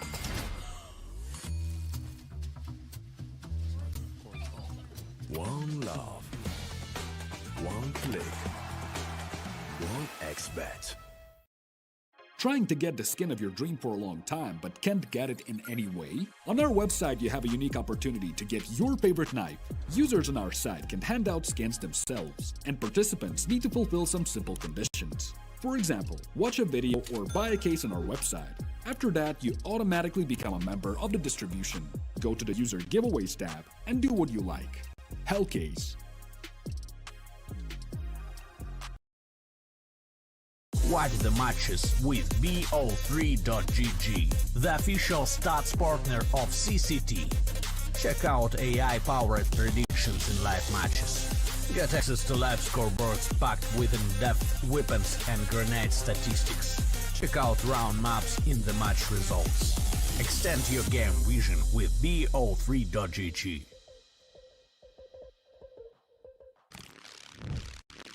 Yo, what are you doing? Exhibit. What do you think? I'm a paperclip? It's Mr. X to the Z. You need to quit browsing like a lame and get Opera GX. Because with GX mods, you can pimp your motherfucking browser. All you gotta do is click here, select the mod, and boom! New look, new sounds, new everything. It's not easy being a legend. Oh, shit. Not again. Change the mod now. Download Opera GX.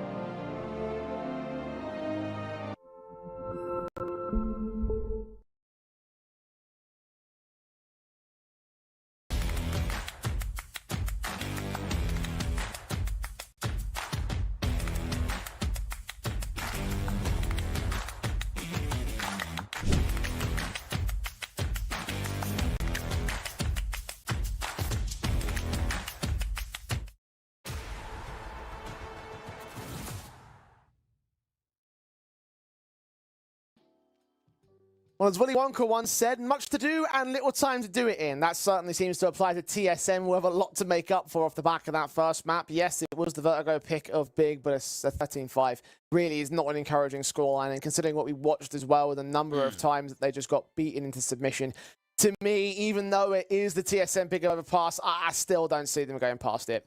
No, I don't think so either. I mean, even when you look at their results, I mean, picking into a map that you're 1-4 on over the course of CR2, you've beaten Harvey Jr., but you've lost to Aurora, Eyeballers, and Entropic on the road, and then you kind of look at the big side, and okay, it's not the best of maps, but at least they're taking victories against teams like Spirit, and they're giving fights to Tier 1 opposition. Well, it's going to be a difficult affair nonetheless here for TSM. Let's see what they can mount up in their pick of Overpass.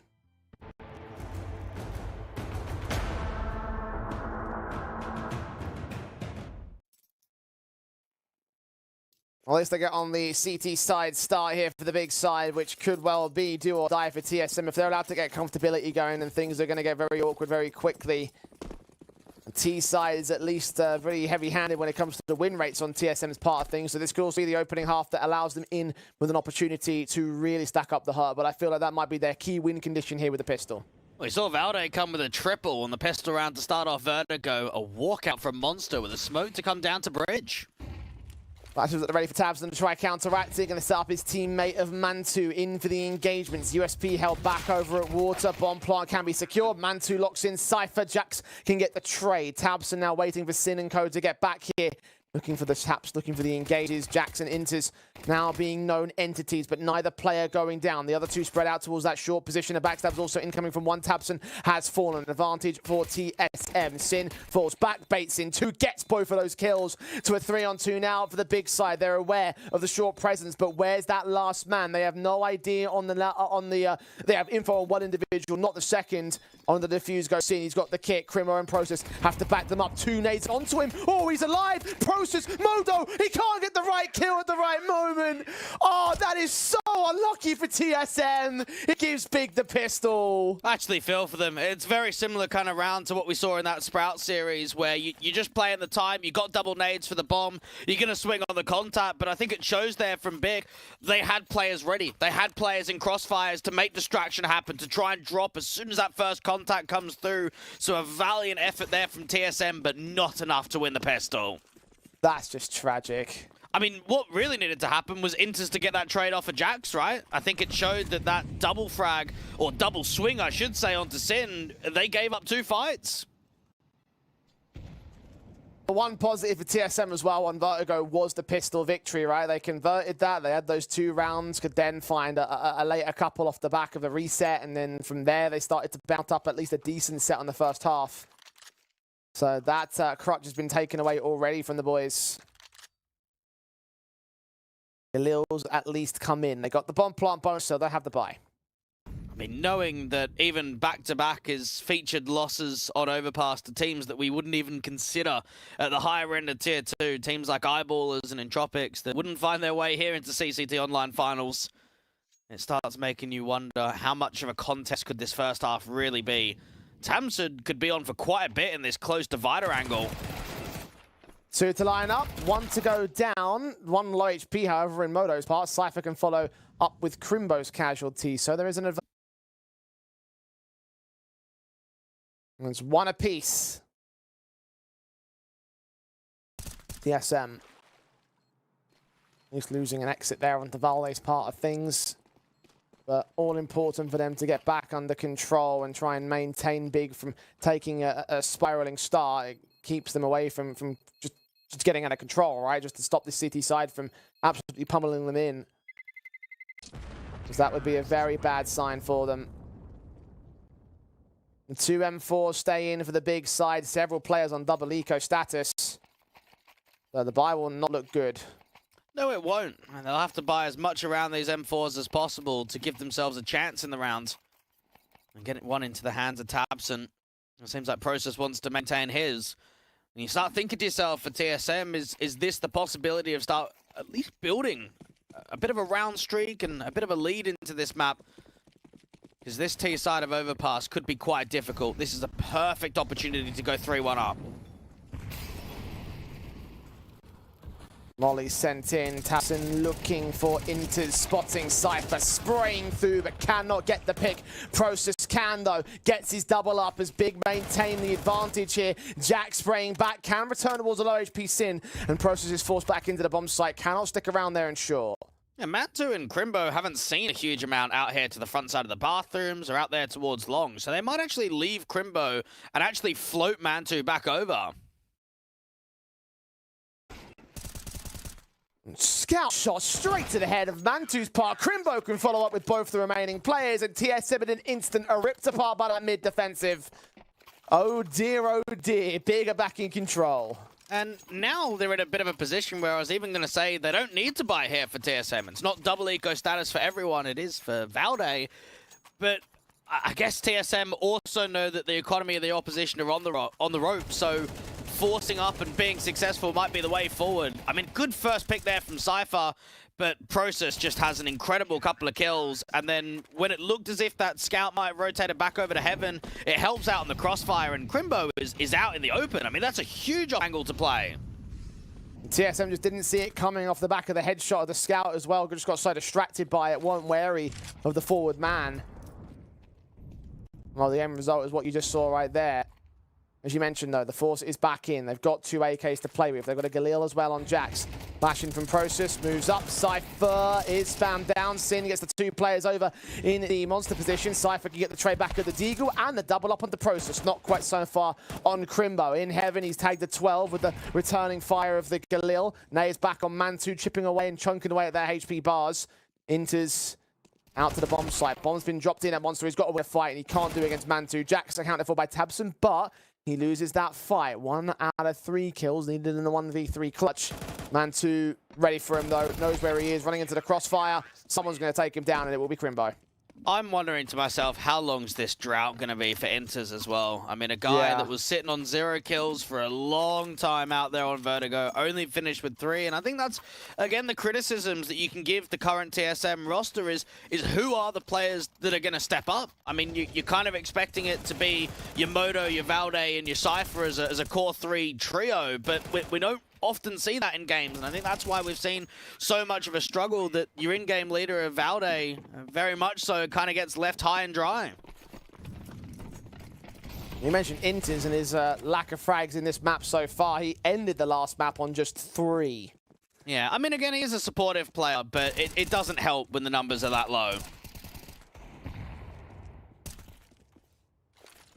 Oh, they won't get any higher with the pistols in play right here and now. Rifles just moving in upon their positions, giving them no map control to play with, because they know that they can win these fights, and that's exactly what they're doing. No casualties taken on Big just yet, and none for this round in general. All 5 are alive as TSM are mopped up. 4-1 here, guns will return, but this has been the kind of start that you want to see from the Big side. This is the 50th map that TSM are going to be playing on HLTV. I'm not sure how much of a positive record that really will be for them. But again, I think it shows that it's a very new project. It's only been together for a few months now. And this is the first real taste of facing high-level competition that they've had to play.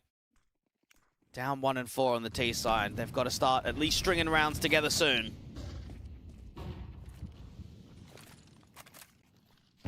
Tabson. Forward man of the mid-defensive.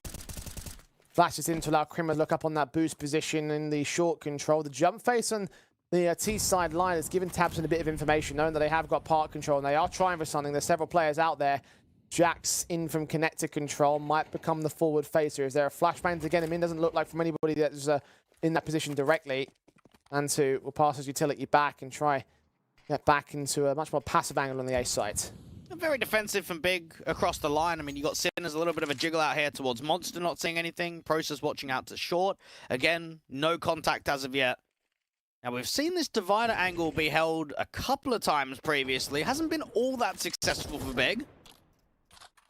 Very slow on the clock as well for TSM. Yeah. Only now just starting to gain the bathrooms territory. 45 seconds. Jax leaning in ever so slowly alongside Cypher in that bathroom's entrance, and time is of the essence here for TSM. They're setting up some smokes, but it's all a ruse here towards this A play. They've drawn at least 3 players over. Flashbang in to see what's really going on. Cypher can cut down Mantu, but the bomb is on its way back into the B bomb site, and it's about to be discovered here by Sin. Tabson does take it back to a 4-on-4. The kill on 1 Process needs to adjust towards 2 more. He's able to get him down to a 2 versus 2. Bombs on site, needs to get planted. Even out from this Heaven rotation, it's going to come in quick. Crimbo should pretty much be able to deny Inters as soon as he moves. Held back at Defox. I think he knows that he's suppressed here. Low HP. Tabson swinging in slowly. Man's going to get caught. Easy pickings. Valde all alone. 1-on-2. Looking towards Heaven. Timing could be everything for Tabson, but it's a careful position. Crimbo's wary of a backstab. Bomb now being defended to a 1 versus 1. Crimbo on Valde. Valde has no idea about his position in Heaven. Seen, sprayed, kill found. There isn't a kit on Crimbo. Was there one dropped on the bomb site? I don't think he's got time for this. No, he's going to save for it. TSM wearing down Big for their second round. Well, it was a good effort there from Cypher to try and sell the fakers as much as he can and still get away with 1 kill. I look at that entire round from TSM and think it was a little bit gimmicky.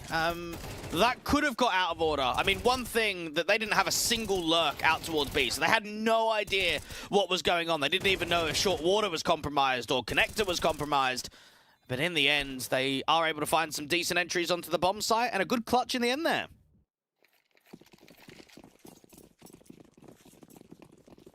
Second for TSM's board. A big buyback, as you would expect. There's guns in. M4s, AUG, SMG. And not the best of buys, but still good enough to contest against TSM, who also have the limitations in effect. Long control being taken heavy-handed by the T side. Cypher maintaining as much of long with his team as possible. Tabson could get a flash in from Antu. Jump face, nade sent, players making their way over. Mantu gets out of dodge, and the CT side are just as blind as the T side players are. Mantu continuing to get worn down. Jax is hearing this individual. Shadows seen, headshot angles gain, flash timings again perfect against the T's, but tabseN continues to be full white, and the advantage stays with TSM. Oh, HE dunks down there onto Cypher at 21 points of health. 3 players up towards A. There is a little bit of an over-rotation from Crimbo, and Process is playing the off angle close towards the dumpster trash can there, just on the other side of Banana. 50 seconds. Smokes are suppressing the long control, but the majority of players are here in the bathrooms. Process's smoke is going to give away his position. His SMG might have to consider backing up here alongside Mantu on the defensive. It'd be nice if they can get the M4 into Sin's hands, into Process's hands rather. Jax pop flash through the smoke. Valde seeing that first player. They've got to know there's another one. Process only gets away with one. So it's probably going to be an instant save from this point onwards. Yeah. Good entries and good trading once again for TSM. Bright sparks for them in the early game. Just like there were over on the last map. I don't know if that is the case. I do not know if I can believe you on that one. Do you really think there were bright sparks? Just for those early few rounds where they got those 4 or so. 2 rounds? The 2 rounds that they got, yeah. The 2-0. That was the bright spark. That was the bright spark, yes. It's not much of a bright spark. The 2-0 was the bright spark, come on. If it was a bright game, then it would have been a bright game, not a bright spark. No. You can't give me that. Valde getting 2 triple kills back-to-back. No. I think as an overall picture, at least this is competitive from TSM. At least they've got the economy under wraps of their opposition as well, making it a little bit more awkward to get these buys, to keep going forward. Sin really needing to maintain this M4, and it looks like he'll be able to do, very close right at the end there. 1 round the difference right now for TSM. He should be able to equalize as well with Big's economy state. 2 rifles might be the only thing they've really got to play with here. Not really worth investing when you have a buy in the next one. Wondering if Sin should drop anything for his teammates, like maybe some upgrade pistols or something. Well, the problem is he probably wants to drop an AWP, right? I mean, obviously not this round, but if he can hold on to that M4 and hold on to the armor, he can drop an AWP over to Mantu next. Yeah, definitely much better to play the long-term game plan. Big taking a tactical timeout to discuss said possibilities.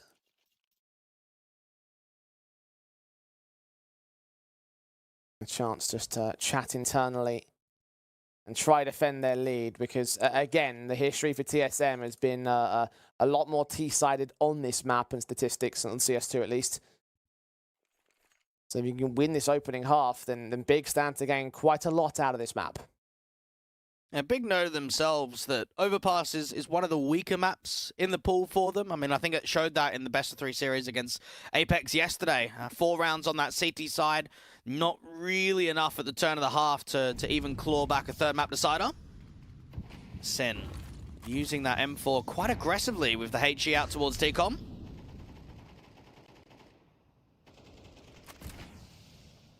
Flashes over.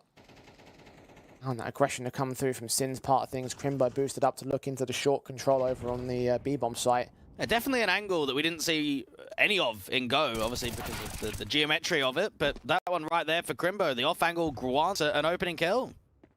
Did Sin get seen there? I don't think he did. Moto has no idea. He's got his eyes trained on that position just in case. Cypher's tapping his way through to the bomb site, and Moto's going to get caught 5 on 3. Well, make it 4v3. At least Cypher has caught one back to the bomb site itself. And the T's will look to execute off the back of that, I believe. The Process just needs to waste time and do some damage, because Crimbo's got that M4 in heaven. I think he's seen Cypher crossing. What can he do with it, though? Process's upgrade pistol might deny the bomb plant. Valde has no idea. 2 taps to the side of the head.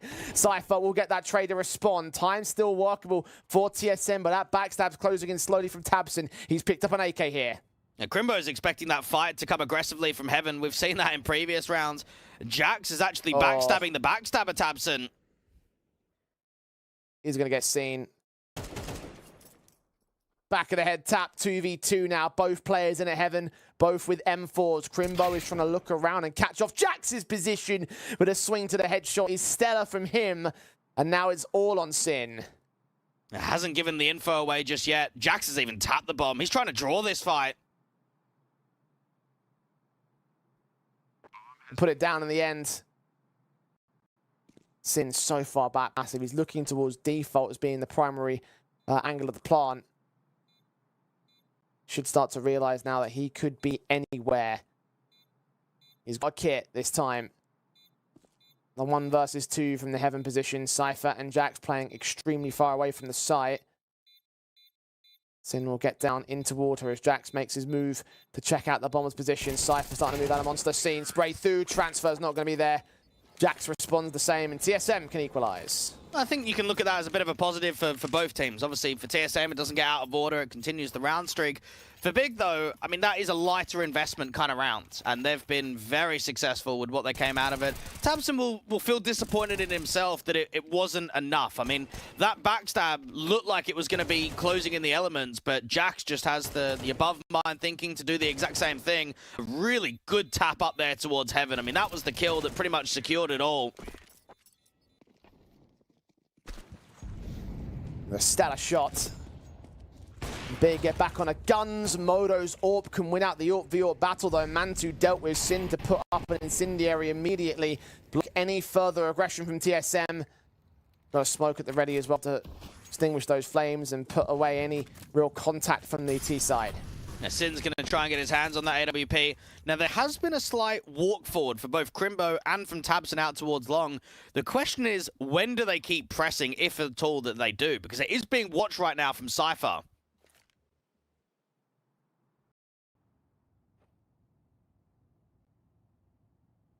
Minute to play with, and Crimbo is the forward contact. Sin is traded places with Modo. Didn't see that gun barrel, so he'll fall back.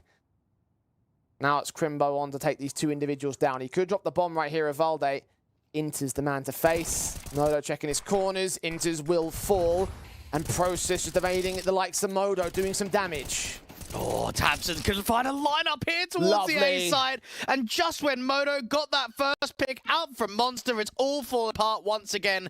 At least he's got a walk. At least he's got another contact and another kill down there on B. But look at the timing of what's happened out towards long. Valde has finally been seen and the bomb's been dropped. So see you later, Modo. This round ain't being won. I thought for a second Crimbo was going to walk up long and say, they're going to B, guys. They're definitely going to be in B. That would have been misdirection with the bomb for the free plant, but he did turn around in time. Okay. Order maintained. Big back in the lead. Modo has no choice but to hold on to the AWP. And for the rest of the half, it could actually work better for Big, because look at the money state for TSM. Not just Modo's save, but everybody else with no loss bonus. It has to be a double eco force buy, isn't it? It's a shame, because this is a very good first pick to come out. I mean, Inter's, again, struggling individually in some of these fights. And tabseN, I mean, not even being flashed off of the angle. You're expecting a one-for-one trade. It's just not coming. Some of these rounds feel very easy for Big, even if the scoreline is 5-4.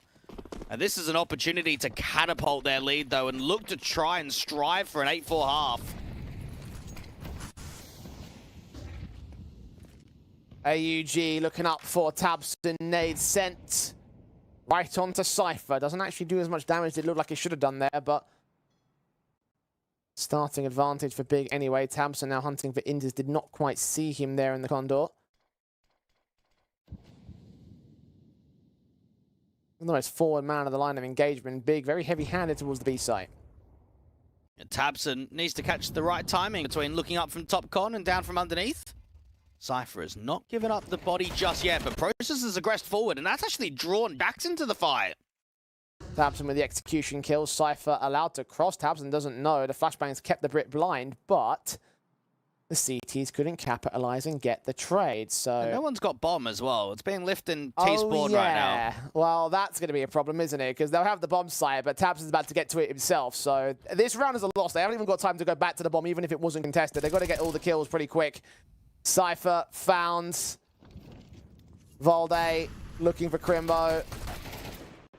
Doesn't quite find the kill shot, and the AWP Modo's got to save again. He doesn't have a choice. I don't even think he's going to get that option to save either. tabseN's stuck all the way back. So the man should go down soon. if they can drop him after time, then they should, because they know that he's out here towards long. They just have to make sure they're timing it correctly and almost not taking a contact too soon.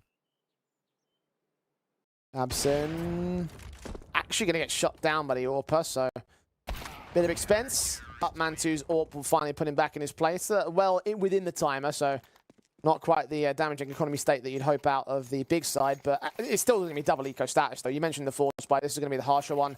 Moto's got a little bit of cash to, again, potentially drop some upgrade pistols if he wants to. I don't know if they're going to play for the AWP in the next round. You'd expect that he has to. I mean, that's been the only positive entity, I think, of their majority of T-side rifle rounds is Moto on the AWP.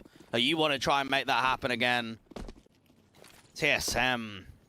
It's felt like a more competitive game, but not by much. Like, it's not something that you can look at as a positive. Tabsin mowing through them like a hot knife through butter. TSM melting at the hands of his AUG into the last man standing to go down the ace. Anti-eco ace, but a half advantage now for the big camp. And potentially an 8-4 half at that with the way things have been going on this CT side. It just shows that that for TSM, this could be a tough run in the tournament, right? I mean, trying to send it to at least a third map might give yourself a little bit of work going into the lower bracket to at least say we took a map off of Big, the #1 team in the comp right now. But it's been tough. This has not been an easy affair on their map pick at all. Double AWPs on CT side as well for Big. Straight shot for Mansu for it. Haven't seen much of the double AWPs this evening. Coming out at the right moment for Big to try and shut down that first pick. The second man revealing his own AWP back here. Mantu Deagle out against Cypher, but Cypher is with the AK, so we can get back to a 4-on-4 instead. Yeah, a little bit of a troll there from Mantu, but it comes back to a 4v4. Cypher has to deal with this crossfire. Crimbo with the AWP is watching towards Banana. Tabson watching out towards the bathrooms, and the bomb has been seen outside B. Score on the rotation. Sin might go down here. The Molotov still takes Inters with him, though. 2 versus 2 with a massive HP advantage over Valde. Nades towards Jax's position, does evade the majority of the damage. And that bomb, considering the rotate back into the A site, it's still being watched by Crimbo, though. It's being a bit fakey right now. Jax needs to get this entry onto B, and it just doesn't happen. And Crimbo, for a moment, his attention is going to be brought back down towards heaven. Valde making noise, and you'd expect that Crimbo could even put an incendiary onto the bomb. Open plant for Valde. This has to be the most magical clutch I've ever seen. 2 HP. 1 versus 2. Not going to happen. Not in your wildest dreams, sir. 8-4 for Big on the CT side. And, yeah, it's a little bit... It's not quite as much of the same as Vertigo, but it is still strikingly similar to the way things have ultimately played out for Big. When they get control, they just don't let it go. And I think, again, it's a bit of a position for TSM where, because they are a new roster, because they have struggled, you can see why they're going to struggle against a team like Big. It's also their playstyle. Their playstyle is very by the book, and I think we've seen it personally, Jay. The teams that normally beat a team like Big are like your Bulgarian teams, are like your B&E kind of teams, the guys that are a little bit looser, a little bit more individual. They play with really high freedom. They play with really high pace. And I think if you play Big to a comfortable state, you're just going to lose. And I think that's what we've seen in this series so far.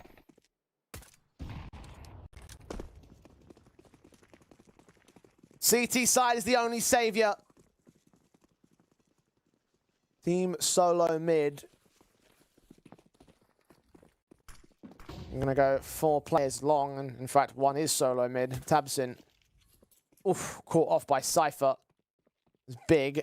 Will lose the opening advantage. A very good tap there coming through from Cypher, and Moto could actually get swarmed on the bomb side directly. All the clocks facing.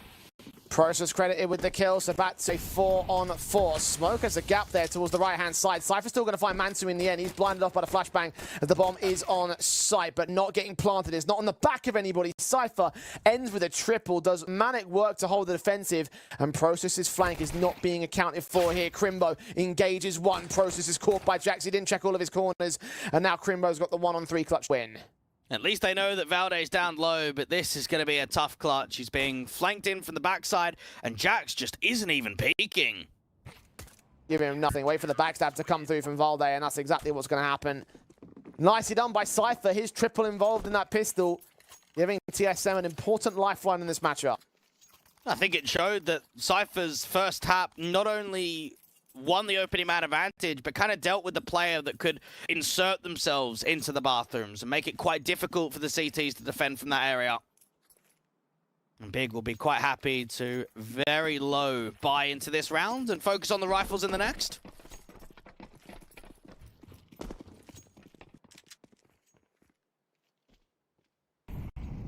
SMG have murdered to try to farm some cash down here in Connector, which there is a fair amount of presence there from Big. Also got Jack set up over on the short control on the B bomb site. Mantu's P250 still wins that engagement somehow. Cypher is at least there for a response. Jax out from Con will not get caught off by the dig.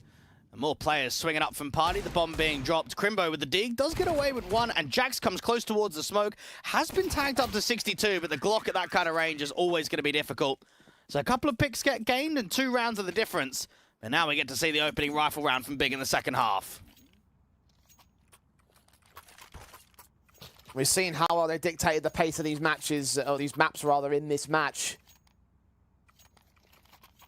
They're going to go Galil and half invest around it. It's actually not even the full rifle buy here, Dwayne. What's the thinking behind this? Yeah, well, I suppose they want to give themselves as much of a strong rifle round as they can. But, yeah, I mean, Big can buy like this a few times. They're one of the teams in the Tier 1 that do it. They're going in for a very quick monster pop.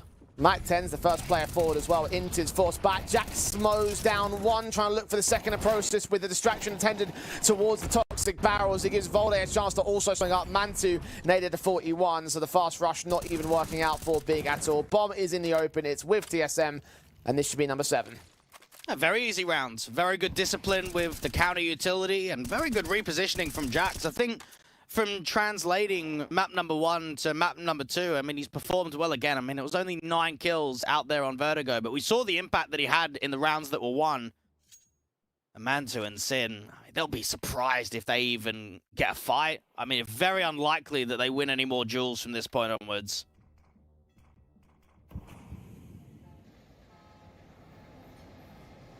When they get any, it'll be nice exits.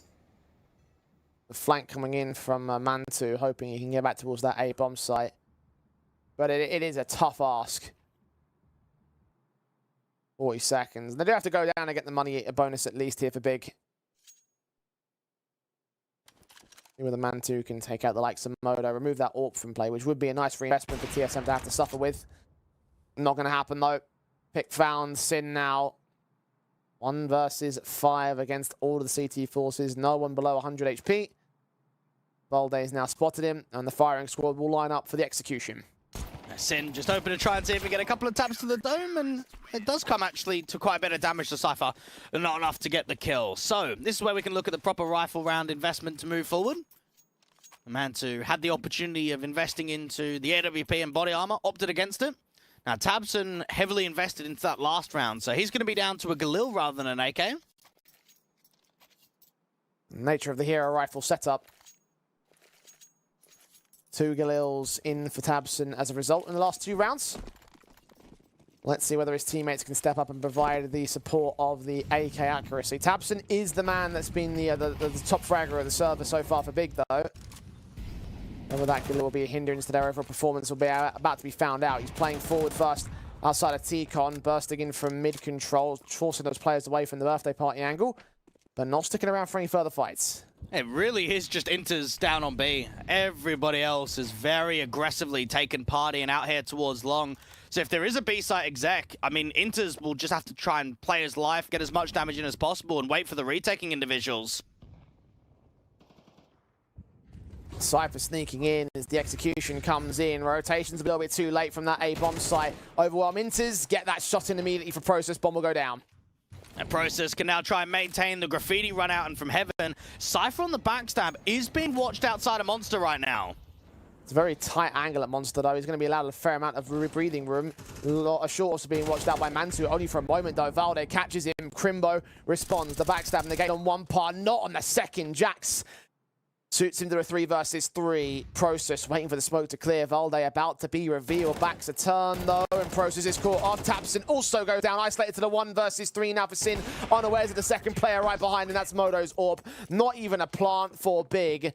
And TSM have brought it back to evens. I feel like Big are just kind of playing with themselves at that point. Like, the idea that you've just run down an open B bomb site where Inter's the B anchor has fallen and the bomb's not planted just tells that they were just trying to toy too much with cutting rotations and forcing CTs to get into angles. I mean, that bomb site was just so open.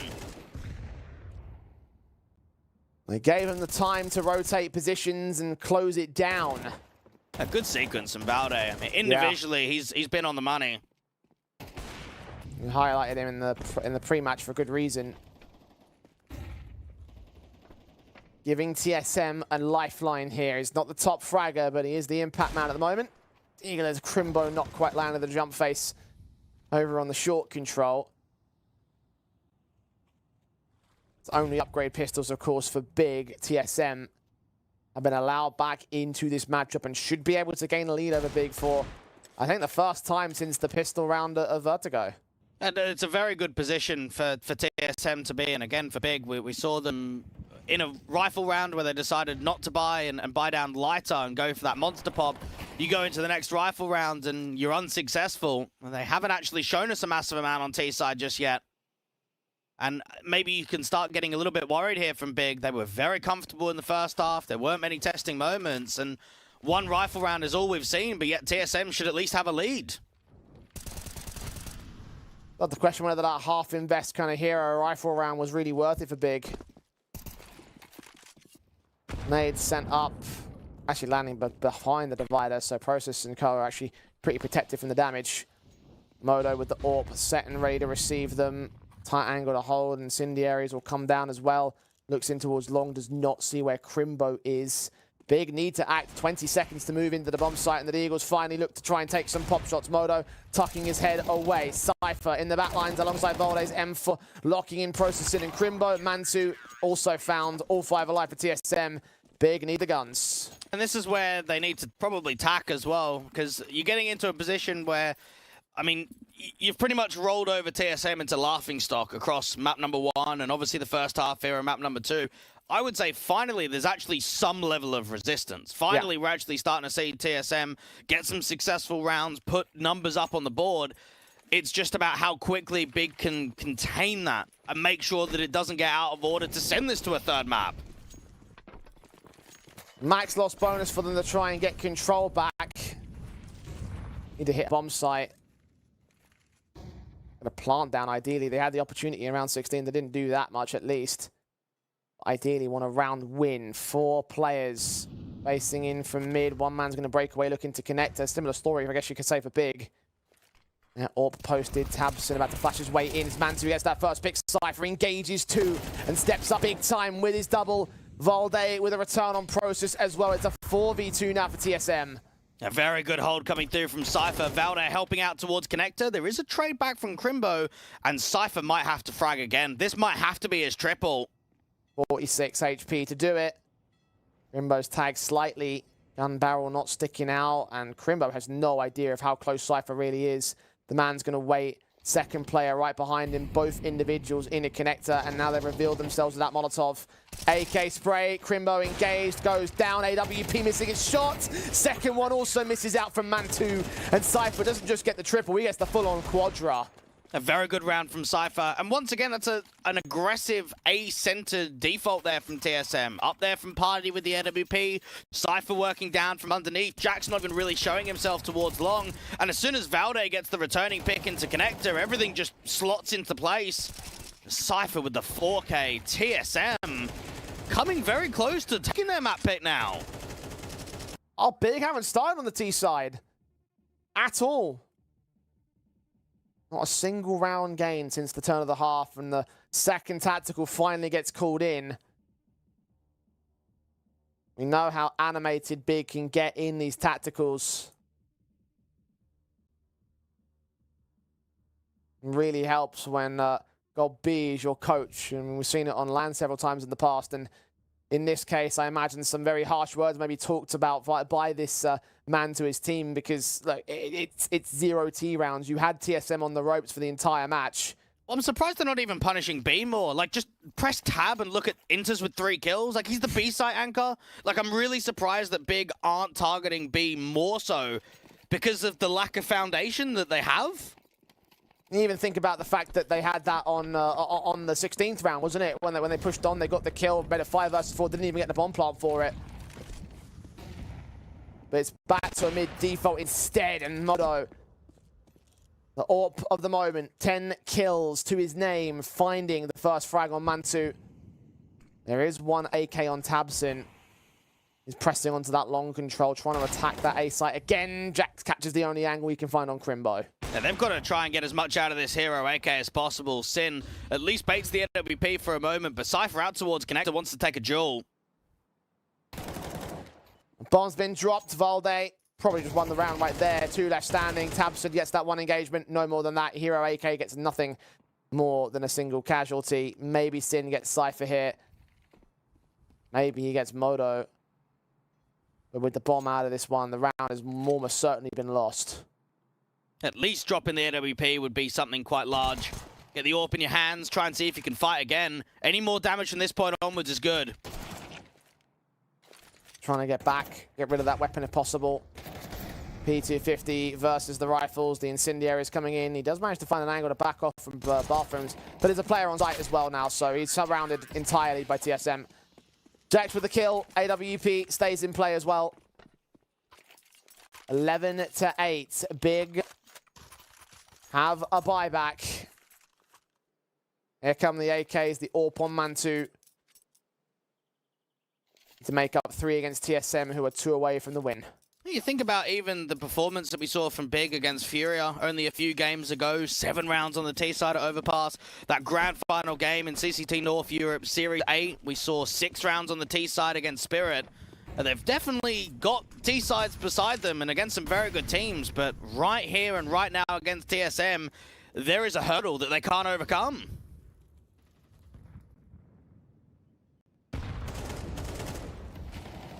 Sin's desperate to get a pick out of Monster. The Orpamodo isn't missing, and they keep peeking him. Tabsin, latest casualty.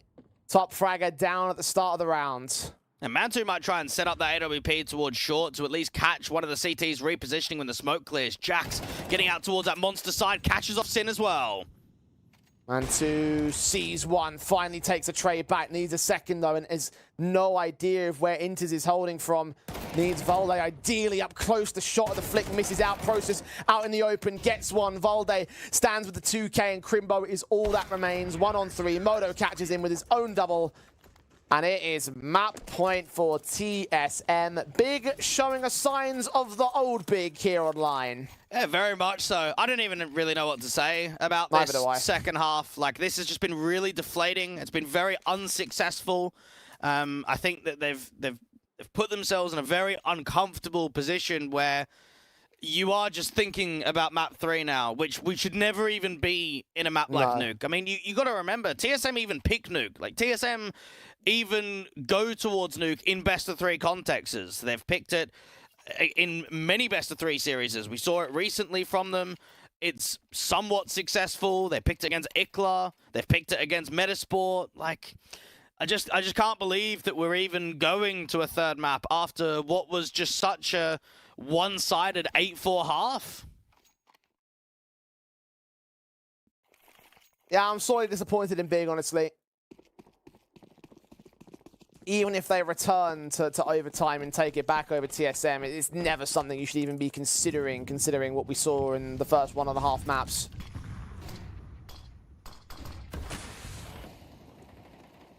Map they've beaten Spirit on in the past as well, so it's just like the level difference so much staunch in terms of their 1 victory in the last 3 months. One more victory for Moto, and his AWP can't be chased down by Tabs, and he's desperate to find an exit. Look at Cypher in a connector. He's found Crimbo. He's waiting for a chance to get out towards TopCon. Look for Process instead. Engage the first. Crimbo in dire straits. Moto's fought another frag on Tabson. Next, Crimbo's down Sin. All that remains in the round. Big have been stomped on in this second half. An 8-4 half to start things off. Didn't score a single T-side round, and TSM will be able to push us to nuke. Well, I think you have to look at Cypher and say what a performance we've seen from him in the second half in there with Moto. Those two guys bringing a lot of impact forward in the rifle rounds. A huge 4K we saw from Cypher previously, Moto being consistent. And for TSM, this has to be looked at as a huge positive. This is a good victory here today. It's a very good second half performance from them. And now they've got to almost be thinking to themselves, now that we're going to nuke, we've got a chance in the series. Yeah, you're right. Cypher really turned it on in this second half. The CT side really went well for him, and considering as a player that we were having a few criticisms about during the pre-matchup as well, like that's something that's very encouraging for him individually and for the TSM squad in general, which shows that they've still got something ahead of them, which is something we counted out off the back of that Vertigo. I have to say, though, again, I think the key highlight there is just disappointing from Big. They had some key opportunities which were completely wasted. I always go back to that site take on B, the fact that you mentioned it as well, the idea that is the B anchor, they didn't punish it as often as they could do throughout the course of that second half, and just not a single round gain there on the T side when TSM really should have been decimated from there. Yeah, and I mean, again, like a really tough game for Inters. Like, you got to wonder what even his mental state's going to be like. Hopefully, he can at least bring it to a good level going into map 3. But what, 3 kills on map 1, 3 kills on map 2? Like, geez, there are some serious low numbers at this kind of level. Or like, if you're Big and you're looking at those kind of numbers and not thinking that the strategy from here on out is to try to punish him going forward into nuke, then I don't know what the strategists are like there within that side of things. But we'll have to find out what they can do on nuke. It will be the final map of our final best of 3 today. So do stick with us after this short break. We'll return and we will see whether TSM can pull off the impossible.